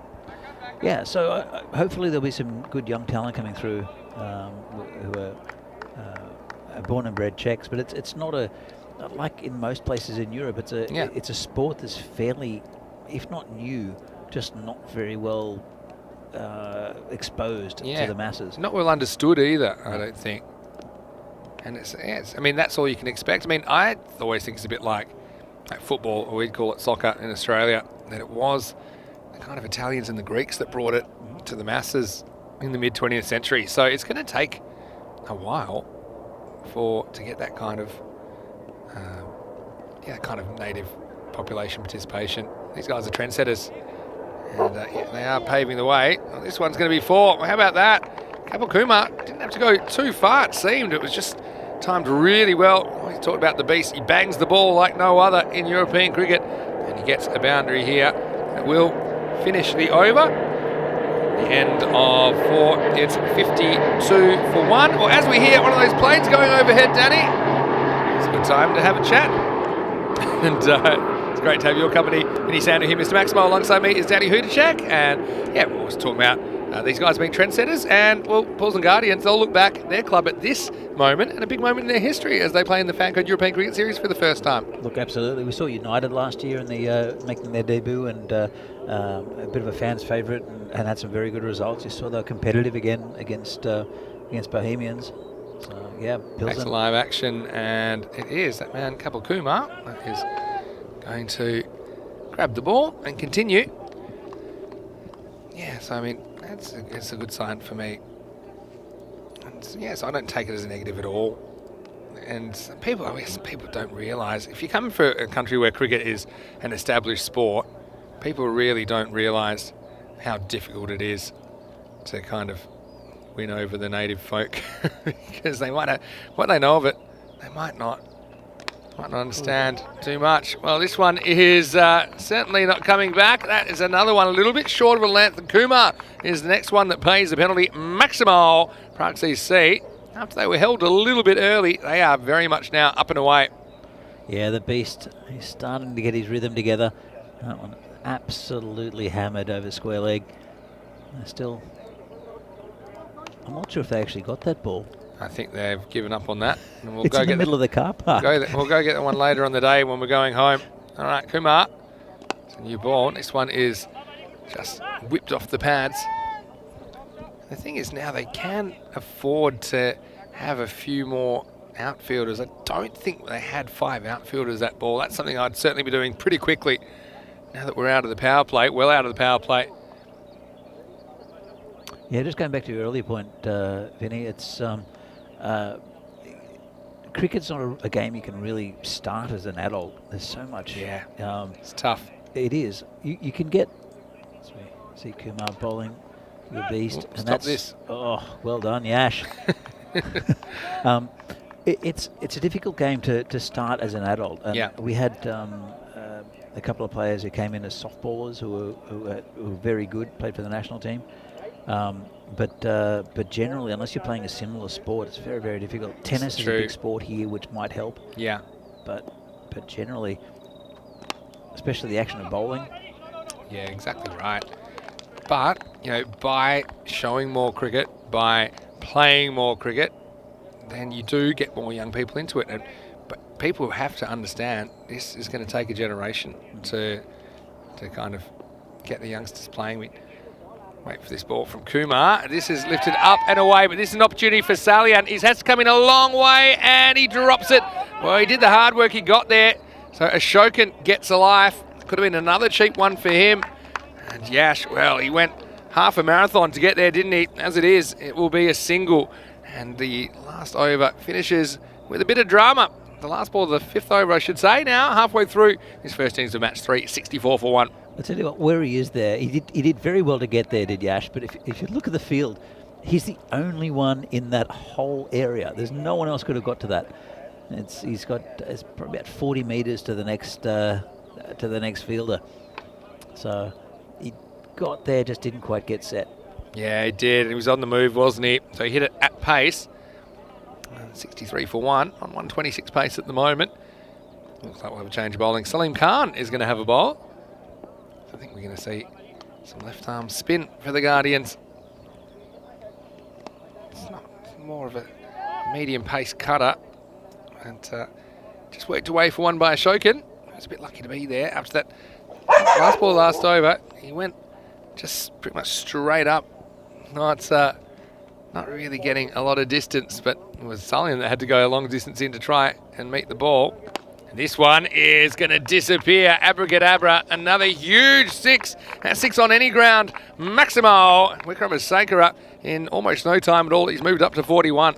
That's what he does, though. It's a strange one with Sudesh. You think, oh, he's been in there for a little while. He hasn't scored much, and you look down, and he's got 35 runs. Yeah, we've seen it over the years here in Prague. It's a very normal thing for us. Everyone, if you're a bowler in this league, you've been absolutely smashed by the beast at one stage or another. Like a rite of passage. This time he gets one a little bit fuller. Won't be LBW because that ball's pitching a long way outside leg stump. But yeah, I'm going to say hello to Ravi Panchal. Well, he's liking my beard. Phil G's in the chat. Phil, he's not that far from us, actually. He's saying he's loving your jacket. So my beard's a bit of a homage to you, Danny. I know you're always rocking the beard. Well, this could be trouble. It should be out, and it's taken. And one thing we do know about Nirmal Kumar is he's a pretty good fielder, and that one wasn't hit particularly well by the beast. A rare miss hit from Wickramasinghe, and he's going to pay the penalty. Dismissed for 41. And so both openers are back in the sheds now. Prague CC 70 for 2. Yeah, it's a big wicket, but they couldn't contain the beast. He's got away from him a little bit. And but it is a big wicket out towards Nirmal. And you're right, Nirmal is a very good fielder, good safe pair of hands. You can see Rohit Deshmoini for the first time with the bats for Prague CC. Often seen him captaining the Rooks. And took probably the catch of the tournament last year, or definitely one of them.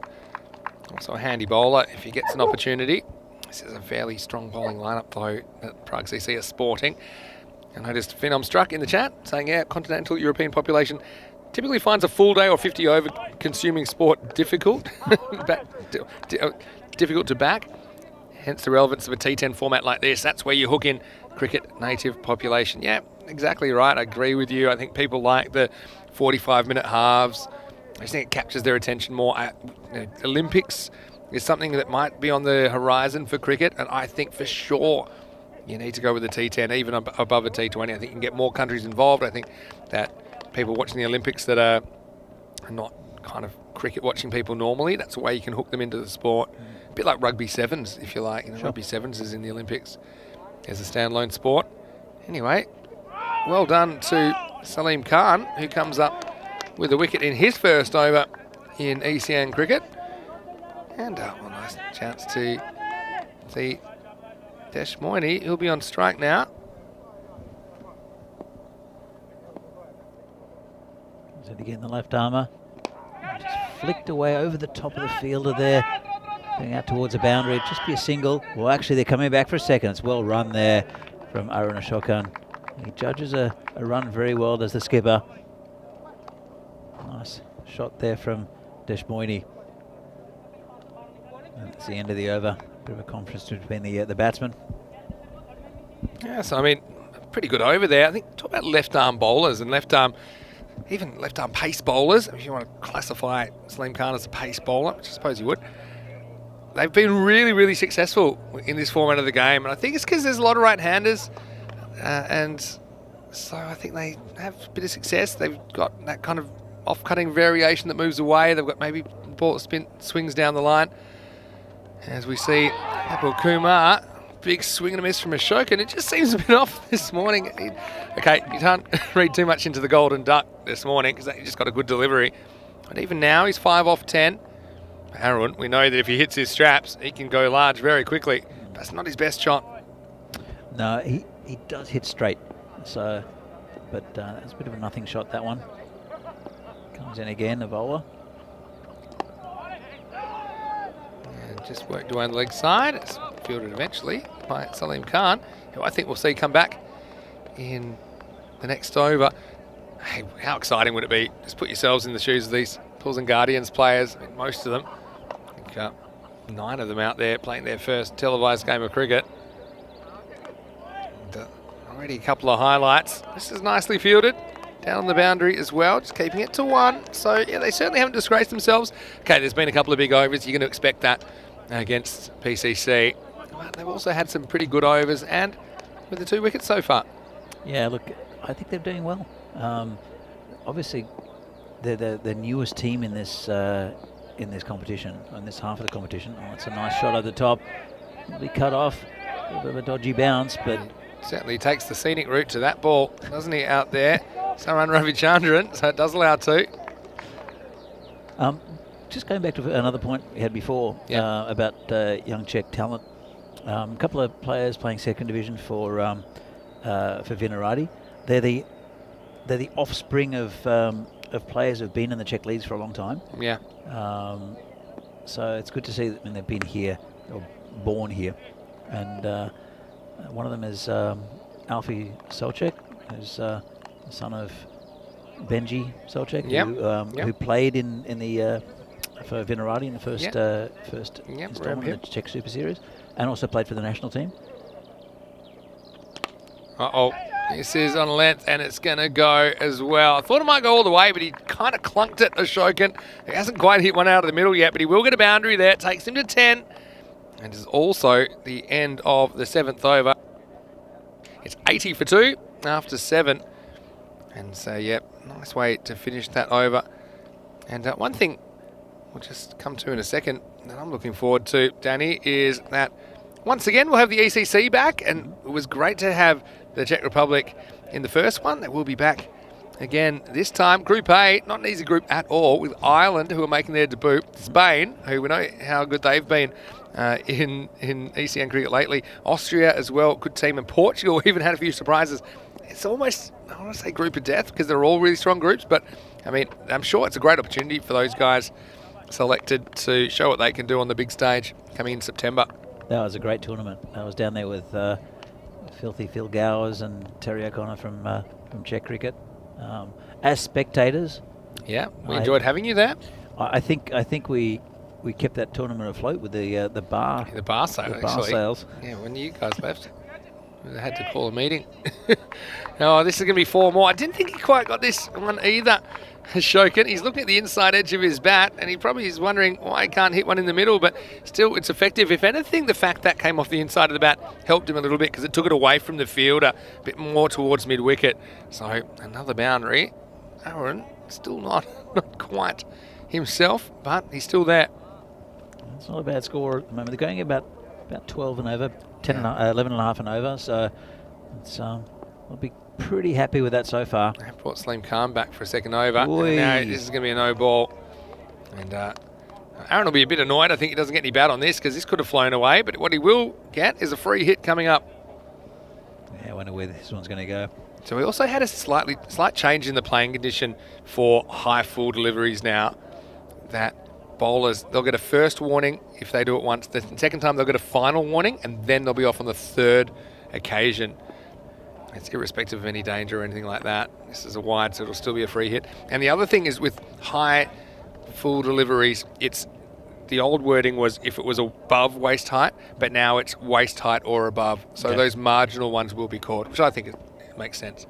There was a rule change a few years ago with because it was always intimidatory bowling like that. Pardon me, but pardon you as well, because that's going to go, and that's the second one of the over. So that'll be a final warning coming up. He's got his head in his hands right now. Salim Khan has just been knocked halfway to heaven. That one cost him 7, and another free hit coming up. Actually cost him more than 7, didn't it? Wasn't that from the ball before? Yeah, well, I mean, yeah, if you want to count the ball before, we've gone no ball plus 1. No ball, then a wide, and then the free hit's cashed in. Another free hit coming out. Now, if he bowls another one of those, he will be out of the attack. And I know he's coming to the end of his spell anyway, but still, you want to make sure he can finish his over. This one's a slightly slower ball, and it is going to go for 4. It was another free hit, and yeah, I think it was a better idea to take the pace off, but it was just ill-directed. And Ashokan, well, getting some batting practice, and even though he had one that almost knocked his head off, he still made some good inroads this over. He's swinging hard. He's going to do his back if he's not careful. But that was a bit of fruit dished up by the bowler, Khan. Yeah, so I mean, now we're back to a ball. He can take a wicket off. Let's see if he can. So he's just gotten away from him. It's worth 18. And this one almost blows his fingers off. Well fielded there by Niramal. He'll keep it to a single. So it goes to 19 now of 4 balls.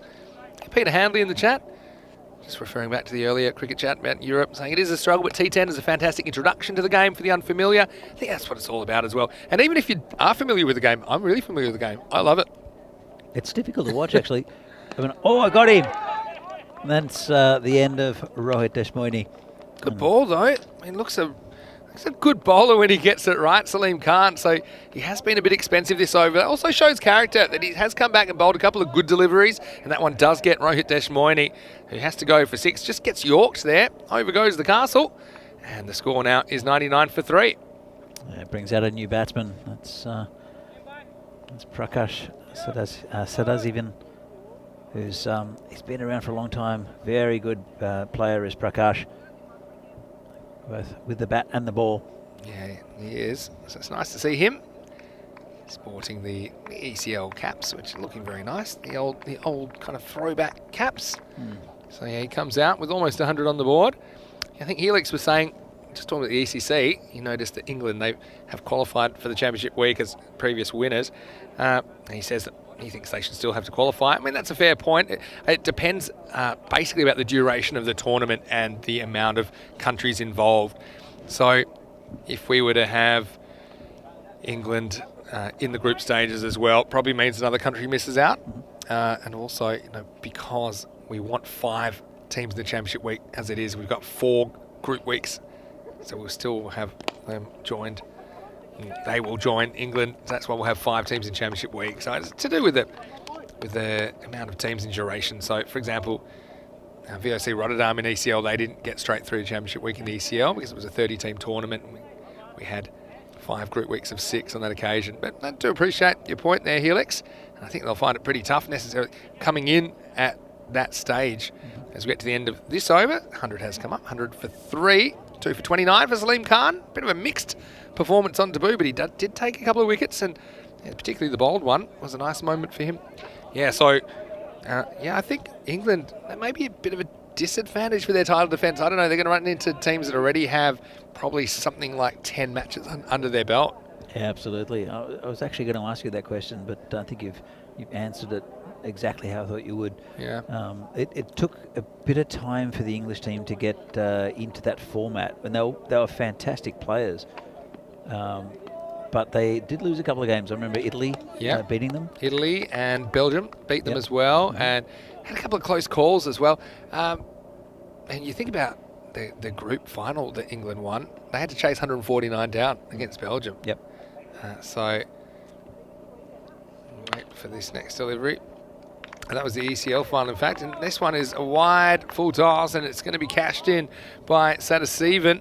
So 4 runs to the total. This is Saran Ravichandran who's getting a bowl. So nice to see him out there. But yeah, this one, not a bad length. I mean, I don't mind the full toss. It has to be a bit straighter, I think, at this stage of the innings. So the score keeps climbing.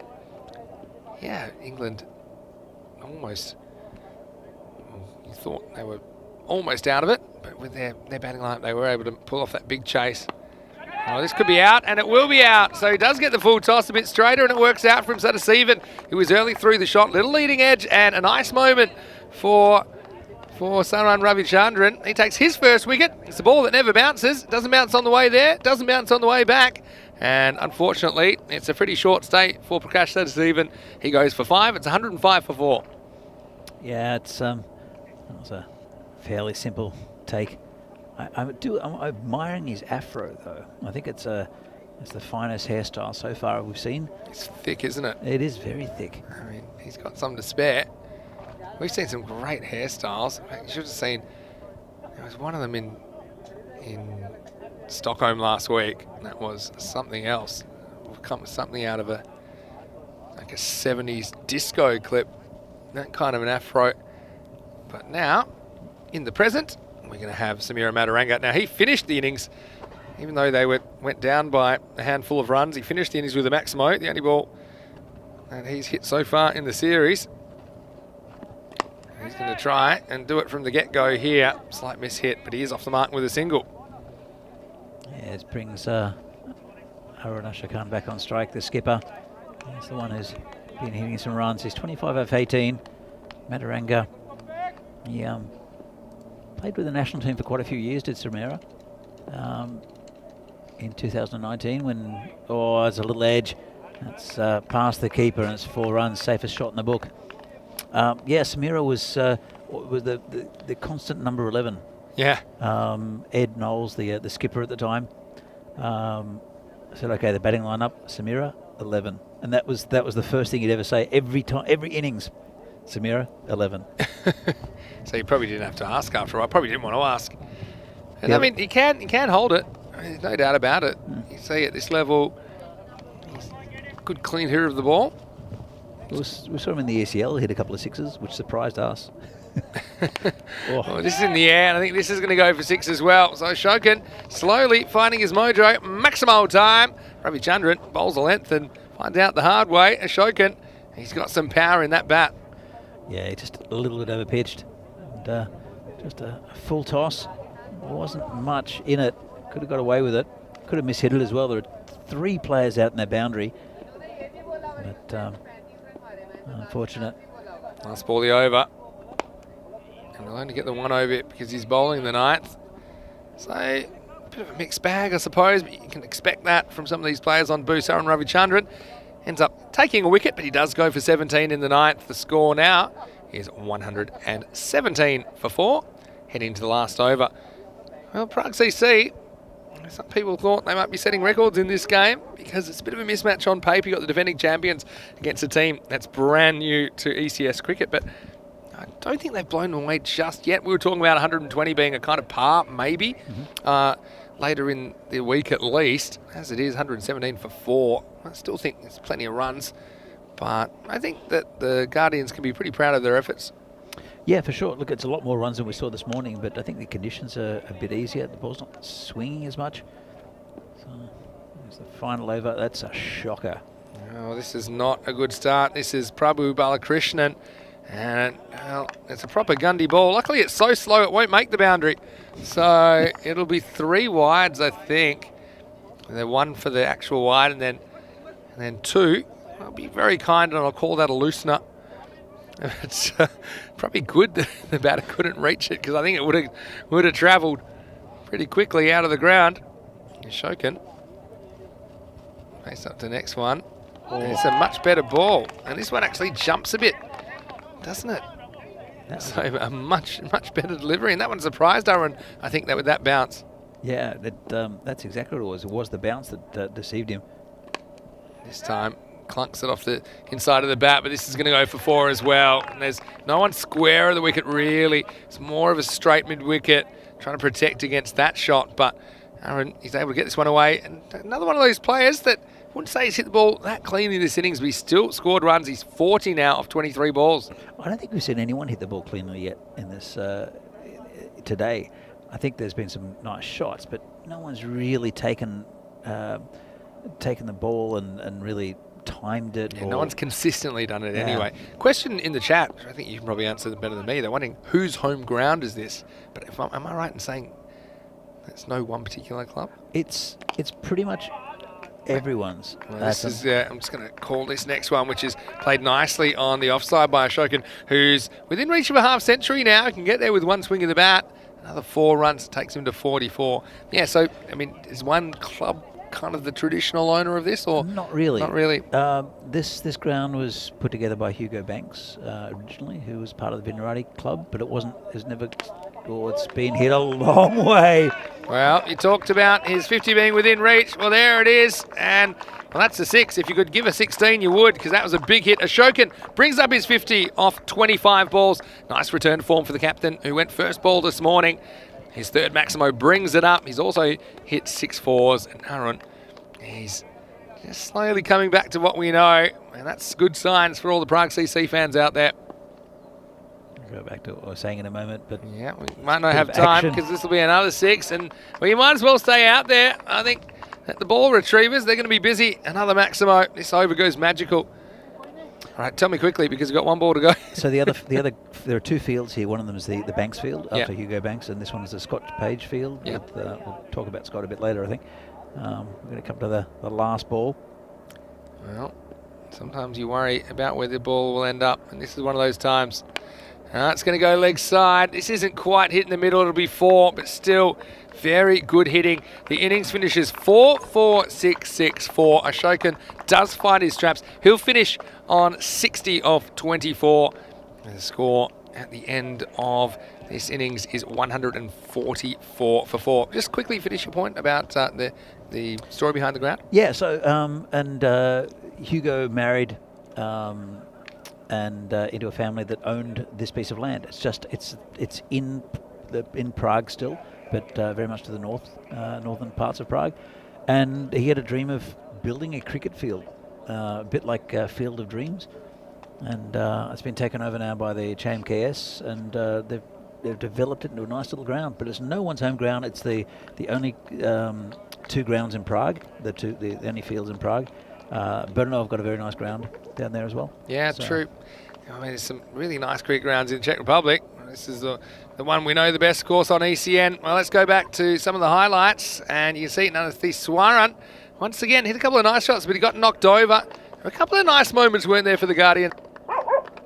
And, well, amongst all of it, though, there was some big hitting as well. That was just a nice shot through the covers that got away from Kapil Kumar. You thought it was a matter of time till the Prague CC bats cut loose. This was a chance to get rid of Ashokan early. That's one they would probably root because he would end up hurting them on the scoreboard down the stretch, as his 60 off 27 was a pretty important knock. In the end, they go north of 140. And the Guardians, they're going to be chasing a hatful on ECS debut. Yeah, they will. Some big hitting towards the end. A little bit of loose bowling, especially that one. It was just a bit of a rubbish full toss that was smashed away for 6. But you can see after getting a first bowler in the first game, Aaron Ashokan shows his quality. It's a very quick fire 60 odd. Walking off the field, I think it's job almost half done for PCC. They'll be disappointed with the result against Bohemians in the first game, and they've come back and proving that they're a top quality side. So see the scorecard. Raj with 16, and the beast Sudesh Bukamasekara 41 off 18. Then Aaron Ashokan took a little bit of time to start hitting the ball cleanly, 60 off 27. 15 extras also didn't really help the Pilsen Guardian side, but 144, you have to think that it's enough, well enough for PCC to defend with their lineup. They're not really at full strength, but they've got some good bowlers, and should have a comfortable victory against the new boys Pilsen Guardian. So we'll be back in a few minutes time with the second innings of this game. Find out whether the Guardian's going to get anywhere near this total. See if Prague can bowl them out. We'll be back in a few minutes time from lovely Prague. See you soon.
Hello and welcome back to Prague, the capital of the Czech Republic. Well, just look at that sky. Pretty as a picture. You're not looking at a postcard. You're looking at opening day of this FanCode European Cricket Series in the Czech Republic. And we are about to get into the second half of match number 3 of the series, match 3 of the day. And it is Prague CC going out to try and defend their first innings score of 144. A score that they compiled in their 10 overs for the loss of 4 wickets and led principally by the efforts of their captain, Aaron Ashokan, who scored 60 not out of 27 balls, 7 fours and 4 sixes in there. Ably assisted by the Beast, 41 to his name off just 18 balls.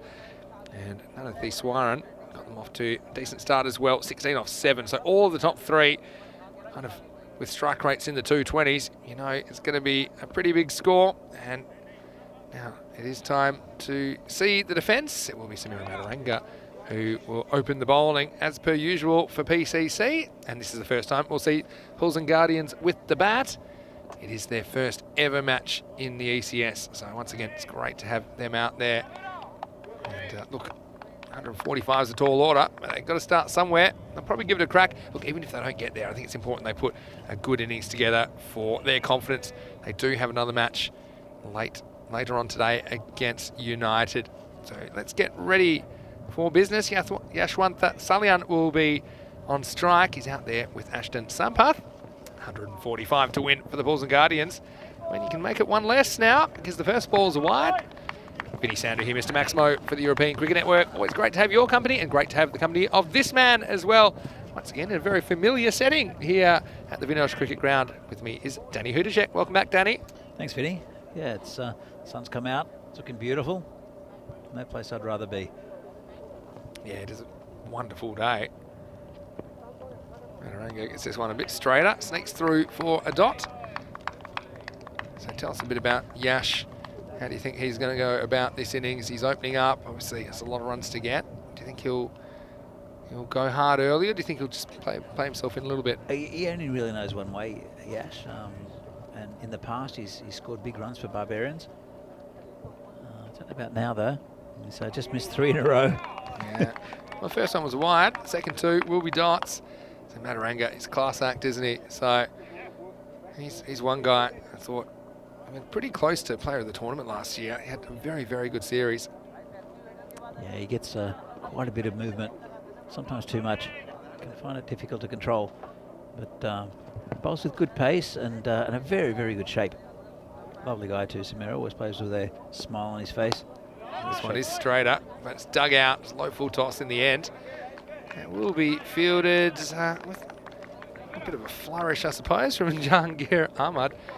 He might have missed probably one of the most entertaining misfields we've ever seen in the final in Stockholm. It was Mohammad Ashfaq from Botchirka, who actually slipped and ended up lying down exactly where the ball was going to go. And then for some reason, he lifted his knees up for just half a second and the ball slid under and went for 4.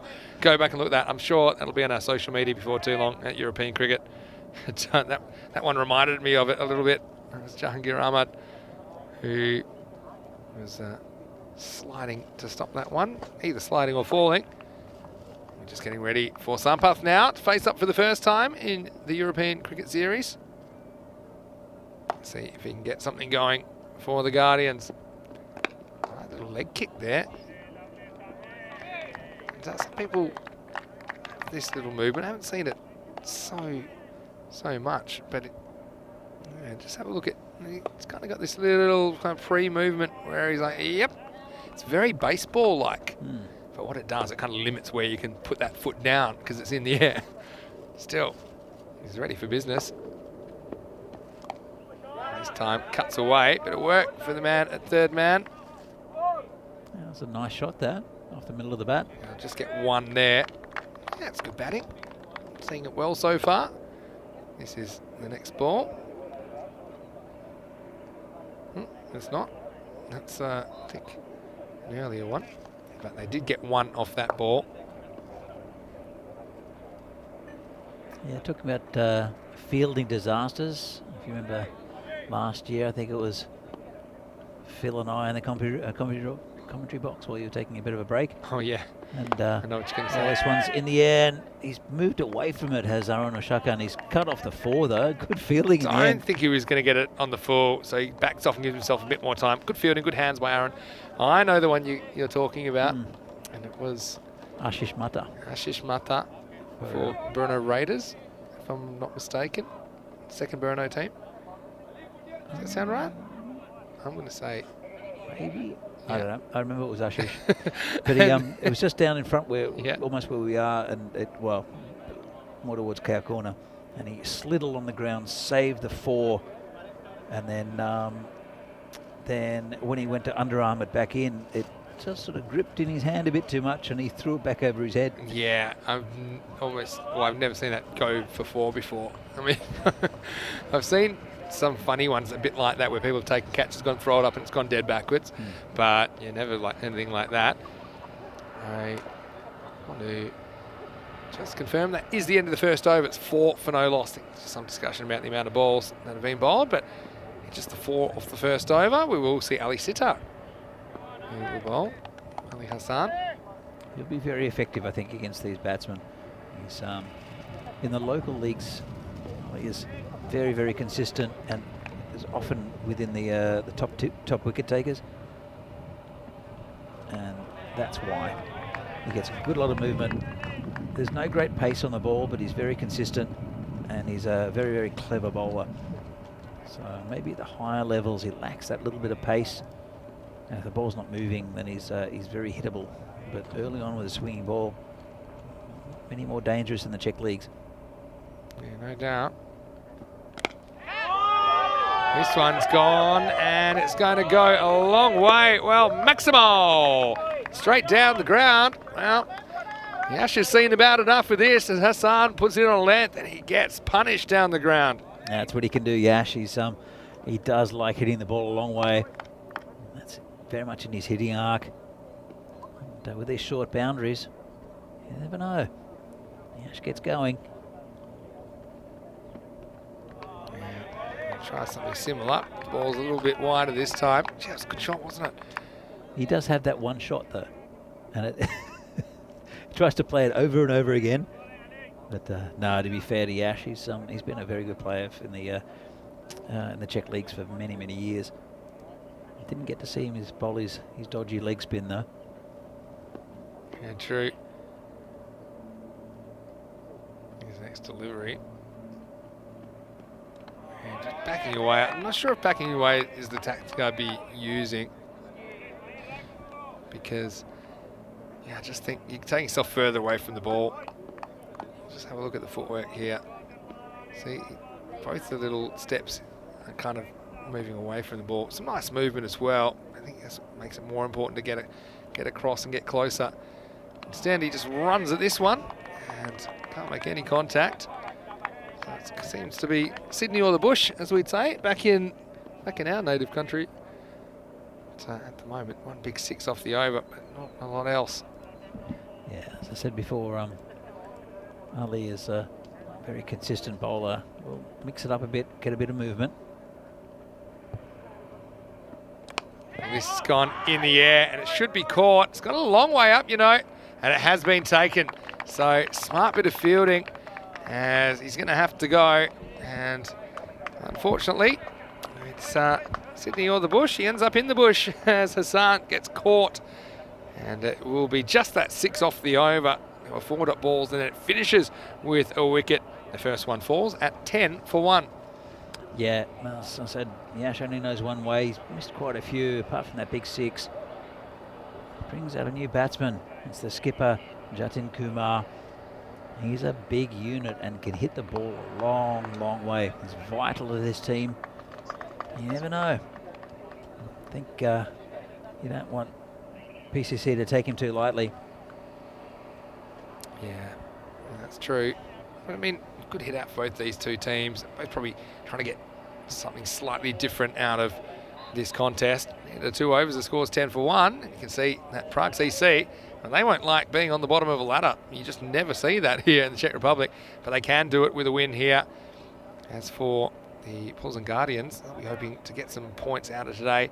If not in this match, well, they will play United later on, and assuming this game goes the way we think it'll go. That'll be the two winless teams facing off in match 4. Right now, here's a guy that's impressed me so far today, Davidson Romani.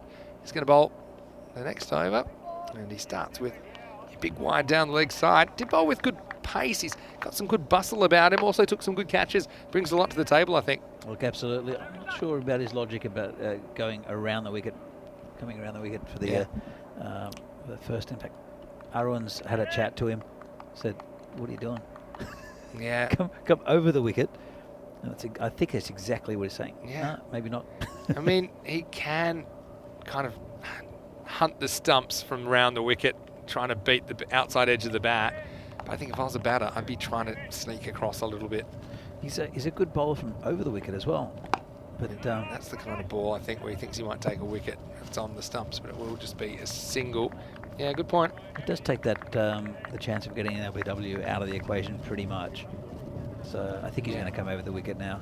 I think it's a logical thing to do. I mean, he's one of the better bowlers in this team and one of the quicker bowlers in this team. So yeah, coming around the wicket, it worked well in the previous game when you had a set batsman in Sazib Bhuyan. Yeah, true. Here he is over once again, kind of hunting the wickets. This will be one. Just wanted to say quick hello to Wazza, who's joined us, also to all our American viewers, including Kitty, who I see is in the chat. A very happy Memorial Day to you guys over there. I'm thinking of you today. Also, nice comment from Ashish Odetra in the chat. Said nice to hear all about Scott Page, legend of Czech cricket. The ground is looking lovely. He remembers playing here as a med student back in the day before moving on to Brno. Have a good series. Well, thanks so much for your comment, Ashish. Appreciate that. And you know, you mentioned this field named after Scott Page, who was lost. Was it 2 years ago? 2 years ago. 2 years ago now. It's very, very sad. Very sad indeed. But it's, his contribution lives on and is remembered fondly by everyone that I've spoken to. It's Yes, nice. sir. It's nice that this is the Scott Page field, and that's something that will be around hopefully a long time. Let's hope so. There's a bench over there in his memorial as well. With I know they had bats on them, all lined up. He was a bit of a maverick, Scott. Yeah. And a bit like Vegemite. Some people liked him, some people didn't. But his contribution to Czech cricket was absolutely invaluable, both at junior level and at senior level. And he would just get things done. Yeah, he's sorely missed around here, and a true character. Yeah. Sadly, I didn't get the honour of meeting him, but I do know. I've heard a lot about him. Seems like quite the character indeed. A couple of balls to go on the power play here. This will just be one dragged down to long on. So, as we thought, Guardians just considering the bowling of PCC Kings a bit of a handful at the moment. Yeah, it's a little difficult, but I think this man, I'm speaking to Shobit Bhatia, and we'll see next week with Vinarati. He's helping out at the ground at the moment. This is the man that can change things for the Guardians. He's their quality player who can hit the ball a long, long way. Yeah. And he is a big unit. He sure is, Janton. Lovely guy. Met him this morning in person for the first time. And yeah, he's considered their kind of go-to big hitter. Anyway, this takes us to the end of the power play now. The score is 17 for 1. And we'll head into the middle overs. And Hockey piping up. She's adding a little bit to the commentary. Oh, they're both going off. I don't know why. Let me sort this out. Yeah, here we go. Now, this is taking me back to May last year, where occasionally the dogs would have a bit to say. Anyway, it will be Ali Hassan to bowl the next over. So let's see if they can get something going. Just the 1-6 in this inning so far. Apart from that, singles, dots, and a couple of wides. This will be the latter to start this over. And so, yeah, it'll be interesting for me to see kind of what options Aaron Ashoka wants to use in this innings. Hasn't used himself yet with the ball. They've probably got a couple of others that could bowl but didn't. Rohit Deshmoini's probably one of them. Let's just see how he goes about this, if they're well on top in the game. From inside edge. gets past the keeper. Well, is this out? It is. I think he's gone. I think he's been given. He must have been very slow to go. And, wow, this is a run out from nowhere, really. And it will be Sampath, which is the man who's got to go. To be honest, there was always a single there when it got past the keeper. Yeah, I'm not sure what he was thinking. It looked like he completely stopped. Ball was coming in, and he's nowhere in the picture. Yeah, and I think it was an easy call. You see, he doesn't even get to ground his bat. He didn't look to ground his bat, though, Vinny. Well, he did, eventually. Well, he was. I think he was past the crease. Have a look. He's running, and if you slide your bat there, you've got a chance. He wasn't that far short. Yeah, I mean, that's what I'm saying. He was a step short, step or two short. Started running right as well, didn't he? Yeah, it wasn't good. Let's just see how slow he is to get going. See, he stands still for a while. By the time he goes, he just doesn't have enough of a head start. So an excellent piece of fielding, though. Let's give some credit to, that's Raj, that was able to throw the stumps down. Nanathiswaran, he comes out with a very good piece of cricket to remove Sampath for just 4 in his first innings in ECN cricket. There's Nirmal Kumar, who is the new batter. And so we've got 2 Kumars out there. Nirmal starts with the dot. Yeah, I think it'll suit Nirmal. He's got quite a few overs to play himself in. He was a good player all round for Venerati. Moved on to Pilsen this year. Comes Ali again. Squeezed out towards the beast at long on, sorry. Dogs have settled down now. Helix was asking, did I bring my dog? No, these are Danny's dogs. We got Oki, the commentary dog, and we've got Talia, who is the security dog, is what you normally call Talia, because he's not afraid to speak up if strange people are about. Yeah, no one gets anywhere near this this ice cube without a good barking at from Talia. Yeah, I think so. Shokin actually does the fielding. So, yeah, Paul's then struggling a little bit.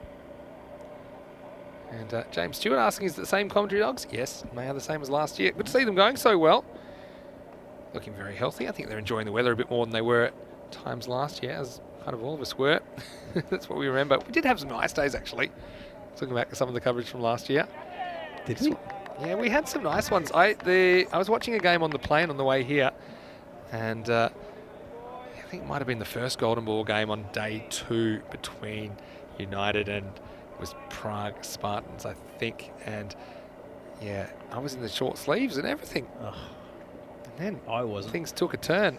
I had my Venerati cap. I had all sorts of. By the end of the week, it had changed. Anyway, it's the end of a pretty good over from Ali Hassan. Ends up going for 9.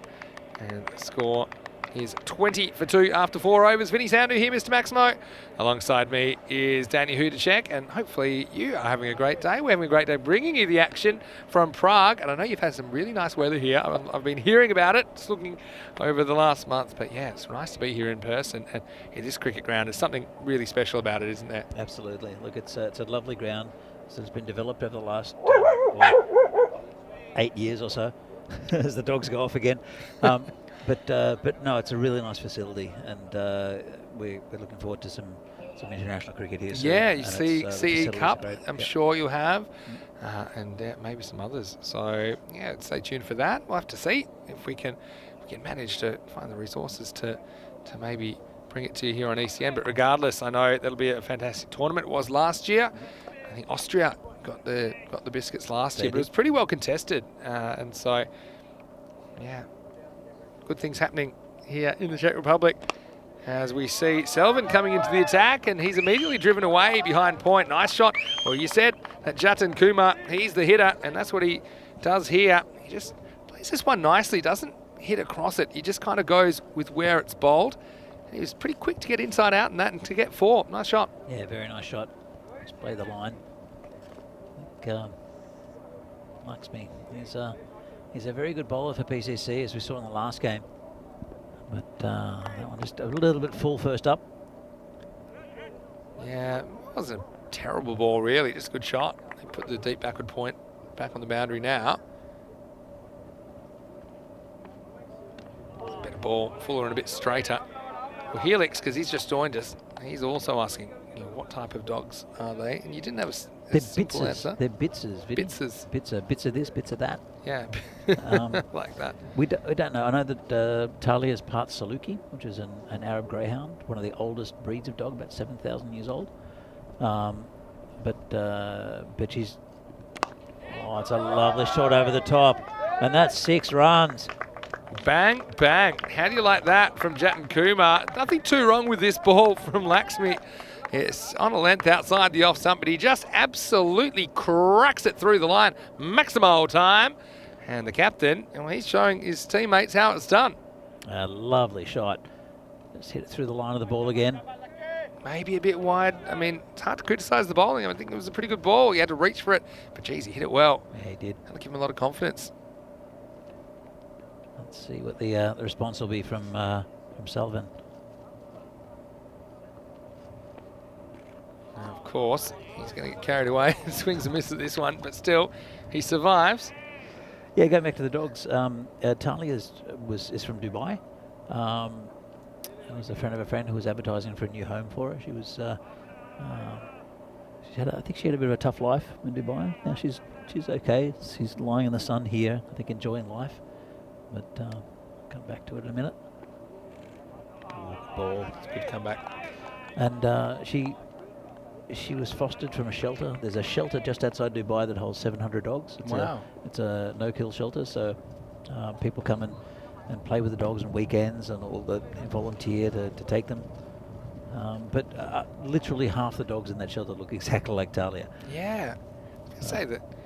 I think Alkin Talia look alike as well. I would have thought they were the same. Well, this is cracked straight, and this is actually quite well done, as it beats everybody. And the result is going to be 4. I just noticed the long off was pretty wide, and this was hit straight and it's hit true. Vinny tried to field that one with his chair just to try to stop it. Missed it, as all the PCC players did. Good shot though. I was lying off that gap straight down the ground, and yeah, I'm off the field, so I'm allowed to try and field it with my chair. If I was on the field, it probably would be 5 runs if I tried something like that. As it is, it's 34 for 2. At the halfway point, welcome boundary, and Jatin Kumar, I think it's probably a case for him to open. If he's hitting like this, he's getting moving. I know it does expose him to the new ball and the new ball bowlers, but I think he's looking very, very good so far to me. Yeah, he is. He's very powerful man. It's the beast. He's going to bowl to Nirmal, who smartly gets out the way. I think this one, no, it's just off the bat. Just a little bit of bat on that, or maybe a bit of glove. Helix saying, cool, Danny, good on you with the doggies. That's a really nice story. I didn't realise there was that shelter outside Dubai. It was 700. 700 dogs, yeah. And, wow. And it's difficult at the moment with Dubai. With COVID, it was very difficult because a lot of people lost their jobs. So it's a good ball there. Yeah. This will be a good battle between Siddeshwar Kramasekara and Jatin Kumar. First one, just a single, so hopefully we'll see them facing up against each other in a second. Yeah, so she's come over from Dubai. I'm hopefully giving her a better life than what she had. And Oki I've had since she was a puppy. She's about 4.5 now. Oh, good ball. Not very well played by Nirmal though. Yes, thinks through the keeper, and so they'll grab a bye here, I think. Yep, bye's signalled. So it does mean we get to see Jatin on strike again. I think some people talking about the pitch and the fact James was mentioning in the chat that because it's a slightly different base. Wait for this ball, which is it's going to take a bit of a Tortuga. It's well handled by Lakshmi Selvan, and that will come back for 2. So yeah, a little bit of a bounce. I've got so much to get through in the chat, so I'm trying to keep on top of it. Just the throw from Lakshmi. Sudesh was behind the stumps, and he didn't move. He didn't even watch the ball go past. Yeah. It was about 5 metres to his right. More work for Lakshmi. He's going to have to go further this time. In fact, he won't catch up with this one. So, good shot by Jatin Kumar. And the beast, well, maybe the next one will be a little bit quicker. This one was a really nicely played, almost a kind of a wide-on drive, really, but it wasn't a half volley. And he manoeuvres it away for 4. Good batting. Yeah, just using power. He's been impressed so far with Jatin. It's very important for this side, being the captain as well. It's the beast. A bit short, bit quick, and he's tucked it away. They should come back for 2, I think. Yeah, I They mean, won't though. long way to go. This is a really good arm. It's rocketed in. Yeah, who was that over there? Was that Romani that came in and really put that in with a bit on it? But it will just be a single. And so at the moment, the beast can't break through. 6 overs down. The score is 44 for 2. Just want to say a quick hello to Damien Tillett, who's watching from Belize. Oh, I don't think we've had a viewer from Belize before, so I know we've got them all around the world. Thanks for tuning in, Damien. Hope you're enjoying it. James Stewart was actually, there was someone was saying, it might have been Neville, it might have been James, saying that I seem to be going through a few commentators. Well, the reason is because other people take time off. That's the reason. So obviously I've done a fair bit with Rico over the last 6 weeks. I actually had a rare break a couple of weeks ago, and Andrew Ryan stepped in for me. But yeah, it's nice to have Danny here. Corey's on coaching duty, and Joe, who he mentioned as well. Well, hopefully we'll have some night series later in the year, and we'll have Joe back. James said he really enjoyed Joe's commentary in the car. Yes, so did I. And so again, Joe, his kind of work's picking up again. I mean, people's lives are picking up again after coronavirus. Obviously, you know, the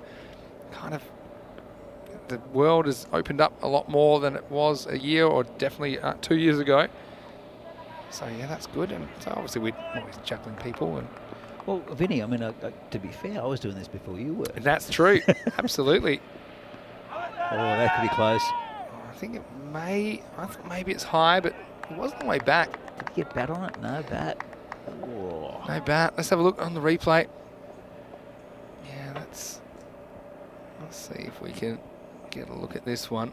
He is batting a long way outside his crease, so it has a bit of distance to travel, but he never really goes forward. He goes back. If anything, maybe just missing leg stump. Maybe hitting middle. back to live action. Yeah, true. It was even close on the replay. That was a good shout. I saw it. Yeah, good shout. Well, I did do the European Cricket League in 2019, good so point, I have Vinny. got you on that. Yeah, But as you far as ECS cricket, No. you're right. You absolutely did, because I did go back to Australia just before the coronavirus hit, which was a good time to go actually. So that's where I spent 2020. You were still doing work for the network. Oh, this was. is lifted over the top and 6 runs. That's a proper uppercut, isn't it? And it's Nirmal. Well, tell you what, he's seen it, and now he's doing it. As this is a short ball, and he gets plenty of bat on it. Up and away, Maximo. And Bulls and Guardians showing some fight. I like it. Yeah, they're looking good. It's going to be a very interesting game between them and United coming up. I think both teams look for their first win, and Guardians, I think they'll back themselves against United. Next one's cut away, but we'll find the field. That's Deshmoini. Yeah, we'll keep that to 1. I want to say hello to Squish, who says that's tuning in from Australia. Let us know where in Australia you're from, Squish. I think you recently had a trip back to Australia, didn't you? I did. Maybe a couple of months ago, 1 or 2 months ago? Yeah, it was my nephew Patrick's birthday. It was his wedding. That's okay. Yeah, Good to see you he's remember. getting older. This is gone. Mataranga, he waited to the last ball of his spell to break through, but then he does get the opposition skipper, Jatin Kumar, who batted really well for 28. But it is Mataranga that has the last laugh. Jatin swings all round this ball. Stumps are knocked over, and it's the end of the 7th over. Score is 54 for 3. Yeah, it's a big wicket in the context. Jatin, he had a very nice little innings. Quality. Mataranga showing the experience. It's just a straight one he missed though. And yeah, as I said, last ball of his spell does his job. And a new batsman comes in.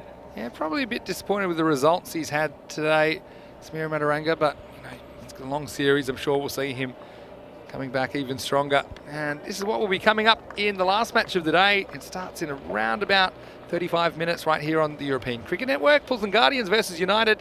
2 teams that I think will go into that match winless. And it is the Guardians who won the toss and elected to bat first. Well, I like that. I mean, they've listed Nirmal Kumar as opening, Jatin Kumar at 3. I mean, I do like Jatin Kumar right up the top. Why not? Get him out there. United have got some good bowlers though. Pramod Bagoli, he's listed to open the batting. We're sure that he'll open the bowling. And I mean, United went down just with few balls to spare to Bohemian earlier today. So stay tuned for that match. Right now, let's go back to live action. And it's going to be Davidson Romani. This one's too quick for the batter and a bit too quick for the keeper as well. Zedita behind the stumps. This will be a bye to start the over. Yeah, I've been very impressed with Davidson Romani. There's a bit of an old school look to this this PCC side. A lot of players have been here for many, many years, and I think just a freshener with players like Romani and also Ali Hassan Sitar. You need to get some new blood in there sometimes, don't you? Just to keep things fresh. Keeps people on their toes as well. It's pretty well bowled, and all he can do is defend back. And I want to say hello to Squish, who said, I asked him where he's from. He said he's from the Sunshine Coast. Ah, so he's lovely. from just outside Brisbane in Queensland. So I'm sure that's a beautiful part of the world most of the time. Played a lot of cricket around that area. Queensland normally decent weather, but when it rains there, it rains really hard. Oh, could be trouble. close. Yeah, this one's going to be gone. This one pushes him right back. And we saw one that was pretty close. This is one I think that we're unanimous on, Danny, because it hits him right in front. I think it hits him on the back pad as well. Davidson gets it at the stumps, and, well, you might as well start walking because that is plumb. That was absolutely plumb. And, easy decision there for the umpire. So talking about playing in Queensland, there's a massive tournament every year at possibly the hottest place I've ever been, in Charters Towers. Really? And it's a huge tournament. I'm sure someone up there like will know out there in the YouTube land will know what that tournament's called. I can't remember what it is, but Charters Towers is just inland from Townsville. Does sound hot. And it's steaming. It was I was having breakfast out on the balcony of the hotel, and it was already 30 degrees at 8:30 in the morning. Oh, yeah. So I've done a few hosting jobs out in the desert in Australia. You get some crazy weather. This is probably a bit more tropical up there, I'm imagining. But yeah, new batter, I should say, is Dejo Vincent, the keeper, who gets away with a single first ball. I was just going to say, finally then, thanks for bringing that to our attention, Squish. It just kind of, he was bored, went onto the live filter, found ECN. Always interested to see how people find us. Tell your family and friends, because there's cricket unlike any other cricket you'll find on the planet. As we see, next ball just pushed away for a single. Should be a very interesting last game of the day as well, between two teams without a win. They'll be desperate to finish the day with some points. So, welcome all our viewers, and you know what, might be a good opportunity in a second as we head to the last stages of this game. This is the last ball of the 8th over, played away for a single. So 58 for 4, Bulls and Guardians, in response to this first innings total of 144 by PCC. Well, why don't we ask you, if you are lurking, and I often say, some people they're lurkers, Danny, I know you're a lurker sometimes as well. what are you implying? Well, you lurk and you're watching, and you might not be able to jump into live chat because you might be busy at work, you might be doing something else, you might be unable to multitask, you might be juggling children, who knows, dogs, whatever. Why don't you please, I'm putting a lurker call out to just put a comment and say where you're watching from. Let us know where you're watching from so I can say hello and say thanks for supporting European cricket. So I'm putting my lurker call out. I only do this once a day. So something I've been doing lately. And already with our first lurker, it's Jay Wild from the Costa del Sol. Ah, Jay Hello, Wild. Jay. Hope you're well. Good things happening at Cardamom lately, I saw. There's a really good women's tournament there not too long ago. And well, for all you, I was going to say this is a French cut. It's actually going to be 4 byes. As this one jumps, and I think Sadita Udagalagi, he hasn't probably kept a lot. And he's getting late in the day, and this is where your mind starts to wander.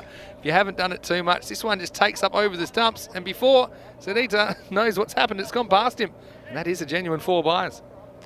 Yeah, it's encouraging here for these Pills inside. Basically one of the best bowlers in the country. Oh. I think it's a slight slow ball, bounces straight over the middle stump. So I want to say hello to Layla in the chat. And Neville said he's, where Watching from Hervey Bay in Queensland as well. Next one is going to be 4. Well, that's a pretty good comeback, isn't it? From Vincent, who didn't look like he was going to get too close to one, but this one, he does hit into the gap and he gets 4. Yeah, nice shot that. Hit it very well, very sweetly. By the way, the cricket tournament's the Goldfield Ashes. Oh, is that right? So if you want to look it up, anyone back home in Australia? Goldfield Ashes. I know in Iceland they play for the Volcanic Ashes, which is, I think, a pretty cool name. They've also got this midsummer tournament because it's light all year round there. Wasn't there cricket on ice in Switzerland as well? I think. Yeah, well, the cricket on ice that I know of is being played in Switzerland. Also used to be in Latvia, believe it or not. And I heard even Estonia has had some cricket on ice. But now they're going to get an overthrow, but he's going to have to go the hard way because he's got a long way to come. He ran so far through. And that is Nirmal Kumar. You just watch this. If you got time for this replay, he runs. Look at number 27 here. He certainly goes the scenic route. He goes all the way around the keeper and around the stumps. And he still gets back, but he wouldn't have survived a direct hit there. Next one will just be a single. You'll see it all here. And I want to say hello to Stephen Roberts, who's watching from Vinaradi, Prague. That's a beautiful part of the city. I know I have stopped into Vinaradi for a couple of cocktails last night on my arrival, believe it or not. I'd believe enjoying responsibly. 69 for 4 as we head into the last over of this. Thanks to all of the lurkers again for letting us know where you're watching from. Ivan's watching from Norwich in Norfolk in the UK. So Ivan, tell me, is it Ivan or is it Ivan? This was something I never know. So can you in the chat try and maybe use capitals to let me know which syllable I should be emphasising there? I think it depends on which part of the world. Yeah, well, he's in the UK, so probably. But it depends where his name originates from. I want to get it right, obviously. It's a big part of my job. Hello to Chris Packer, who's watching from Christchurch in New Zealand. Well, it's getting pretty late over there. Good to have you in with us. And I think this one will be gone. I think the umpire wants to have another look at it, but I think the batter has the message, and I think he's already walking. So, I'll show you this on the replay. And so, yeah, I think he's gone. Yeah, it's interesting to see what his foot is. It's a difficult one to see. But, I think it's the right decision. I think he's gone. I think he is, and it's a nice bit of keeping from Sudita Udagalagi, and I think the batter will get the message that he's gone. Yep, great camera work there. You see, you couldn't really see where the other foot was, but I do think it was out, and I think that is the correct decision. So it'll be 69 for 5 balls remaining. I think it's been a pretty good effort here from Pilsen. They've taken it a little bit to PCC. It was almost an impossible target to get, 145, but they've done okay for a first game. A few little nerves, but a couple of good performances. Oh, here we got the straps. You a fan of this, Vinny? Well, hold on. Are we going to have a bye or are we going to have a run out? We'll have neither. We'll have a dot. So talk me through the straps. Have a look at the straps. I mean, the straps that stick out. Yeah. Oh, okay. Yeah, I know what you're saying. No, that's not the way to do it. There's a better way to do it. The Shokin, he's going to be gone. I think this is stumped. Does he ever try to run here? I mean, we'll have a look on the replay. I think originally he actually hits it, and then maybe does take off for a run, but he ends up kind of in no man's land. You can't really blame him. Yeah, here. He does kind of make a movement forward, so it probably is run out.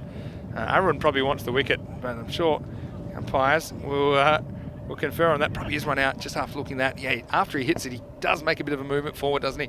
But he's had some interesting moments behind the stumps there, Udagalagi, but he will do the business on that occasion. The wicket tumbling at the end.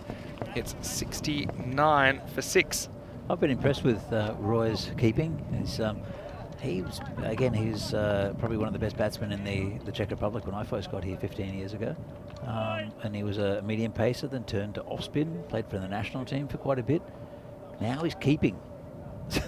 So Yeah. it was a bit of a surprise, but obviously there are a couple short here, PCC. We'll see how they go at the end of the week. By the end of the week, they bring in a few new faces. Yeah, let's see. I think they'll probably use a range of players. I think especially in the tournament. There's Ashokan. Nice to see him getting a bowl. Certainly a good chance of man of the match honours, I think, here in match 3. As we see a single, which takes him to 71. Look, it hasn't been the worst batting performance. I think Jatin Kumar was good, just hasn't had a lot of help in this innings. And also I think he probably wanted to face a few more balls than 18. Here's the last ball of the game. It will be a dot. So a bit of an anticlimax, but it will be the end of match 3. It'll be 144 to 71. Prague CC, they get their first points of this series. They do it in emphatic fashion over Pools and Guardians, who, look, they can take a bit away from that performance. Of course, they weren't quite able to go toe-to-toe with the defending champions, but they do get another opportunity. They will be batting first in the next game, and that will be against United. Right now, congratulations to PCC. They are the winners, and well, once again, we'll see them off the bottom of the table. It's not often you see them down there. They're a bit down after the first game this morning, but they do take some points out of opening day. Yeah, I think a good performance, I think, for the first up from Pilsen. It probably won't reflect on the scoreboard, but they've got a bit of momentum, I think, going into this next game against United. All smiles, aren't they? And why not? And just a reminder, we do have that next game coming up, starting in about 25 minutes.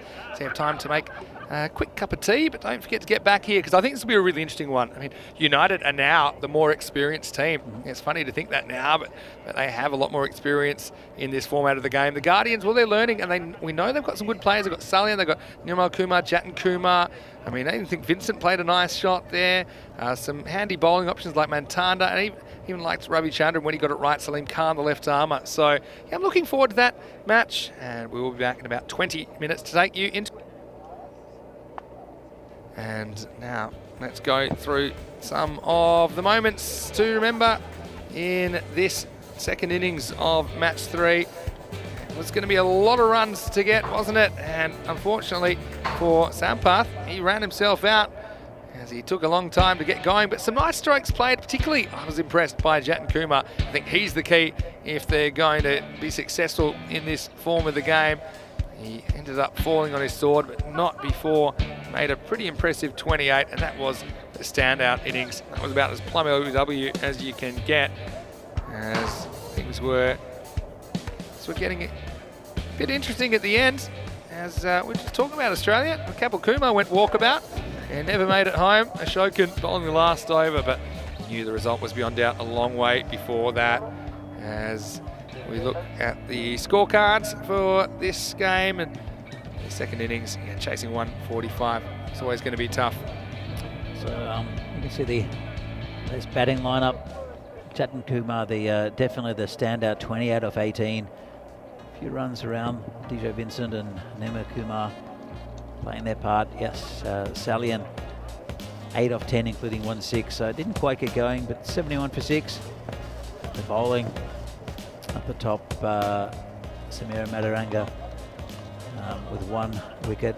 Ali Hassan, Ramani and Ashokan, the wicket takers. Ashokan, the first time we've seen spin, well, from PCC. Let's see, they've got a bit of versatility, but the star performers, Aaron Ashokan, after a bit of a dodgy start, ended up on 60 not out of 27. Suresh Wickramaseka, a typical innings. Yeah. 41 of 18. Yeah, and I think both of those players, they can bat better. That's the scary thing, isn't it? If you're going to come up against Prague CC at some point during the week. Ashokan even grabbed a cheeky little wicket at the end. So I think player of the match honours will go to Aaron in this one. Nice way to come back from his golden duck. But yeah, the Guardians, they will get the chance to bat first in match 4, which is coming up, like I said, in about 20 minutes. So it's a good chance for them to try and set the pace. Let's see how they go when there's no particular target. Let's see how they pace their innings and what kind of decisions they make with who they send out there. We're going to take a quick break then. We will be back, and when we do, we will have the last game of the day of a very sunny opening day, in fact, in Prague. Vinny Sandu here, Mr. Maximo, alongside Danny Hudacek. Hope you're enjoying your day. Hope there's a bit of sunshine in your life, and hopefully you can join us for the last game of the day. It's just around the corner here on ECN. You're watching the FanCode European Cricket Series, Czech Republic.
Hello and welcome back to Prague on a beautiful sunny Monday. What a beautiful day to start this 2-week FanCode European Cricket Series. And now we are into the final match of opening day. It's match 4 and we're going to see the Pilsen Guardians taking on United. Well, both these teams, they'll be desperate, I think, to get some points out of day one. Let's see what happens at the coin toss. The two captains are out in the middle with the tournament referee, Charles Croucher.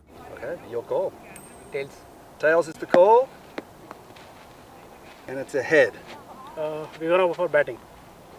So Pilsen Guardians, they've won the toss and they've elected to bat first. Oh, look, I do like that. I did like their hustle in the last game against Prague CC, but the chance to bat first and set the pace, I think it will be a good experience for them. So they get the experience of doing both on their first day in the European Cricket Series. And again, a lot of pressure on Yashwant Salian. I think we'll probably see him batting pretty high for the Guardians in this one, and let's see if he can get them off to a decent start. Let's talk about United though, and they were just missed out, didn't they, earlier on in their first game, but they did push Bohemians in match 2. I think they'll be pretty desperate to get the points. Now United are in the funny position of being the more experienced team because we know that they took a while to get going in ECS themselves, but I think they'll fancy their chances to walk away with the 2 points here in the last match of the day. Well, it's been great to have this man by my side again, once again in Prague. It's Danny Hudacek, who'll take you through the first stages of this game. The news from the toss in match 4 is that the Pilsen Guardians, they've won the toss. They're going to have a bat.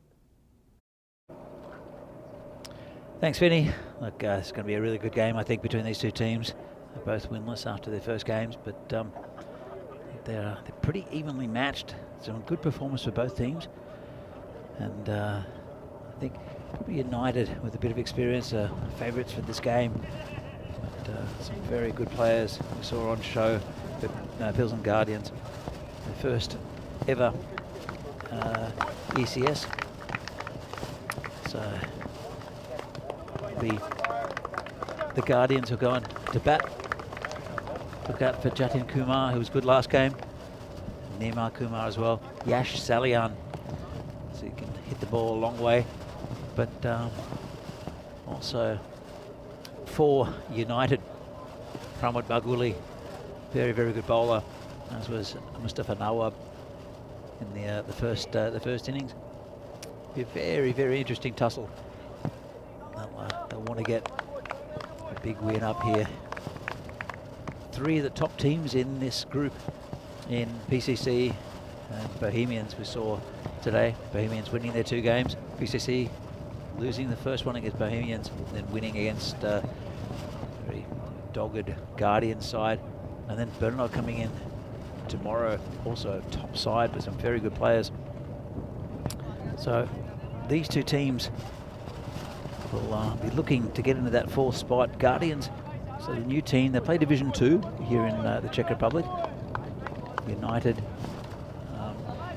so not only been established for a few years. A bit of the darling team from last year with the that fantastic Golden Ball win. If you haven't seen it, against it was PCC Knights. Bit of a controversial finish. They had 2 Golden Balls last year. Won one, lost one. This will be an intriguing game. I think a lot of this will rest on this man's shoulders. Get a couple of wickets early, Pramod Bagoli. Set the scene for United. If they can see him off, I don't think they've got as much quality in their bowling as they have with this man here. Nice tight field though. A short cover and a short mid wicket. Very attacking. Looking for early wickets. Here comes Bagoli with the first ball. It's outside of stump. It's called a wide.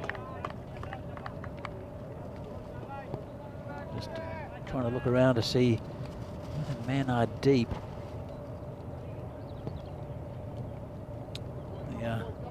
The field is straight, is still in the circle. There's a deep 3rd man type.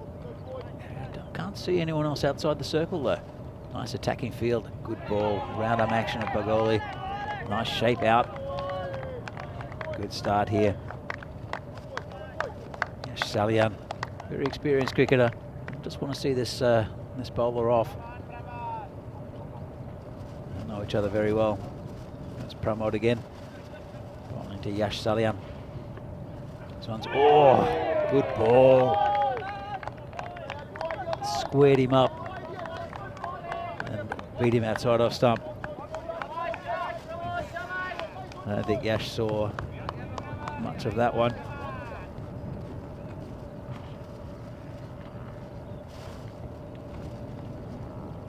That's Bagoli again. Ball to Salian. And oh, good ball. Nice shape. Just prodded down short. Nice soft hands there from Yash. Just a single. That will bring a new batsman. It's Milan Vasadia. Milan, a very Czech name. Vasadia, not so much. Comes Pramod. Batsman.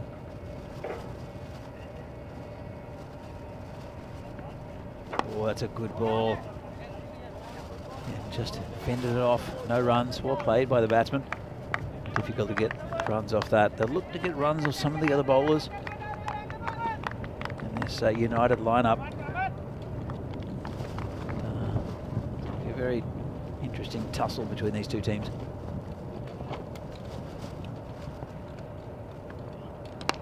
Hit this could be caught just between the two fielders. No real chance. Just mistimed enough to get away with it there. Vasadia. It's been a good tight over here from Bagoli to start with. Only 3 off it so far. 1 ball left. And this one's down leg side. Didn't quite swing as much as what he's expected. That's called a wide by the umpire.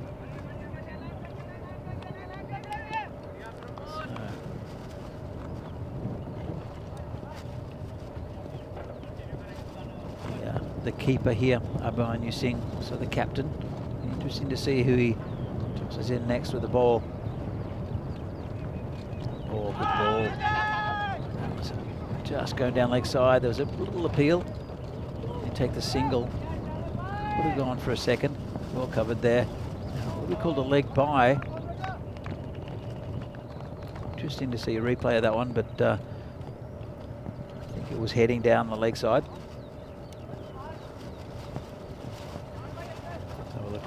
And again, looked pretty good for a shout to me.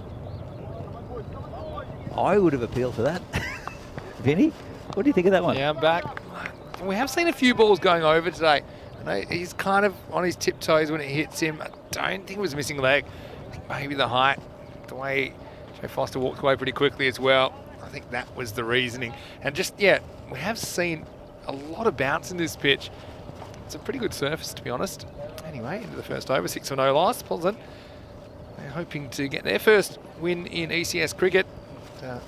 United hoping for their first of the series. Here's a man that bowled well and fits and starts earlier today. Amandeep Bindra bowling over number 2. That's a nice shot. Good fielding out in the covers. I think he stopped at least a couple. Might have gone to the boundary. It's very quick at the moment, this outfield. So good start from Bindra, though. Not a bad start at all. Showed when he gets it on target. He's a tough customer. There's a bit in this wicket for him. Oh, beautiful ball. That was absolutely lovely. It was an in-swinging, well, out-swinging, beautiful delivery from Bindra. Thought his bowling spin.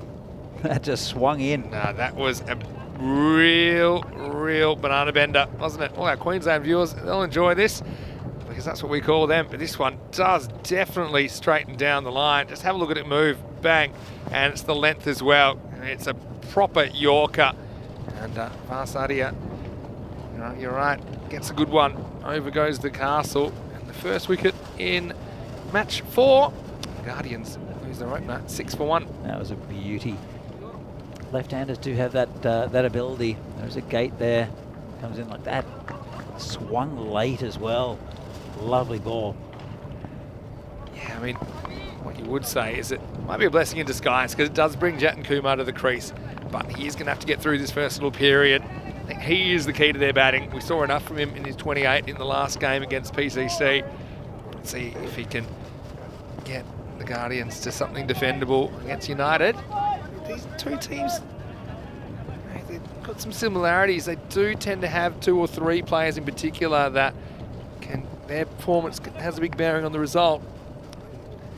Jatin Kumar, he's going to face up for the first time now. It's a nice ball squeezed out. Going backward square for a single. Brings Salian back on strike.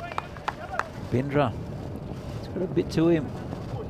And, I think these kookaburras are swinging nicely. I told you, you got a good batch. You've got a really good batch of kookaburras. They seem to be doing everything. I think he hit that between his legs. Yeah. Interesting shot. Yeah, Nutmegged himself. Dug it down. Yeah, got the leg out the way at least. Oh, this one goes away from the... This is why they're so dangerous. You know, this is why they are so dangerous, because this one doesn't swing and you think it's going to.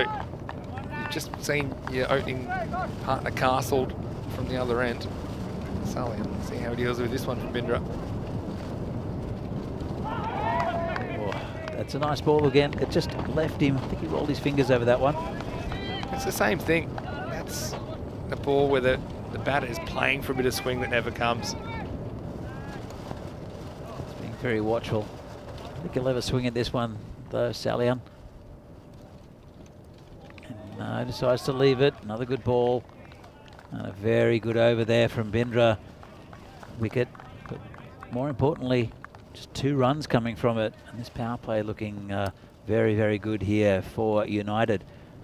The score 7 for 1 off 2. Yeah, and what an excellent over that was. And in the end, I mean, just no production at all. Pretty much just the 2 singles come off the second over.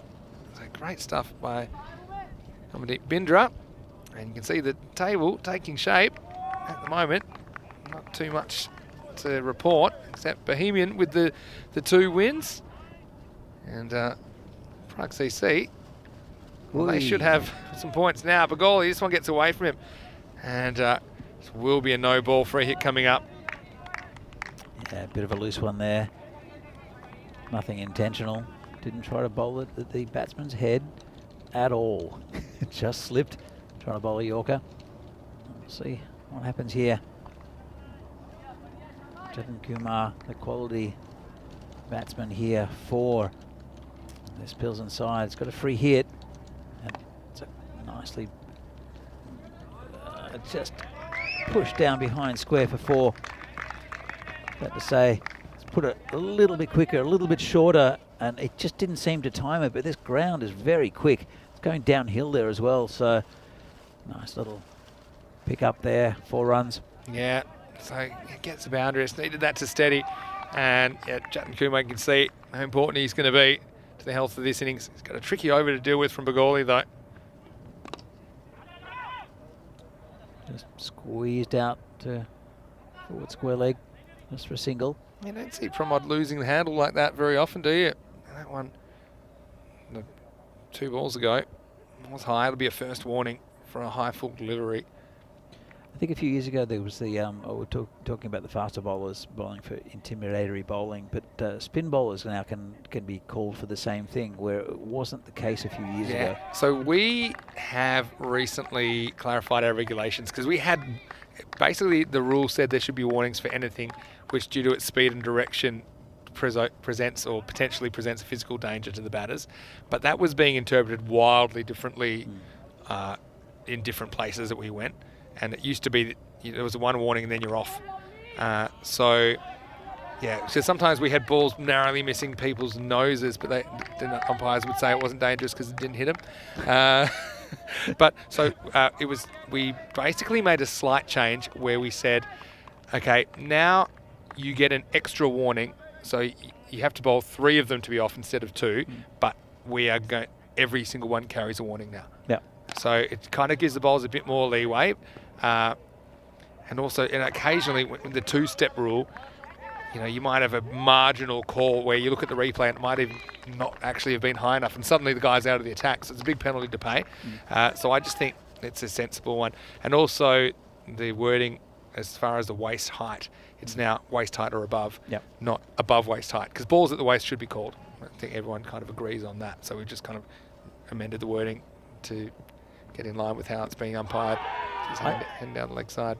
Vinny, like, there's only 12 balls bowled by every bowler, not including no balls and wides. Yeah.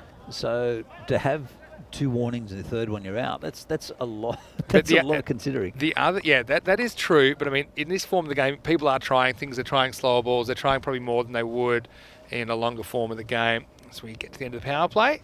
Score is 14 for 1 at the end of it. So yeah, no, take your point with that for sure. But the other thing is we had quite a few times when bowlers were taken out and the batters didn't want them taken out. They might have been bowling spin and just bowling, well, rubbish as you'd call it. As you see there we go, the standings have been updated now. Prague CC sitting nicely in second place. Burno, we'll see them for the first time tomorrow. And Prague CC, we'll see them on Wednesday because they got the day off tomorrow. Yeah, so we've had, say, a leg spinner bowling 2 chest-high full tosses, both of them getting hit for 6, and suddenly they get replaced by another bowler that does better. So I think it also protects the batters in a sense that we don't want to see bowlers taken out of attack if we can help it, obviously. And the other thing is if the umpire ever considers one to be deliberate, they can take them out of the attack straight away.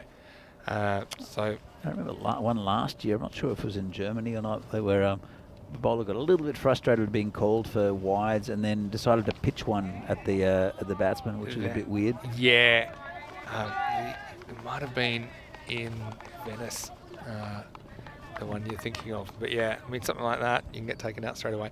I think it's a change which we talked about a little bit before making it, but I think it's worked out pretty well so far anyway. And also it gives the umpires the ability, the wording is if they're not absolutely sure it would be below the waist, then they should call it, because sometimes the batter's a bit out of their crease and if you really look back and look at the trajectory, the umpire will feel like they've made a mistake. We don't want them feel like a mistake for calling those high full deliveries, because they're not really in the spirit of cricket. Even balls that are just even a fraction below the waist, say straight at the box on the full, it's not really what cricket's about. Those should be smashed, though, to be fair. Depends how fast they're coming. Yeah.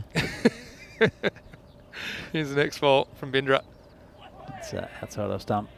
And no run. Yeah, it's a good call by Pete Vincent. He's umpired very well today. This one just inside the wide guideline, which they'll normally judge those at the popping crease when they pass the batters. He's been a very good umpire for many years, has Pete Vincent. Sullivan just struggling to get going now. He's 3 off 15. Make that 16. But he's certainly swinging hard. Yeah, he'll never die wondering. He will have a swing at it. I think that's part of the reason the breeze picked up a little while ago. He's hitched his wagon to this swing like a rusty gate strategy now. So there's no doubt he's going to keep swinging. It's another one down leg side. It's a wide. Good team batting. Gets a wide. But he's 3 off 16 at the moment. Yeah, 3 off 16. So I can tell you exact strike rate. Probably won't want me to read it out, but it's 18.75 runs per 100 balls. But anyway, can only really go up, can't it? Maybe. Yeah, he's got a single. It's gone up. He would have been out if this hits, but he will retain the strike, so he might get some more batting practice. Yash. So Jatton, he's going to be stuck at the wrong end again. It's the end of the over. Score is 17 for 1. And yeah, so he does face that whole entire over.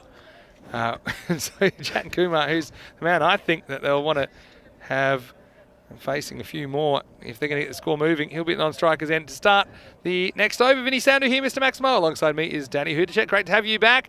We're loving the jacket as well. Thank you. So yeah, the jacket is kind of unanimously popular. My beard is polarising the audience a little bit, but I think it's good.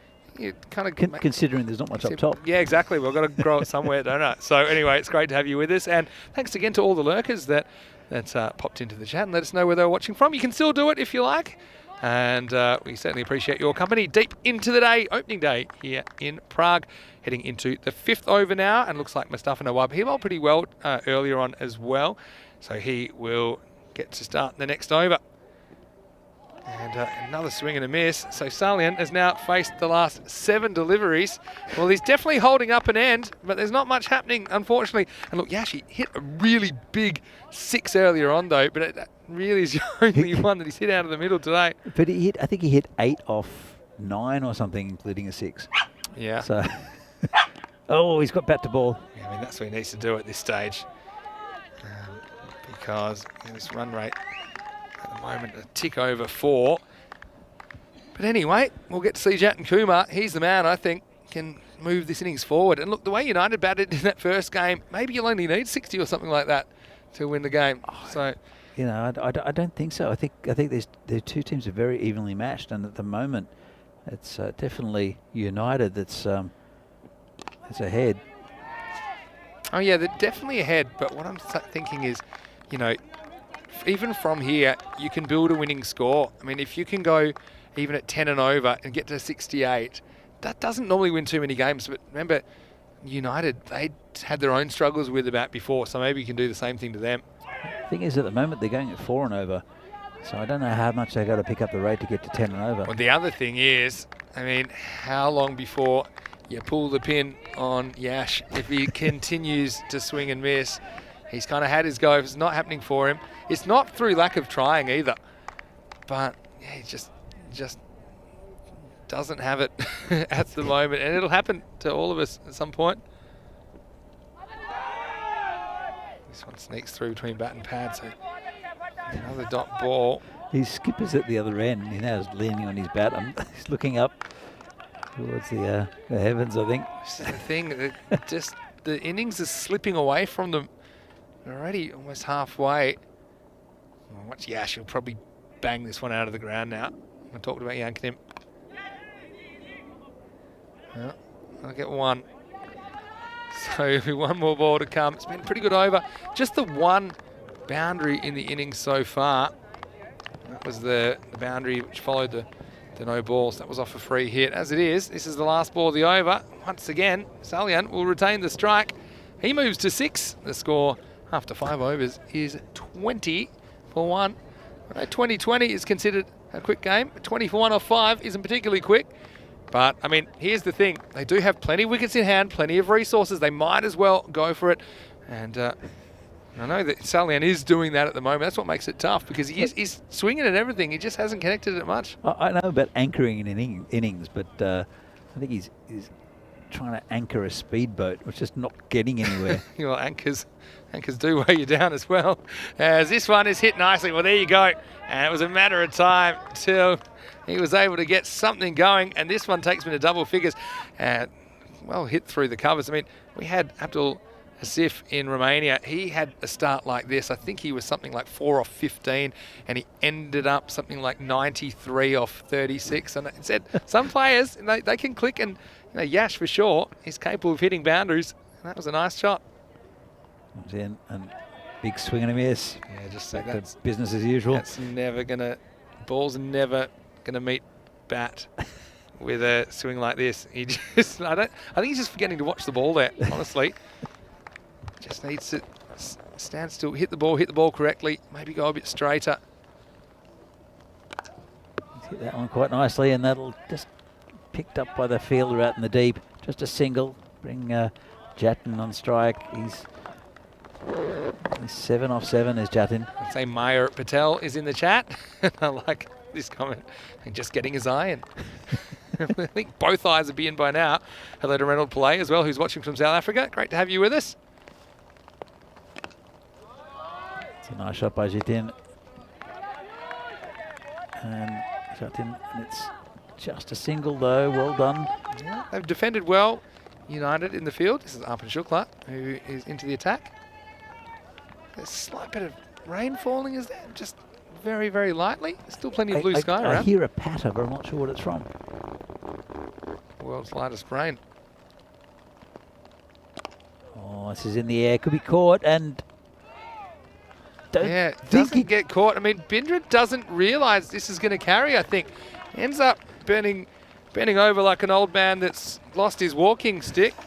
And, yeah, I think he intercepts it on the full, about shin high, but that'll go down. It'll be a single. Just a single, yeah. At least didn't go to the boundary. That was a weird one. It was good fielding in the Super end. weird. That's a good ball. I think because you're a bit closer in the outfield here, you see a ball hit like that, and you think there's no way that's going to carry to me, but it did. Yep. It's that's a weird one, but in the end, he cut off 4, and it was Yash who hit it. So yeah, well, Meyer Patel's put deliberate in the chat. Well, maybe. Anyway, it's 6 overs down. The score is 28 for 1. But like I say, you get 10s from here. 10 and over gets you 68. You get 11 and over, you get 72. I mean, something in the 70s could hold up, especially if you can hold United quiet early. You can see there, the Worms are kind of, they're distancing from each other, I don't aren't they? understand it, Vinny. What is it?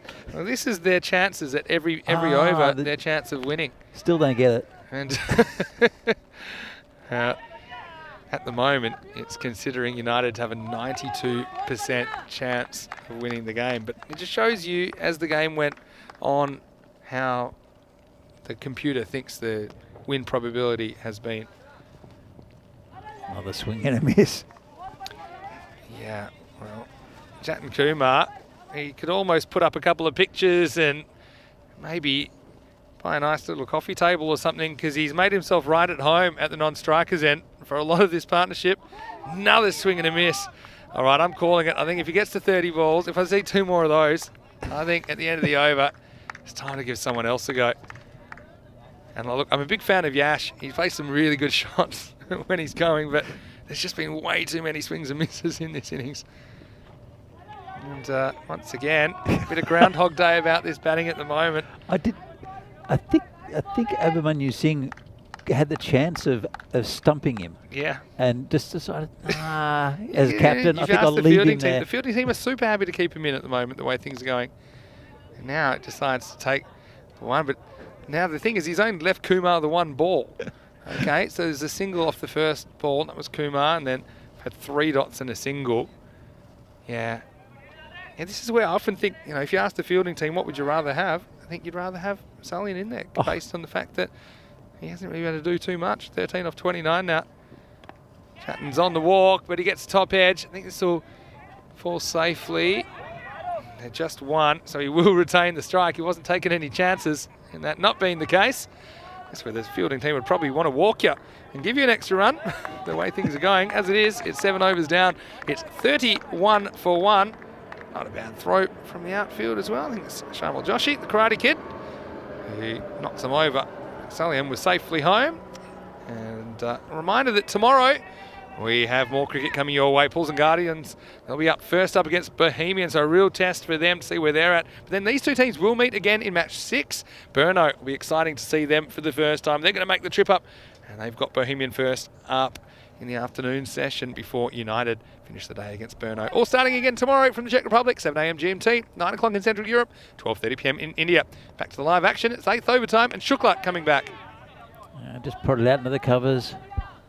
Not able to get going either. It's been a good bowling performance, I've got to say, from United. I mean, we're having a bit of a giggle at the Ashes' expense for not finding the white thing, but it's been very, very tight bowling from from United.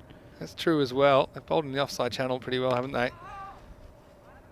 And yeah, I mean, I don't think I've ever seen a team. I mean, I've seen a lot of things, as you know.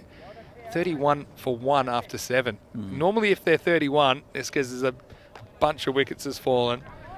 But on this occasion, yeah, just a lot of swings and misses, I suppose, in this innings. All right, let's see what Kumar can do about it. So again, it's really good bowling. And doesn't want the run. I think it's wise. Yeah, maybe, but originally I think he thought the short mid wicket might come and cut that off, so he doesn't take off, and then by the time it gets past him, he feels like there's not a run there. Plus, I think there's a bit of that as well. He wants to keep the strike and see if he can do something with it. To be fair though, Jatin Kumar really hasn't got going either, but I think he's been frustrated. He's only 12 off 13. Hasn't seen many balls at a time either. Oh, another good ball. And yeah, I've got to say, look, we're having a giggle at the Pilsen side for not being able to hit the ball, and they're 2 good batsmen, but I think we're underestimating the strength of the United bowling. I think it's been excellent and a good start from Bagoli, but all the bowlers have been all right, spot on, I think. This one does get a bit straight, and see, this is the difference. In fact, this is going to get away from the fielder, and it's going to go for 4. Something they have been so disciplined in this innings. That's something that everyone's noticed. I think Michael H in the chat was mentioning it as well. That seems like Salian wants it a bit straighter. This time, it isn't Salian. It is the captain, Jatin Kumar. And it works that away, and well, maybe should have been fielded, but instead it was assisted over the boundary.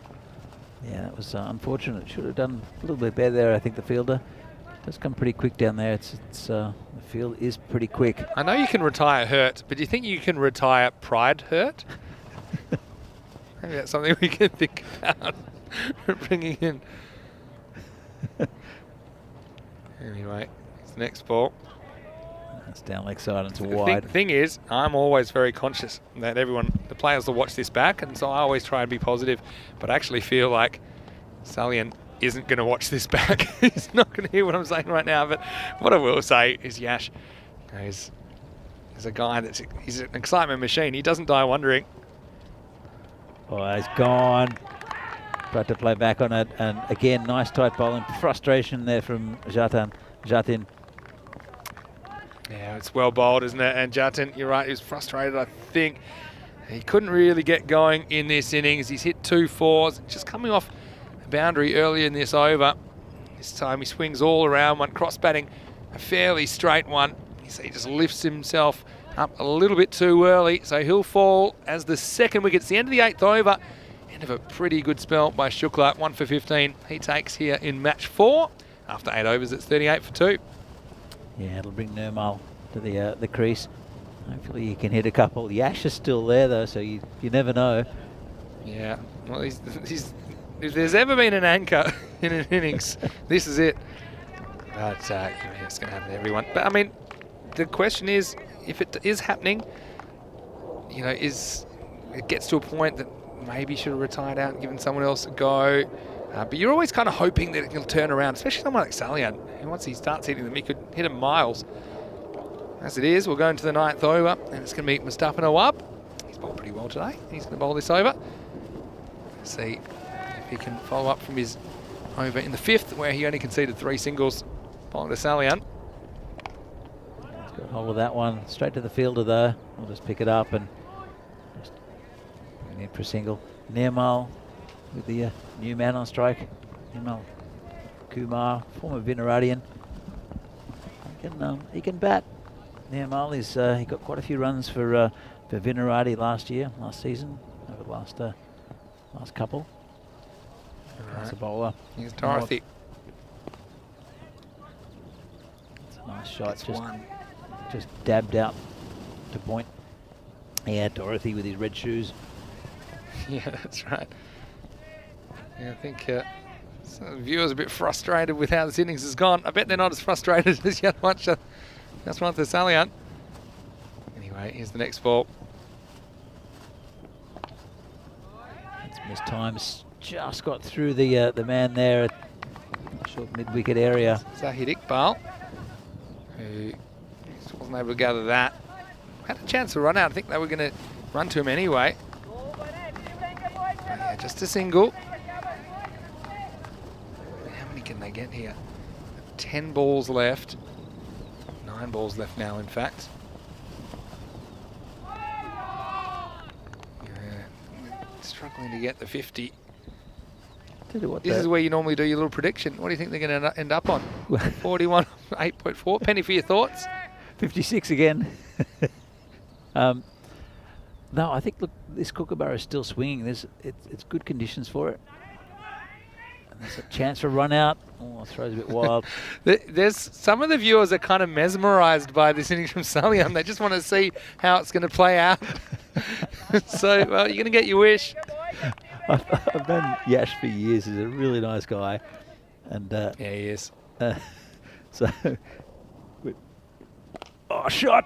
That's there you 6. Go, and up and away. Well, that's why you can spend some time getting your eye in, and this one actually puts his teammates in danger. So if any of them were going to think about trying to replace him out there, that's a warning shot from Yash. Maximo and the Guardians, and they approach that 50, and this is what he's capable of.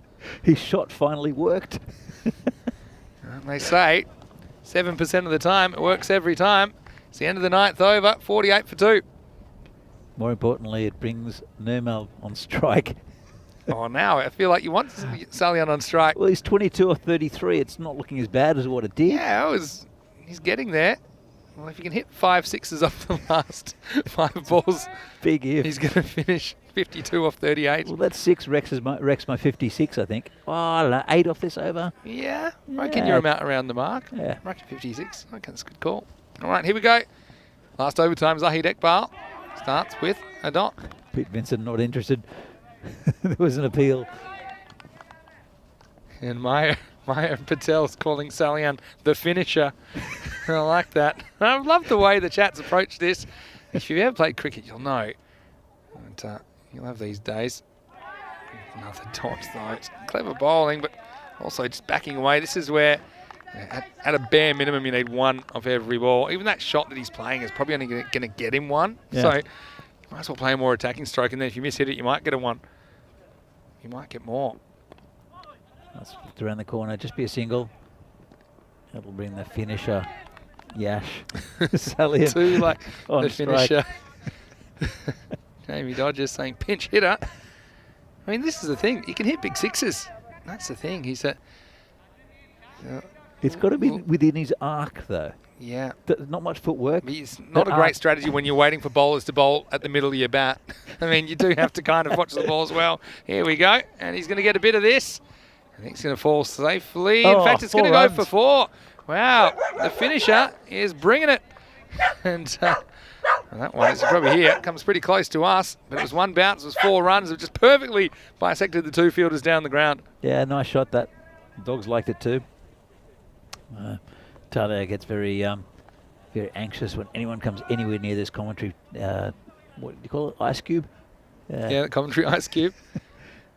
On the ball, and he's got an inside edge. And that's going to go for 4 as well. Yeah, well, he might get booked for speeding now. He's left his run late. But, yeah, I mean, it's come through either luck or design. This is a little French cut. That does take him up to 53 now. 2 balls to go. Hello to Vaibhav Nukudkar, who's in the chat, and to everyone else. And thanks to Mohammed Ashfaq in the chat for your nice comment as well. All right. Last ball, 57 plus this. Oh, it could be a run out. No, another run. missed field. Salian is invincible, isn't he? He's going to remain not out. Oh, I mean, thought that was very close to a Yeah, run I out. thought it was pretty close as well. I think it's going to be 2. We'll have a look at it at the end. Yeah, so the missed field allows 1. And he is he's just in, I think. Yeah, I think so. Just in. So, yeah, we'll have a look one more time. We'll see if we can get the exact moment that the ball hits the stump. So he does have a bit of a bounce here. I think he's just in. I think it's a good call. Yeah, very good call. And so they will finish 59 for 2 off their 10 overs. Well, we'll see United coming out to play for their first points of the series. They'll need 60. And, well, this is going to be a very, very interesting highlights package. If you're a fan of swings and misses, you are going to love the next 2 minutes of your life, because you're going to see a fair few of it. To be fair to Salian, he did get a motor on in the end. They ended up taking 21 off the last 2 overs to get them up to that score of 59. And what I will say as well is that Pulls and Guardians, it's their first day in the ECS, but they could be record holders, because if they can defend this score, and you wouldn't put it past them considering some of the bowling options they've got, and the fact that United didn't bat particularly well earlier, if they could defend this, it'll be the best defence ever. Well, it's a beautiful city, Prague, but well, it wasn't too beautiful, unfortunately, for the Guardians out there, as there's a bit of swing missing, but that was an excellent in-swinger, wasn't it, from Bindra to clean up Marsadia earlier on. That brought Jatin Kumar to the crease. This is a partnership that lasted, but just unfortunately, not too much production on the scoreboard. Yeah, it is a little unfortunate. Jatin really not getting going. There's filthy Phil Gowers there, doing a bit of fielding. The scoreboard assistant.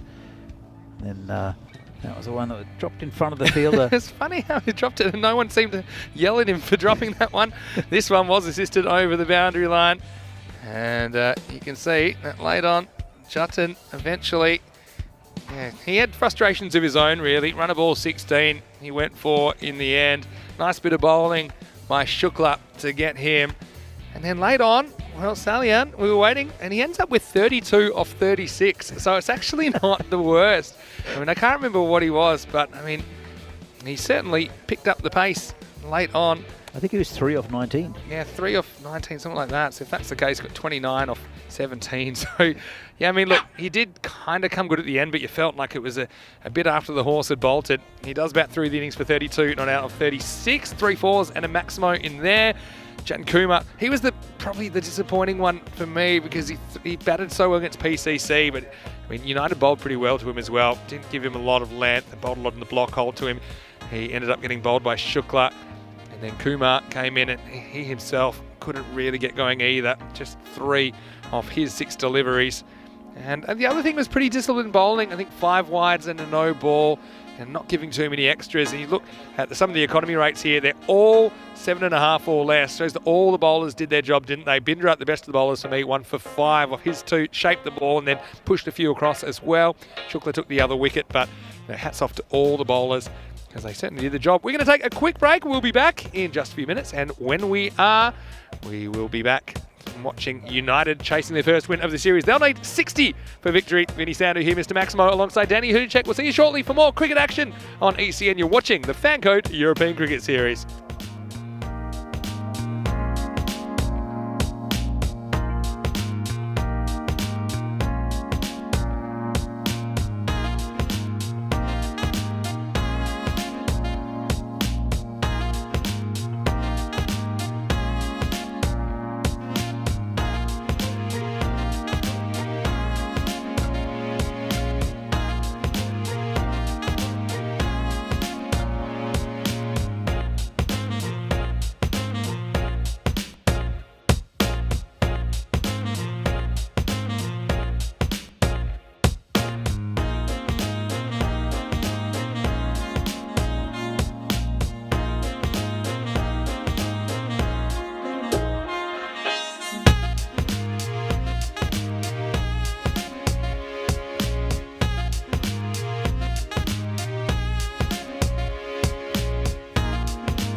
Hello and welcome back to the Czech Republic. It is time for the last innings of the day.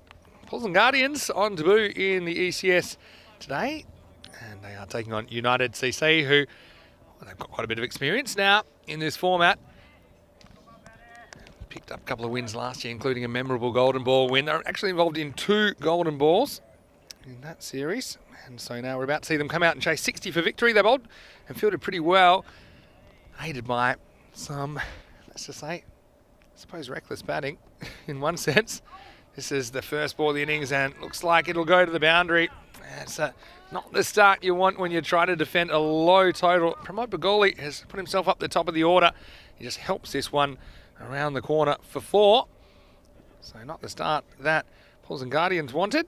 United are away. Vinny Sandu here, Mr. Maximo. Alongside me is Danny Hudacek. And Danny, well, they certainly have made a bit of a tough bed for themselves, but they've got some good bowlers, including Fani Mantara, who I think bowled really well against PCC in the earlier game. And, well, they'd have to play out of their skin, but, I mean, if the Guardians can bowl as well as United did, maybe they can pull this off.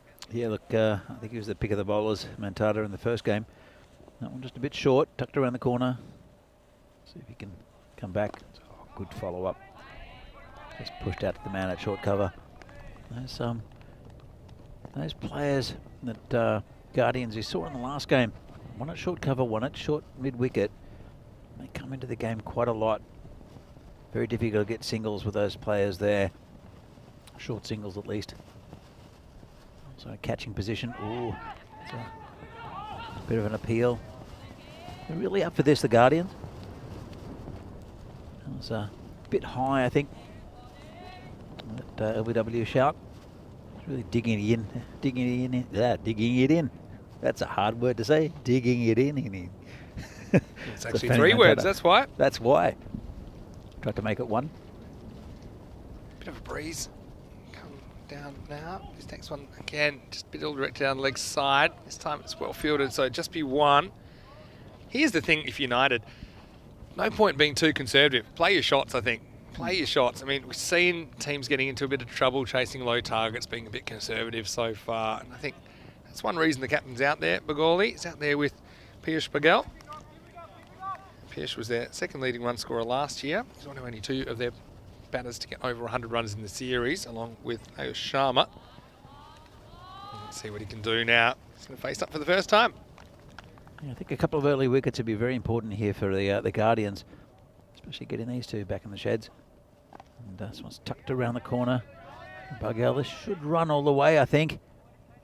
And it will. It's downhill, ground nice and quick this year.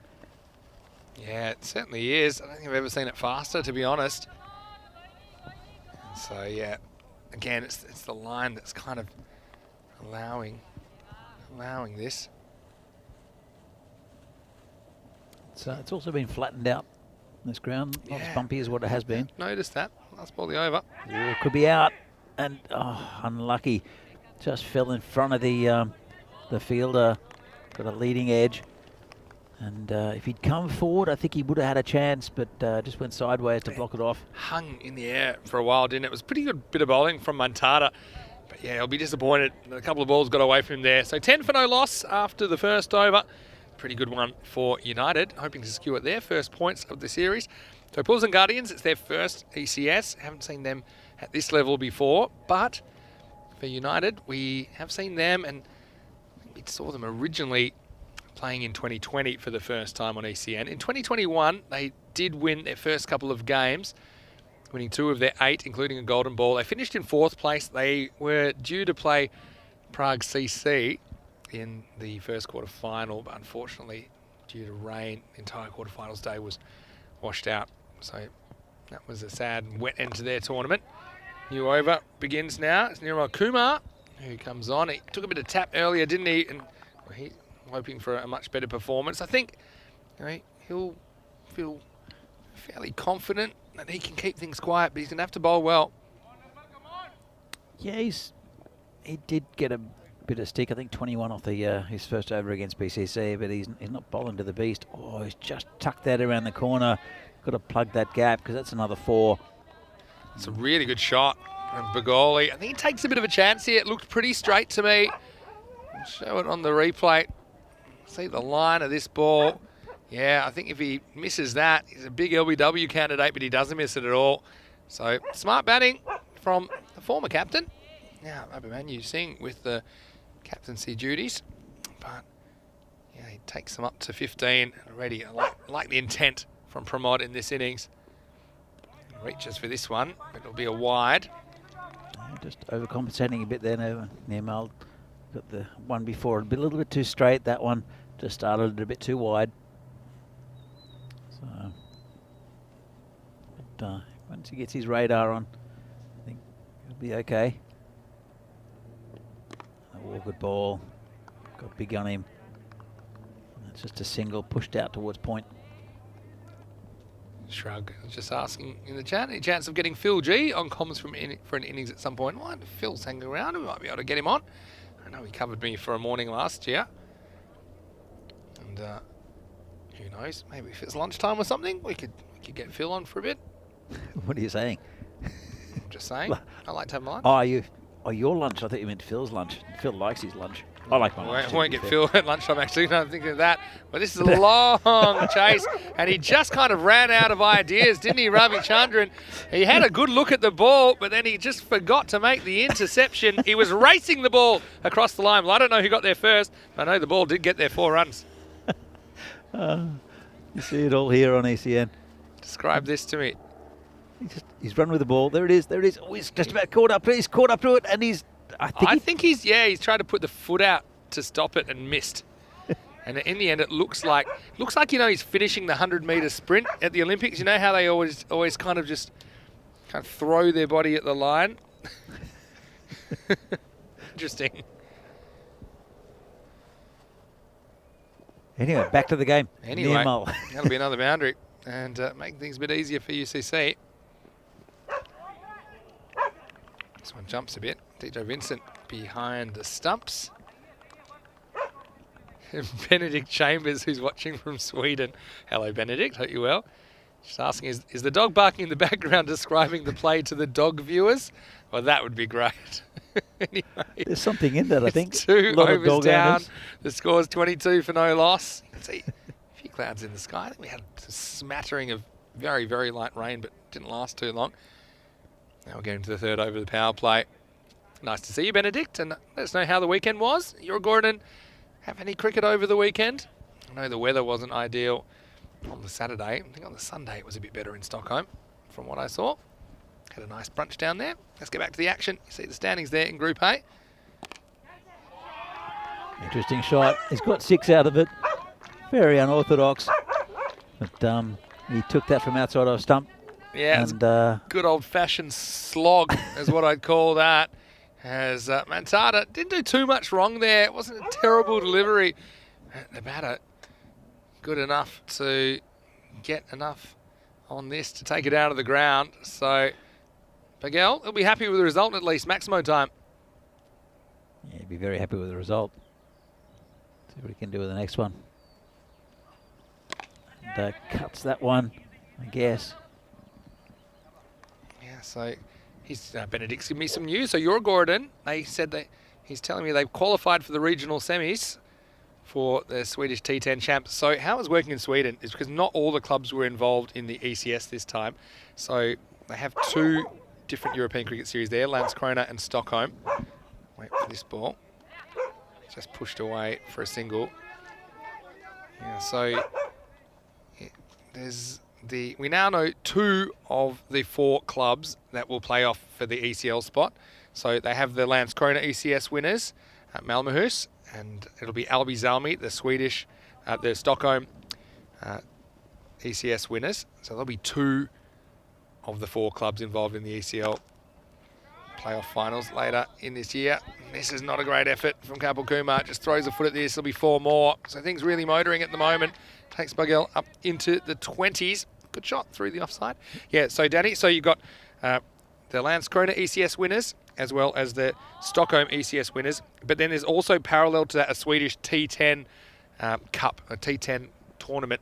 And once again, the Landskrona winners of that and the Stockholm winners of that, they will play each other at the end of next month for that ECL spot. And look, as you know from your experience, coming over and and coming down to Kartama. And I'm sure the Prague CC guys that had that experience, they'll know it's an amazing event. And for a lot of people, it's a once in a lifetime experience. Yeah, look, it was great getting down there for the international games, supporting the Czech Republic, of course. But it's a fantastic facility, and I mean, I think the ground's lovely. The bar there was pretty good as well. Bar, Victoria Cerveza. That helped. Do you know, I'll give you some information as we get to the end of the power play. Pretty good one for UCC. They're flying in this chase. It's 35 for no loss after 3. Yeah, so they are actually building a brewery on site there. Oh, no. And that's the plan anyway.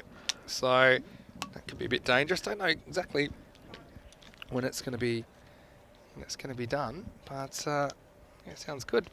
It's interesting. I've got Loser Demuth in the chat saying the commentator and umpire fashion has certainly advanced since last year. I think the umpires always look pretty smart. I mean, we are normally wearing, we're trying to wear nice stuff, but last year we were just covered in coats. 3% chance at the moment for the Pools and Guardians. 3%? 3%. It was either 3 or -3. But I'd like to know how you get back into this game. 25 required off the last 7 overs with 10 wickets in hand. As a new over starts with a wide, Saran Ravichandran. Reynolds saying, where's the square leg umpire? Or maybe because he's dressed like the players. But typically the square leg umpire will stand on or just outside the circle so they can keep an eye on whether the fielders are inside or not. Next one's off the end of the bat, just a single. Do you think it's with square leg? Do you think it's a matter of where you're comfortable? To stand? Well, yes. I always like to be closer if I was umpiring. But to be honest, something, especially when you've got some technology to help you with these line decisions, a really good tip that I got that Rico told me actually, that most of the umpires will do this, is they will stand on the circle, on the 30-yard circle. And the reason is then you can tell next to you if players are in or out of the circle quite easily, because you just look, it's dead sideways with you. So yeah, that's a little tip which I think is a useful one in this form of the game when you've got these field restrictions. This is in the air, fielder Kapil Kumar will handle this one, just a single though. In saying 30-yard circle, it is not quite a circle, it's straight on the side. Yeah, it's not even a circle. You're exactly right, because the sides are parallel to the pitch, so it's not really a circle at all. We say it. Bit like the goal square in Australian football is actually a rectangle. Never thought of that. Some things just don't make sense, and that's something that I've had to accept in the world. I think it's 30 metres from the bat. Oh, from the sorry, not from the bat, from the stumps at the so 27.4 metres because it's 30 yards in the old language. And yeah, so it's basically 2 semicircles joined by a straight line. Whereas typically the field here, in ECN anyway, the field is a circle from the middle of the pitch. So you will have the field actually being a circle. Here's the next ball from Ravichandran.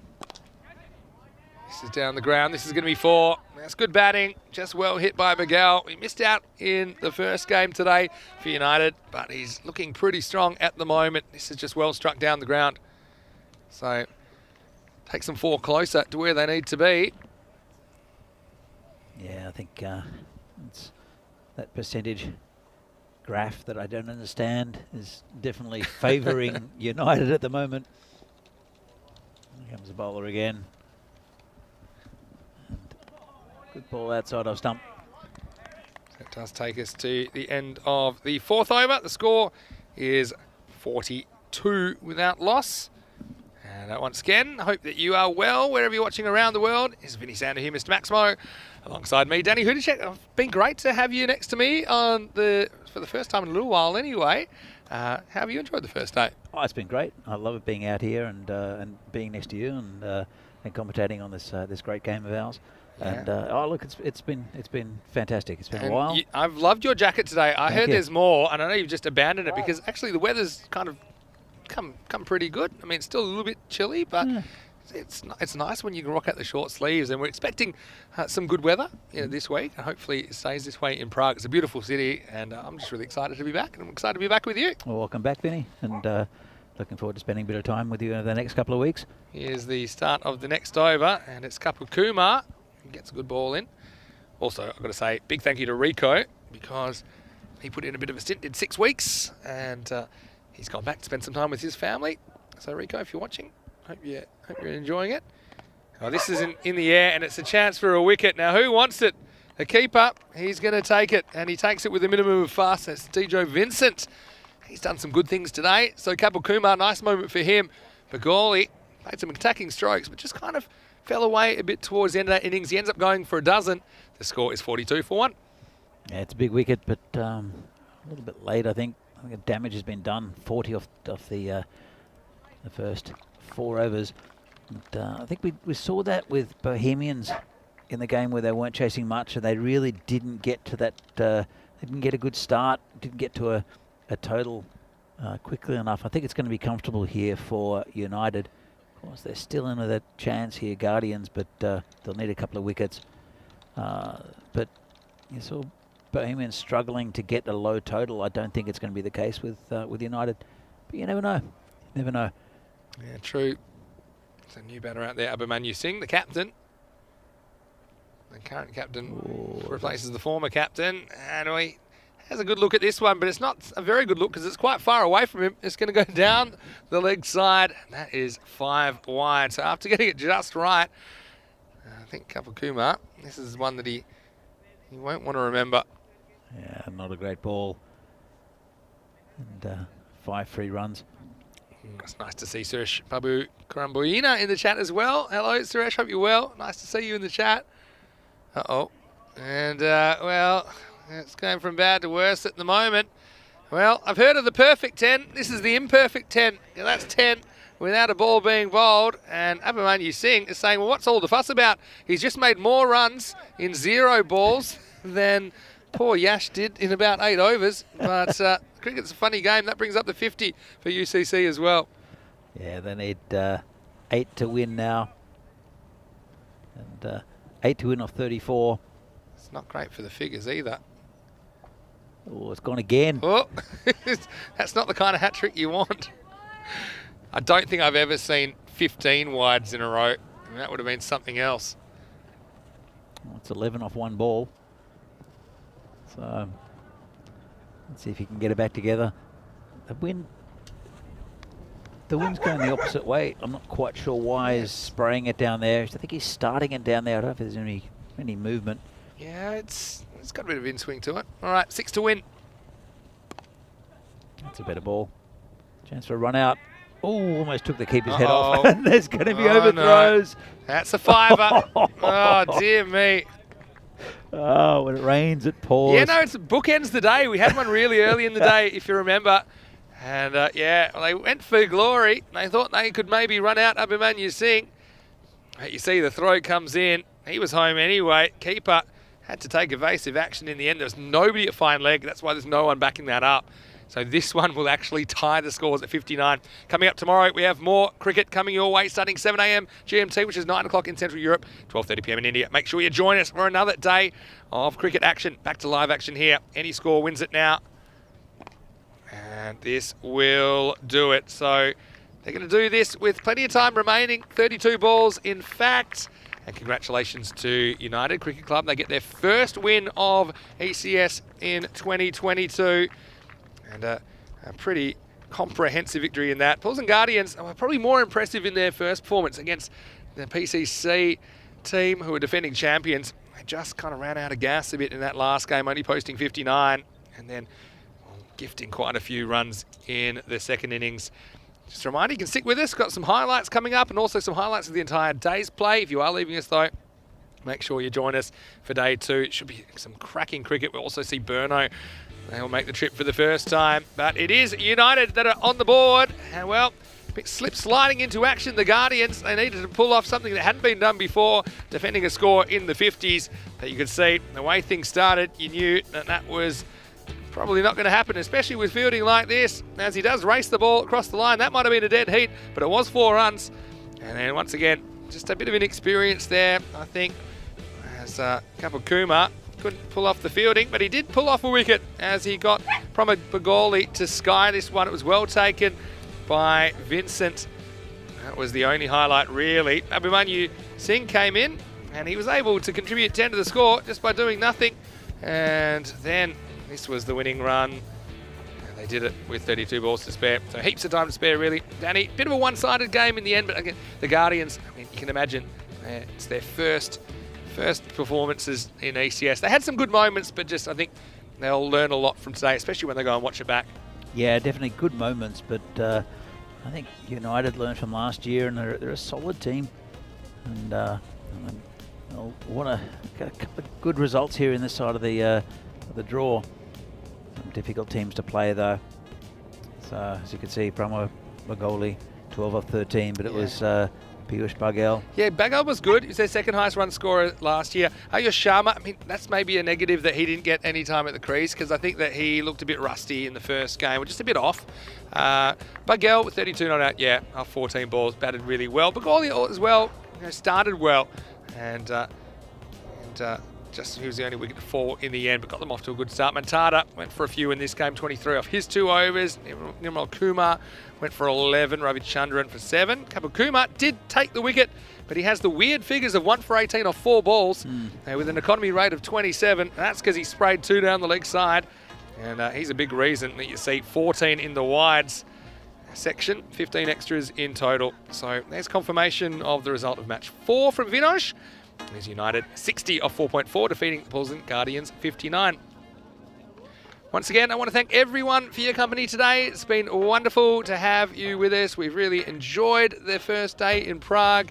And look, Danny, it's been great to have you back here once again. And I guess we'll come back and we'll do it all again tomorrow. Tomorrow morning, 9 o'clock, this local time. Yeah. And yeah, looking forward to it. Yeah, the dogs will be here, I'll be here. We saw a bit of everything today, to be honest. Saw some good cricket, saw some indifferent cricket. I think saw a mixture of teams and experiences as well. I think we've seen some teams clearly hadn't played a lot of T10 cricket. Some had played more, some knew what to do but weren't executing. I think we'll see a bit more consistency as the week goes ahead as well. So once again, just want to remind you, you can go to our website, europeancricket.com. That's a great place to have a look at the fixtures and have a look at all the teams and all the standings. They're all up to date. Also, you can look ahead to Hungary and Austria. I think those tournaments are already up live as we speak. You can go to our social media at European Cricket as well, because there's lots of good stuff going on there all the time. And just a reminder, if you don't already, subscribe to our YouTube channel, and don't forget to like this video so we can keep bringing you more cricket. But Danny, we've had a good day, and well, I'm looking forward to seeing you again tomorrow. But for now, we might sign off. We are going to leave you with some highlights of the day, so stick around for some of the best bits of opening day here in Prague. But for now, this is Vinny Sandu, Mr. Maximo, alongside Danny Hudacek on behalf of the European Cricket family and all of us in the European Cricket Network. We hope you have a fantastic evening. We'll see you tomorrow for more FanCode European Cricket Series.